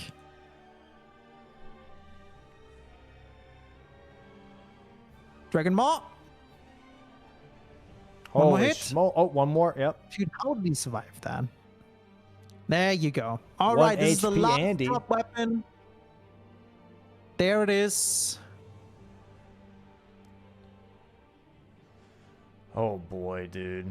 And here he has 2 tree spirits too, bro. This is again turning into from a game 2 situation. Jack finding the pockets. He's finding the pockets here. He is close to Medding Hand. He needs to go for sorceries now. Yep.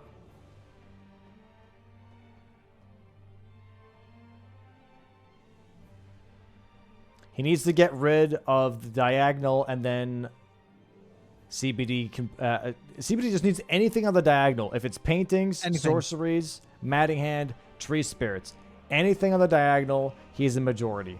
10-4 right now for CBD, 6 square lead. But let me tell you, this diagonal is not looking too pretty for him.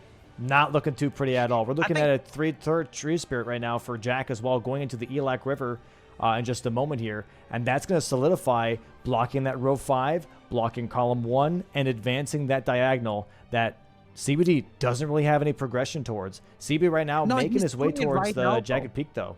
Huh? Yeah. Yeah, he's doing it right now. He's going up for the paintings. Yep. I think. Yep. So he can at least gets that right. I think he's just aiming for the paintings. We'll see how Jack's gonna do that. Because Jack right now is trying to literally progress all 4 squares. Yeah, pretty much. And that's not easy. I think here's the tough thing. Maybe not. Who did Graveyard skip this game? Who did Graveyard skip this game? Last game, CBD did Graveyard skip. Jack did it this time. Oh, but here he has Graveside Plains. Okay, Jack is split progressing. He's going for paintings now, too. Yeah, I think, I mean, he kind of has to, but he needs to do it correctly, right? That's the thing. He should not go for ulcerated. I feel like all the things CBD is marking just shows that he doesn't have any. He does know he's ahead on Medding Hand, but I guess he can just gamble with that. So it's really about the sorceries and painting rewards right now. This is going to be very interesting, guys. CBD needs to block that. If CBD blocks the diagonal, he's going to win. Because he's already on 10. That would be his 11th square. He just needs 2 more. But if CBD doesn't get anything on this, then it's just over. And it's difficult. I just wonder why he went for Dragon Hearts instead of sorceries right away. It must be that he thought he would get sniped. I'm not sure. I'm really not sure. I think... I mean, Jack is not really showing much, right? There is like nothing happening. He had Mausoleum, he had the Knights, and he had Hefty Pots. That's it, right? So I think CBD was like, okay, I'm just gonna block everything around it, and I don't want to get sniped on sorceries. That must be it. It's gotta be something like that, yeah. Or like, I don't want to get sniped on paintings or whatever. Now he has to choose something. Okay, going back now to Shadowkeep to interact with the painting so he can get the reward here. Jack now here at the shack to pick up the second painting. Which is the shield. Going back to 3-Path Cross Grace now. Going to be grabbing the shield first. And then still has to do all of this traveling that CBD just did. But already has the painting. He has the paintings, yeah. I think Jack is ahead on paintings right now. I would say. Because he killed Dragon Man already, he just needs to go up. CBD still needs to pick up the painting right now downstairs, and doesn't have a second painting, I think.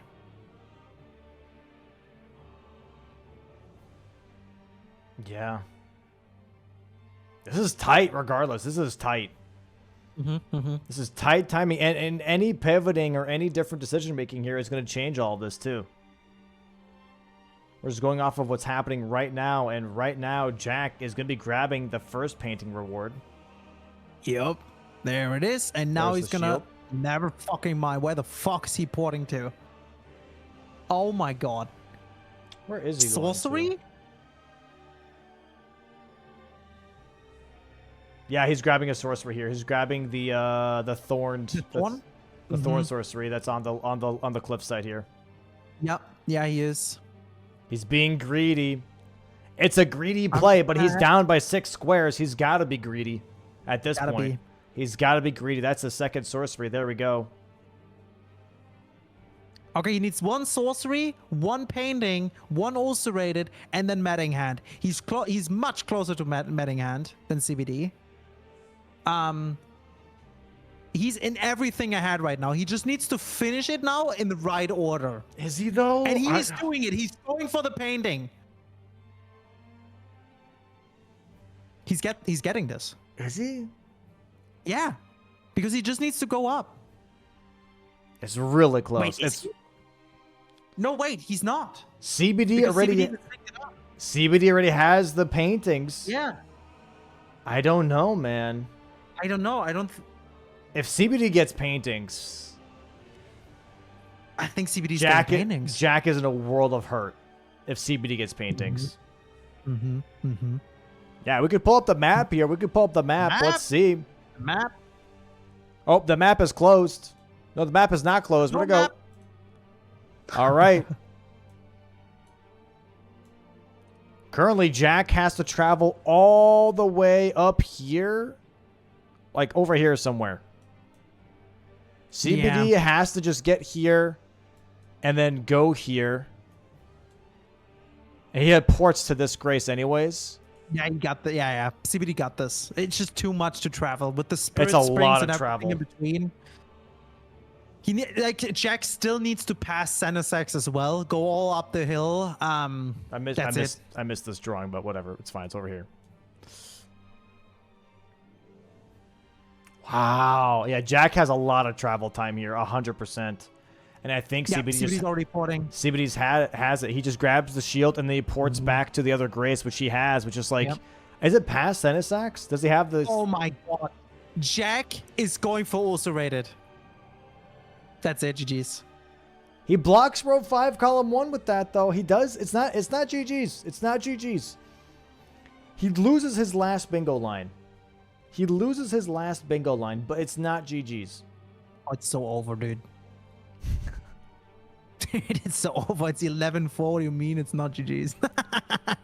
It's not GG's, man. Like, how do you come back after this? Like, how do you come back after this? It's tough. You can.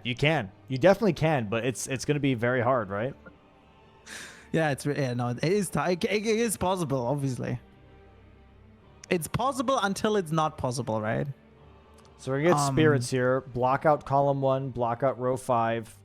We're going to get sorceries here. So Jack at least is at 6. 6-11. Yeah. And then look at the rest of the map. Mattinghand, Jory, Jack has a little bit of advantage on. Death Red Bird, that's even Steven. Burn the Ceiling Tree, that's also even. Even. Devonia, even Steven, same. Chief Blood Fiend, that's pretty even. Mateer Mother of Fingers. No, actually, he's that's towards Jack. So this could still turn anyway here. Here we go. There it is. There's Tree Spirits. CBD seeing. And there is the block. And 3, 2, 1, boom! Paintings. Yeah. Yeah. Yeah, Jack knows. Jack saying GG's. He can still bring it in. He's drinking. He's like, okay, that's GG's, but he's got time. It's 11-5. He's got 2 squares to. He's got 1 square at the very least to work with here. He's got 1 square to work with here at the very least. I mean, I see it. It's hard to see that, obviously, because you're split progressing so much that you're trying not to mess with, with a diagonal, right? It's so difficult. You had to send a Hail Mary here, pretty much as well, but like it's not, he has a moment. That's pretty much it. He has a moment. So TBD now going for Death Right Bird. I would say is a decent pick. Jack making his way downtown, walking fast to Mattinghand and Jory. Yeah. Damn. It's just like CBD just bulldozed through all these squares early on, right? It's insane. Yeah, I think it's just the early game for sure. On this one, compared to game 2, on this one, CBD just had such a strong early game where Jack's prep really did not make a dent as much as he was hoping it would. As at the same time, we did had some incidents, died twice on the Jarl Knight, which took time. Then also had the problem with porting out of Rilana for the hitless, right? That is just time he was losing. It was also on squares that were already kind of in a bad position. Yeah. You sneeze? Yes, sir. Oh, bless you. Thank you. So it's just tough. Definitely a tough situation here. So we might be seeing CBD moving on in the lower bracket here. Potentially. We're not there yet. Things happen sometimes for a reason. And according to my script, we got time. According to my script, things happen. Nice skip here. Nice skip here on the catacomb.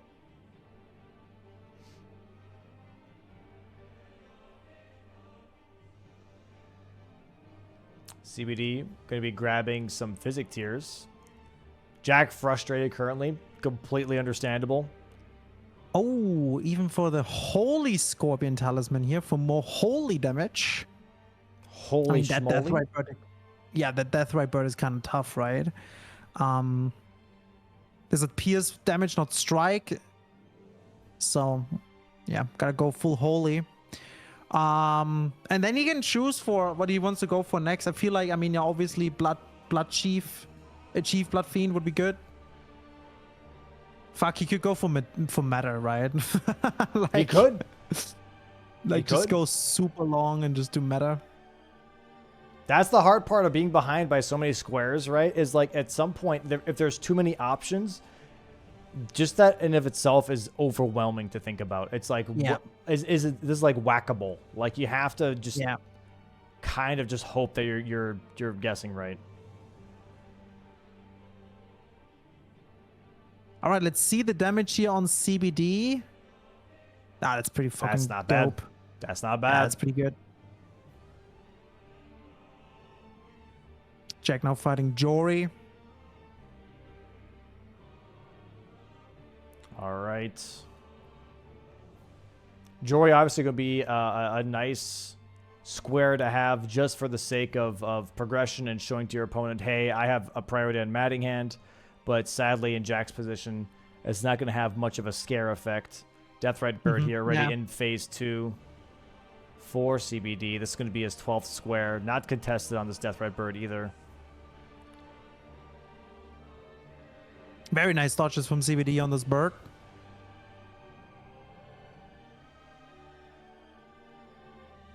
Needs to be careful here with these other birds around, right? Yep. Throws a cook, throws a throwing knife. Throws a cookery.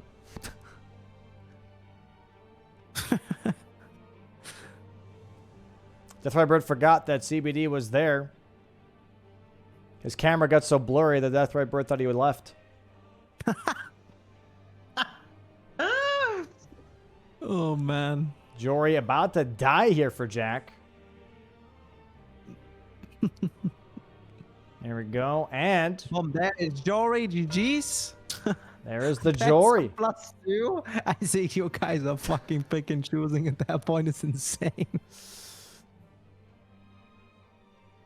Do be insane. Do be insane. Oh my god. Do we get the Deathrite Bird maybe from... Oh no, wait, where are we going? Where are we going? Sorcery still? Yeah. Jack's still 0-7ing because he's just like, it's over. And like it's hard. It's hard, man. It really is. Yeah, it is what it is. I mean, to be fair though, like it's 3 games. It's a lot to do. Very strong games, and then like on this one, it's just that Jack had some more incidents than in the other games, and CBD didn't have that, right? He chose completely different squares. CBD was basically doing his own thing, while Jack in his squares had some incidents which cost him a lot of time. They were not in amazing positions on the board as well. There's Deathrite Bird. One more square for CBD and he wins here and gets into the next match. Yeah, it goes like that sometimes, right? It just goes like that sometimes. There's 3 sorceries. What is he gonna go for? There's no way he's doing meta. Ain't no fucking way he's actually doing meta. Hey, it's a best of 3s, game 3 match, loser's bracket. If you lose, you're out. He's going to be doing the most secure square that he can think of, and it's going to be meta. And that's that. And that's that. And that's that. Yep. Now you don't want to be sniped, you know? No, that's true. It could literally happen, right? That every square he's going to go for, now he's just getting sniped. It's a tough position to be in, for sure. 100%. Jack here going towards what seems to be Devonia. Yeah, and Ceiling Tree, I guess.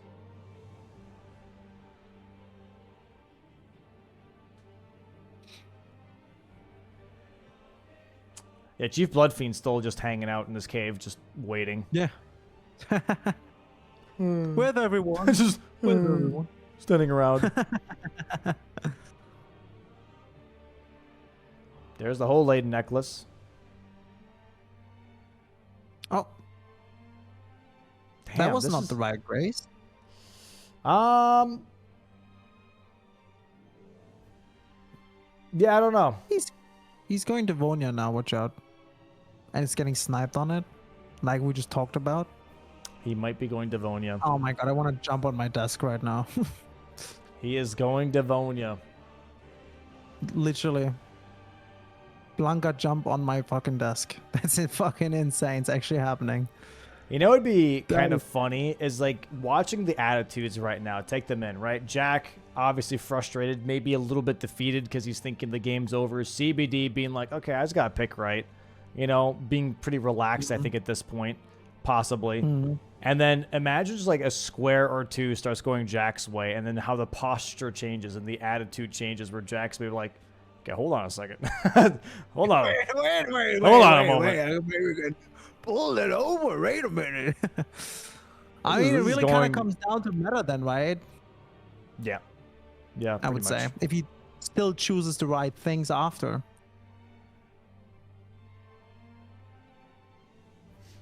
All right. Well, yeah, we're going to see Devonia here in just a moment. A bit of a revenge thing here for Jack because he lost Devonia Square last match too. So we'll see that being marked here in a bit.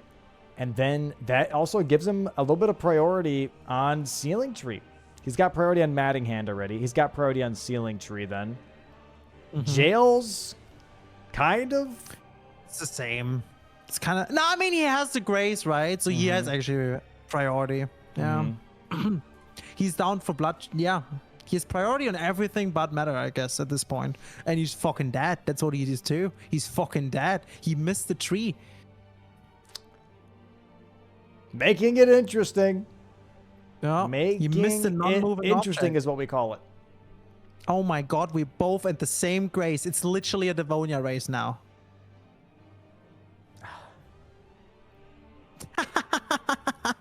This is fucking fantastic, dude. It's almost like it's scripted. Maybe. Maybe. Here we go, though. Jack is a little bit ahead. Jack's a little bit ahead. He's taking his time. He's taking his time. And he's chilling, right? He's just waiting. I think he's literally playing the game, but just waiting for CBD to finish the fucking last square. Bro, not knowing. Ain't no way. He didn't get it. Oh, he got it. He got it. Oh my god, he got it? All right, I guess we activate cheats, whatever. Okay. Huh? Though I was worried there for a second he's going to get knocked off his horse. Oh. And then, like, just die.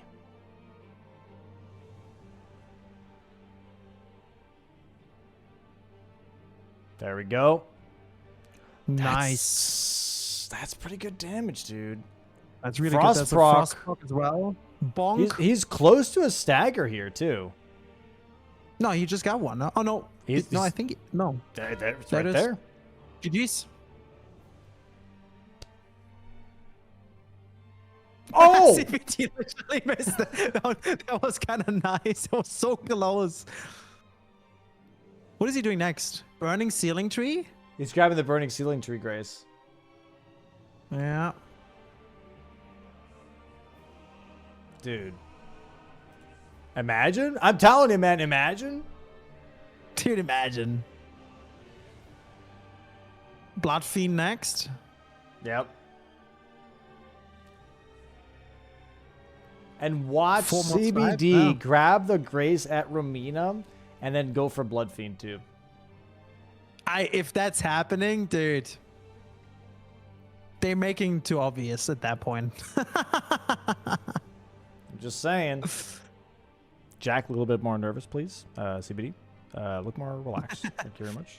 Guys, too obvious. You know, can I have a bead sweat on Jack in 5 seconds, please? That'd be great. And then CBD, I need you to just you know, fist bump and quick fist bump. Be excited. Be like, this is almost over. You know. Yeah, do like a quick look into the camera just so we know you can hear us. Just for a moment. Where's the camera? What do you mean? 3. All right. Romina, Grace, we're almost there. We're almost there. Please go, Blood Fiend.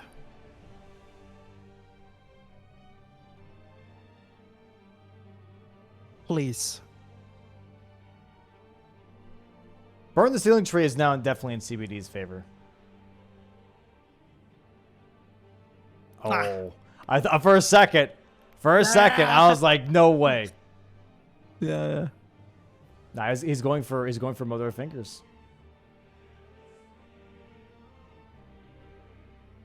All right. Well, there we go. Blood Fiend here for Jack now. Excuse me, Jesus.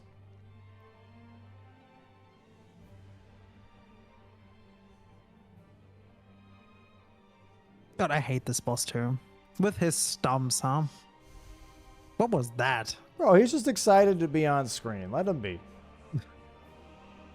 Finally, his moment. His moment. His little belly.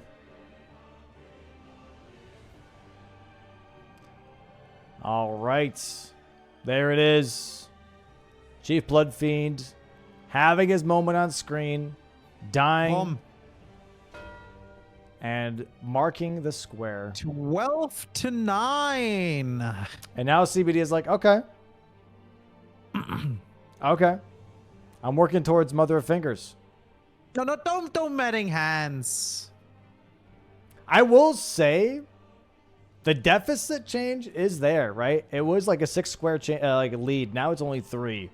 Like, it's definitely looking better, if you will. Like, pretty much Jack is showing all the advantages that he had.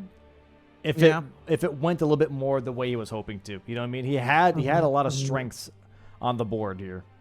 Oh yeah, the diagonal was like his, right? It was just like the split pushing was a bit too much.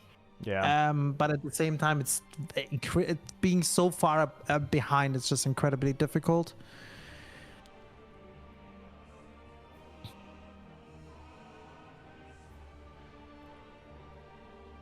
Well, all right, Madding at 10th square here in a bit. I like how we're just like, yep. All right. No. Well, okay. It is what it is, right? Not too shabby. Definitely not too shabby. We're blowing some fingers. Ayo. Oh my god. Yeah, dude. Matting Hand ain't to mess with, dude. Like, at all.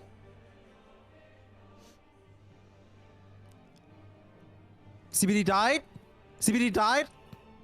Ground 1.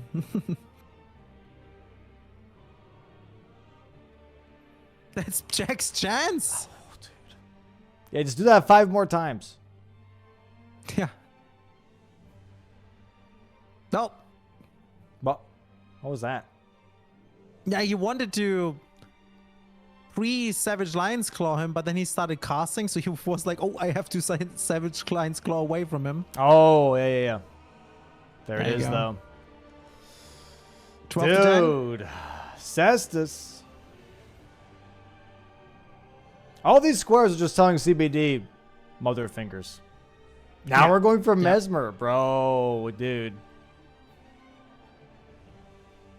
I mean, he has to, right? He has to do everything. It's insane. I mean, currently it kind of also being like, Jack's probably thinking, man, I'm getting a lot of squares here. Maybe I'm sniping him. That's what I'm saying, right? Like, your attitude changes at some point. We're like, dude, like, is this actually happening right now? But also, like, it's still hard to tell, right?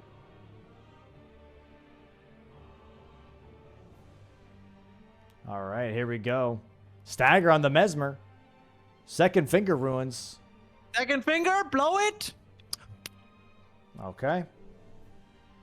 Now, don't have Anna run off the edge, please. Play safe. Oh Play my smart. god, wait. That would be funny as fuck.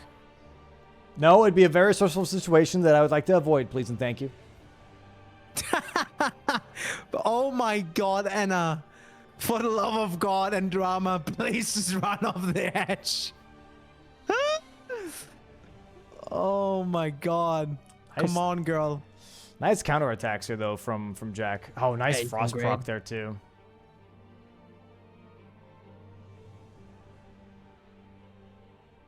All right. Is this a thing that she does? That she just runs off? No, not really. Oh, okay.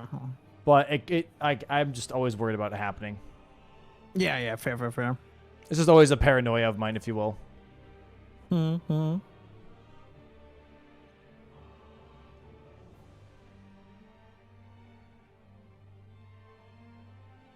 Well, all right. There goes Mesmer. Very good fight. There is Mesmer. We're going to see Romina here in just a bit as well. Oh, he's sitting down. I'm not sure. Yeah, going straight to Romina. Very nice fight. Anna. That would be so cool. And here we go. Anna. Walk on in, please. Stage left. Dude, just jump off. Do a backflip. Call it a day. Do a flip.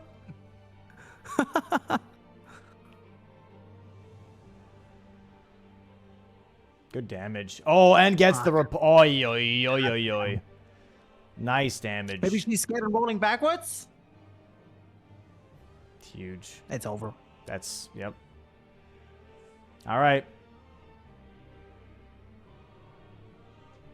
Here we go. Well, Mateer Mother of Fingers time, and closing out the match here for CBD.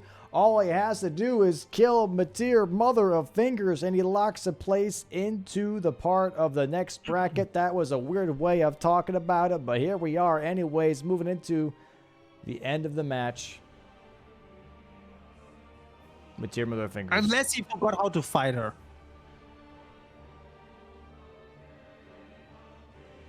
In a very specific scripted way.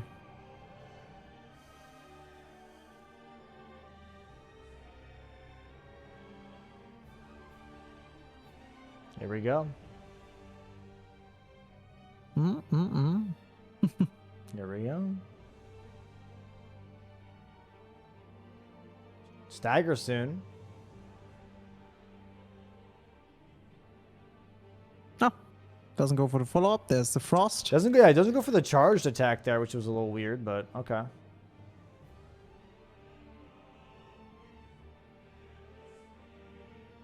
Playing very safe. Yeah. What? Is she weak to slash or pierce? Slash. I know bleed. Weak slash, to slash. Yeah, okay. Yep. Very weak to slash. Boom. Perfect late roll here to not get caught by the second explosion. Not going for the charge attack there still is kind of weird to me, but that'd be what it'd be. Slam downs. Romina, by the way, on Jack's screen. Maybe a burn the ceiling tree before Mateer Mother Fingers is claimed. Not sure.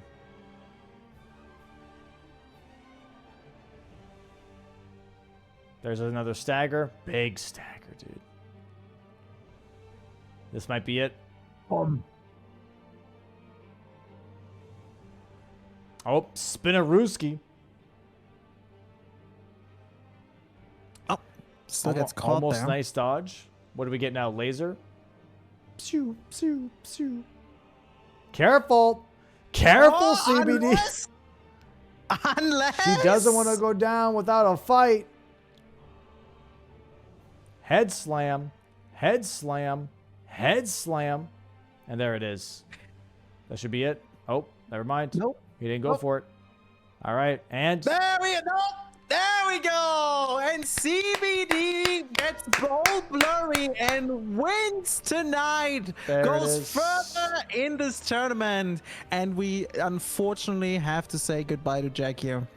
Very, very good day. Amazing matches. Not gonna lie. Insane matches. Yeah, GG's to CBD here. Moving on the lower bracket. Jack here, however, sadly, calling it a day on the preseason 6 tournament. Fantastic matches. Yeah, I mean, fantastic matches. There was first bingo brawlers for Jack, and he played out of his mind, dude. He played so well. Yeah, I agree. I agree. Very, very good matches from both. Very, very good matches. Absolutely insane. I was very, very surprised as to how that went. Yeah. All right. All right, let's go ahead and see. Check in on the players if they're ready for the interview. What a day, guys! Huh? What a bingo day! Can we get a absolute bananas in chat? Hey, yo, welcome in, GG's. Hello. Hi. What's up? How you feeling, man? I thought I was gonna faint before I fucking marked the square, dude. It was a tough fight, man. It was a really, really tough fight. But GG's to you, man, winning the best of 3s here in the lower bracket. Now moving on into the lower bracket even further. How were the all 3 games for you in general? Like, how did you go into this best of 3s mentally and everything? Well, I mean, I played Slay Aspire 2 this morning before we played, because I just needed to not think about it too much. That's fair. That's super fair. That was my strategy. Do you think it helped? Yeah. Yeah, for me to not really like be in my head about it, you know. That's a good way of doing it. Yeah, that's a good way of going about it for sure. So yeah, after getting game 1 in your pocket as well, by the way, and going into game 2, what was the overall game plan? Obviously it's winning the match, right? But is it also like did you feel more comfortable in DLC, or like was base game you're like, okay, well that's my one good match in base game, but now I have to deal with the DLC? Like, what was your, going up against Jack? What was the feeling, I guess? I think for me, I think everyone has their strengths when it comes to either DLC or base game. Yeah. Maybe besides like Tom, but like I think with me it's just dependent on who I'm matched up with that I'm favored, I guess. Okay. So because I mean I know Jack says all the time he's not big on base game. So I guess I'm favored in base game when it comes to that. I knew I knew both of us were able to win in both. I think that's kind of evident by how the matches played out. Yeah. Yeah. So I don't think I was really like harping on getting one or the other. Although I mean, like I'd be lying if I said like like there wasn't like a half bit of me hoping that third game was base game, but I guess it didn't really matter. Yeah. Yeah, did you? So when since you lost this the second match in DLC, how did it feel that you knew it's gonna be DLC again? Honestly, I was just expecting it, dude. I was like, you know, like I got base game against Chris. Why not just get DLC against Jack? It's fine. Just fix it in post. It's tough. It's tough. It's tough for sure. Let's go ahead, bro. We'll bring in Jack too. We'll talk about games 1 through 3. But yeah, that's super fair. I've always wondered, like, if you're going into a best of 3 match, how does it, over time, how does your your mental change? Pretty much, you know what I mean? Welcome in, Jack. GG's, man. GG's. Insane best of threes, dude. Insane best of threes from both of you guys. You guys played fantastic. We have obviously all the boards here. I'll send you guys the boards as well in case you don't have them for game 1 and game 2. That'd be nice. In the matches Discord, I'll put them in there. This is game 1, and then this is game 2 here. Hold on. There's game 2. Yeah. Okay. So Jack, the question that we asked you for CBD and for you now as well, but kind of the opposite, right? Is base game being a very, very close match, but being down 1 game and then bringing it back yet again, like you did last week in the DLC, evening out the best of threes here. How did it feel for you? Do you feel more comfortable now with base game than you did last week? Because the match was insanely close, right? So it seemed like you're kind of balancing out a little bit more between the two formats. Last week I had said that you just wake up some days and you're just reading the board better in one format or another. Yeah. I felt like this week I woke up reading base game a little better. It's just I'm worse at it. So I felt like I had a pretty good base game. And both DLC games, I had a disastrous early read of the board. And CBD demolished me in the early games. And I made, especially in game 3, some very optimistic decisions. Yeah. Which I know I can do, but under pressure, it's hard. Yeah. 100%. Well, let's all look together at game 1. I've got game 1 up for the viewers at home up as well. Yeah, we're going obviously base game being first, and that I would say, you know, as in your own words here, Jack, kind of like being more of CBD's forte for base game. But you said you're kind of feeling yourself on the board ring as well. Obviously, insane because it was almost a filled out board for both of you guys. There was a lot that was going on with this one in game 1, and obviously the early Moog rush from you, Jack, setting up Moog by getting the money, getting the stones and upgrades and stuff like that. The Tom play. What? Yeah.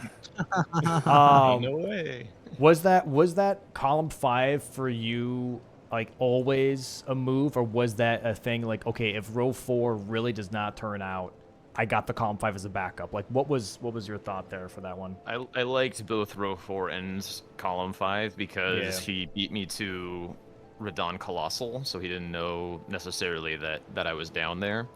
Also, I kind of wanted to like get him to block the diagonal going for the Sacred Flasks while I got progress on the row 4. I just I didn't expect him to go Halic Tree Medallion as quickly as he did. And when that was gone, I just immediately started working on the column 5. Yeah, makes sense. I mean, for you, CBD, what was your overall game plan? We did see you kind of maneuver around the board, I'd say a bit more, I don't want to say uncertain, but more or less like open to opportunity, if that makes sense. It's like what was more or less your idea looking at this board? Well, I think I just tried to, how do I say it? There are some things where it's like you can put the tee in right before you put the golf ball down and hit it, right? Yeah. And I feel like getting the crack pots so I can, have some ritual pots, getting the Sacred Flask so I'm closer to Grail, getting Radan so I have the option to go downstairs. I guess going to Moog, and then if I don't get Moog, I can still kill him, even though I quit out instinctively when he got it. But so I have access to capital. But yeah, I think that's just how. Oh, and even going to the Halic Tree Medallion that early, I guess, set me up to get the Physic early, and I guess also getting the Flask. So I mean, there were just things that kind of collided with each other. Yeah. Yeah, the completion of one square prepped up another, pretty much, Yeah, pretty much. Which we definitely saw on quite a few, especially when it came to the Grail square. We're Jack is already making a move towards the Grail square. This is going to be a bit of a race, and then realizing, oh wait, CBD did Sacred Flasks. He has Millicent Church. He doesn't have to travel as far. He doesn't have to do Celia Town Skip. That's going to make such a difference in making up all that time. I looked back at the VOD too. I don't think I get that score if I don't have Hakuka. Yeah. I think there's 0 shot. so I guess okay. Oh, the Grail. Grail, but I guess going for Black Knives early because I wanted the katana check. So and then I saw purple. I'm like, it could be. Yeah, there it is. So yeah, getting that dragon katana was really really good. It was a really good pickup because Jack was playing with the anchor, right, and that worked out really well as well. Very strong. But like dragon katana was like situations with the bleed proc and everything. It just helped. I wouldn't say that was the thing that decided everything. It just helped a lot for the speed, right? Yeah. No, I agree. I agree. First match was very very interesting. Well, let's look at the second match here as well. Obviously, this first match going to CBD in this one, and then now match 2, which is a completely different format, DLC. I mean, this is a question I wanted to ask before I guess I moved on to this one too. Was the fact that would you guys agree that base game is a lot more board heavy and that DLC is a lot more map heavy? So like your board building and your board understanding is way more way more influential, if you will, than if you're playing DLC. Map presence is like king. Like it's the best thing possible for you. I'd concur exactly on the DLC. Base game, I would say less so than board. I think it's about managing power level. Like how do you weave in your upgrades and meeting all of the tax squares and things like that while still being able to do fights without incidents and do them quickly. Yeah. I think that's kind of the core of what base game bingo feels like to me. What about you, CBD? How do you feel about that?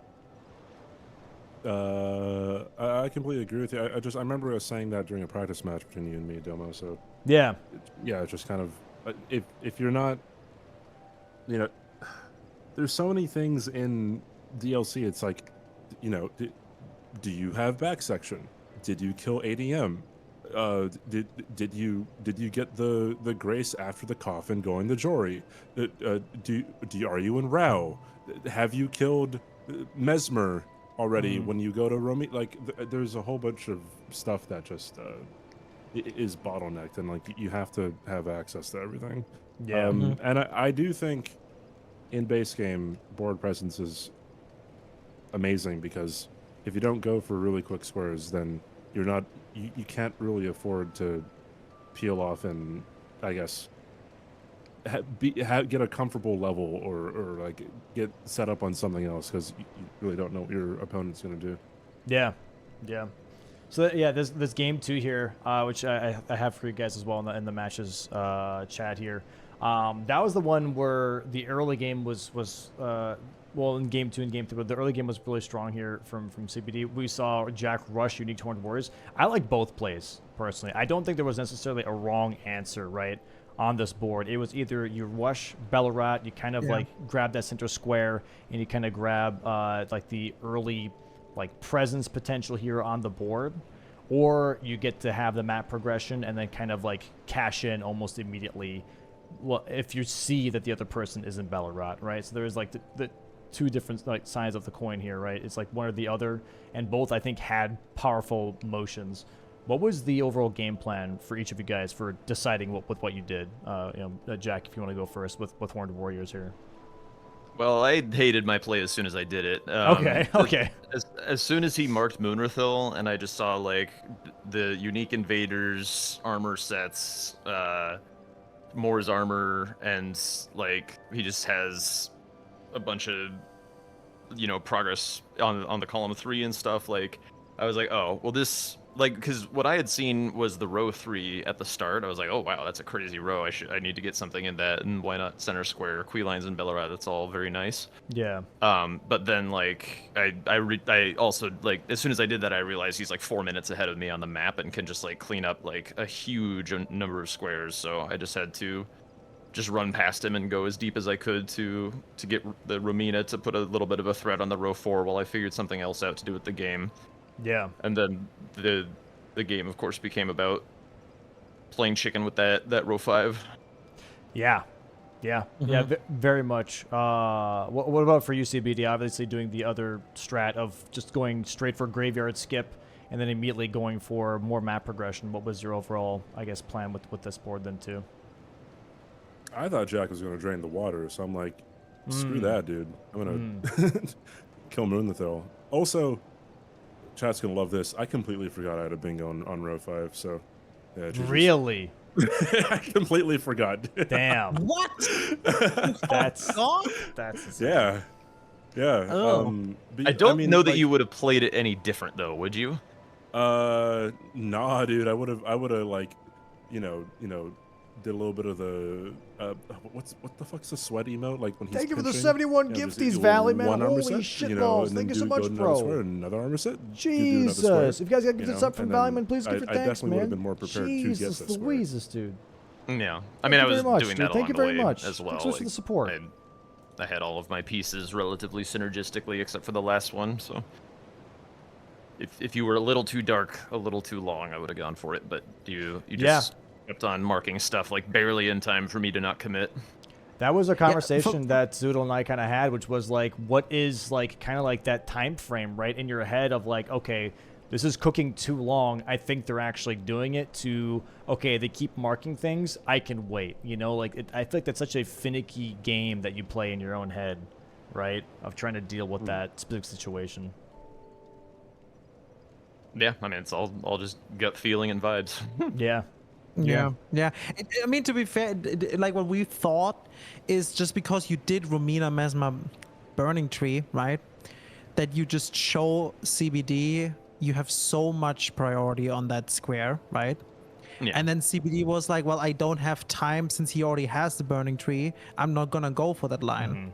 So that's how it looked from our perspective, at least. And that's why I definitely wanted to take away as many little tasty treats along the way to that square, so it's as like least appetizing as possible. Because like the less along the way that he gets to do, the more it's like it's a little YOLO for him to go for.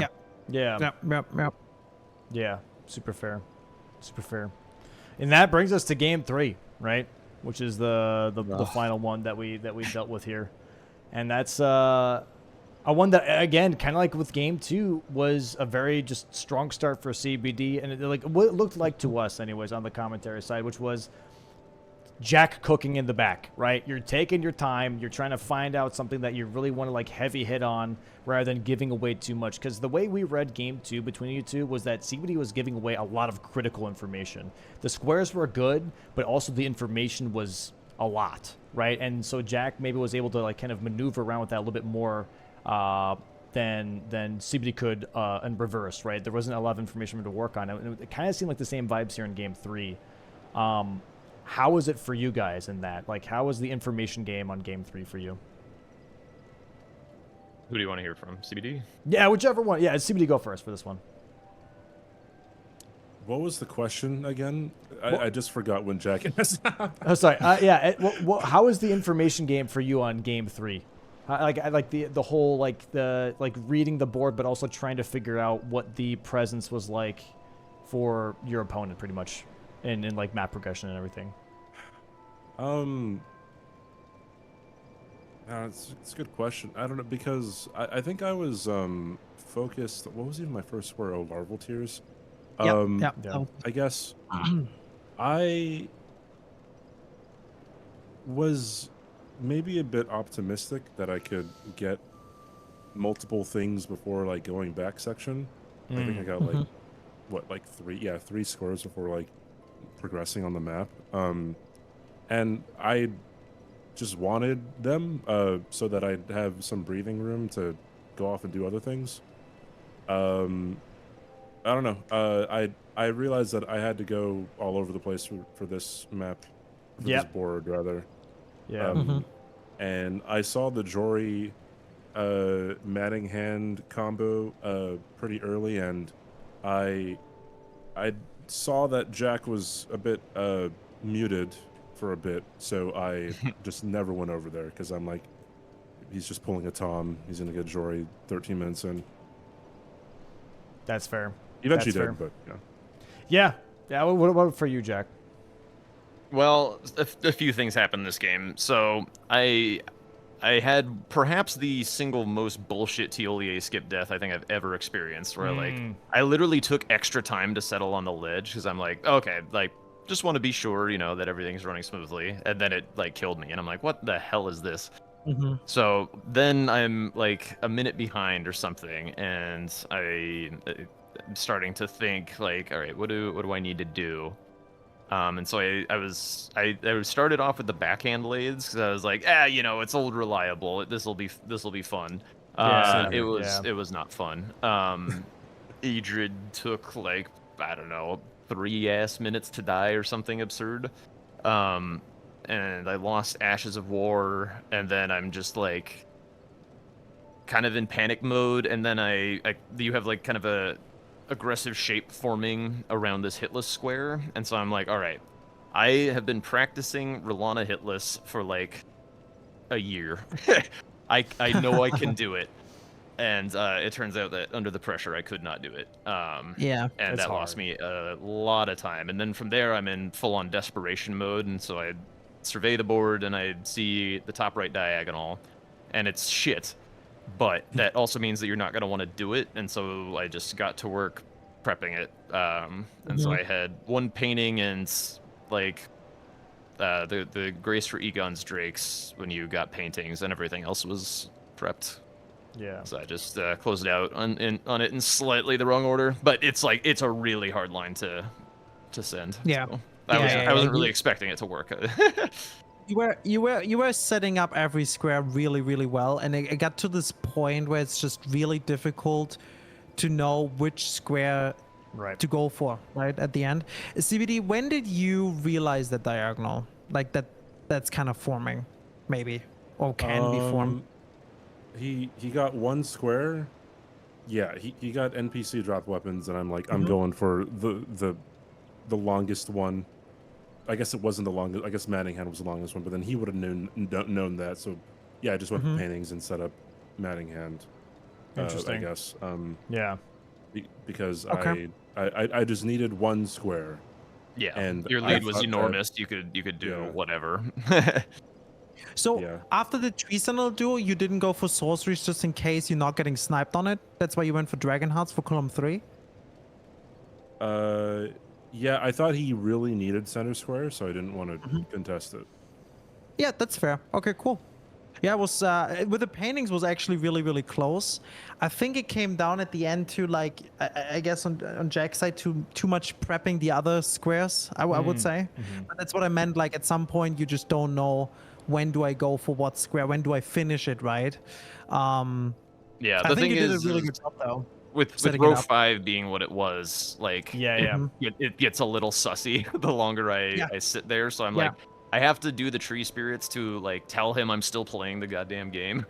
You know, like I just had to deviate for that, and it was just enough time. Fair enough. All right. Yeah.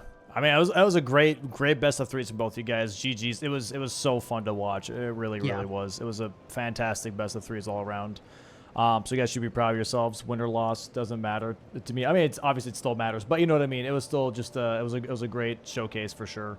CBD moving on the bracket. GG's to you, man. And Jack, sadly hopping out on the preseason tournament here on the losers bracket side.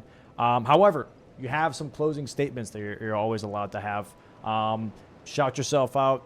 Talk about whatever you're working on, whatever is holding for you in the future, and yeah, go for it, man. Yeah, I mean, first and foremost, of course, like just the biggest thank you in the world to you, Domo, for including me. Like I started this off as kind of nobody, so you took a took a shot on me, and like I don't know, I couldn't be more grateful.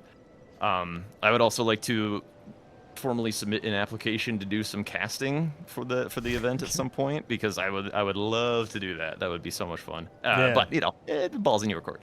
Anyway, as for me and who I am, I started at with season 4. Was just like practicing, having some fun, joined the community for bingo. and discovered that I was actually pretty good, and I guess I earned a lot of people's respect, and people let me organize some tournaments and things like that. And anyway, but I would say that if I were to shout myself out, if anyone wants to watch bingo in the off season, I'm your guy. Tune in, follow, sub, check me out or whatever. Like, well, I'll be doing bingo as long as Elden Ring bingo is a thing. So that's what I'm doing. Otherwise, you know, maybe a goofy challenge run here or there, or some French, whatever. But yeah, bingo's the name of my game. I can definitely guarantee you that with your matches you had now, unfortunately you have to leave already, but with the matches you had, you won a lot of hearts in Bingo Brawlers. Very, very well played. Thank you, Zoodle. Yeah, very it's cool been matches. an emotional journey. Yeah. I'm sad it's over so soon, but I hope I entertain some folks. Yeah, definitely. 100%. Also appreciate both players for sticking to the script. You guys doing great. Yeah, appreciate it. Thank you. Thanks so much for the kind words. I appreciate that, Jack. And yeah, man, absolutely just fantastic match. If you guys get the chance to watch it back yourselves, I'd highly recommend it just because it's an amazing best of threes. CBD again, GG's to you, dude. We'll see you next week, man, versus we don't know yet, which is the fun part. It's so cool. So we'll find out on Sunday. But I hope you guys have a great rest of your Friday, man. It could be one of 3 people, right? At this point. It could be. Right? Hold on, let me pull up. No, it would be between Ness and whoever Ness is facing. Yeah, but whoever Ness is facing is determined on who loses between. Yeah, so one of 3 people. Yeah, pretty much. Yeah, Ness, Blanks, or Chris. So one of those 3 is your facing. It's your next opponent. Okay. So yeah, but with that, guys, hey, have a great Friday. Thanks so much for being here. I appreciate you. Yeah, we'll see you guys soon. All right. So thanks so much for being here. I appreciate you. And have a good rest of your day, guys. All right. GG CBD. Thank you, Domo. GG's, Jack. You're amazing, dude. GG's. Thank you.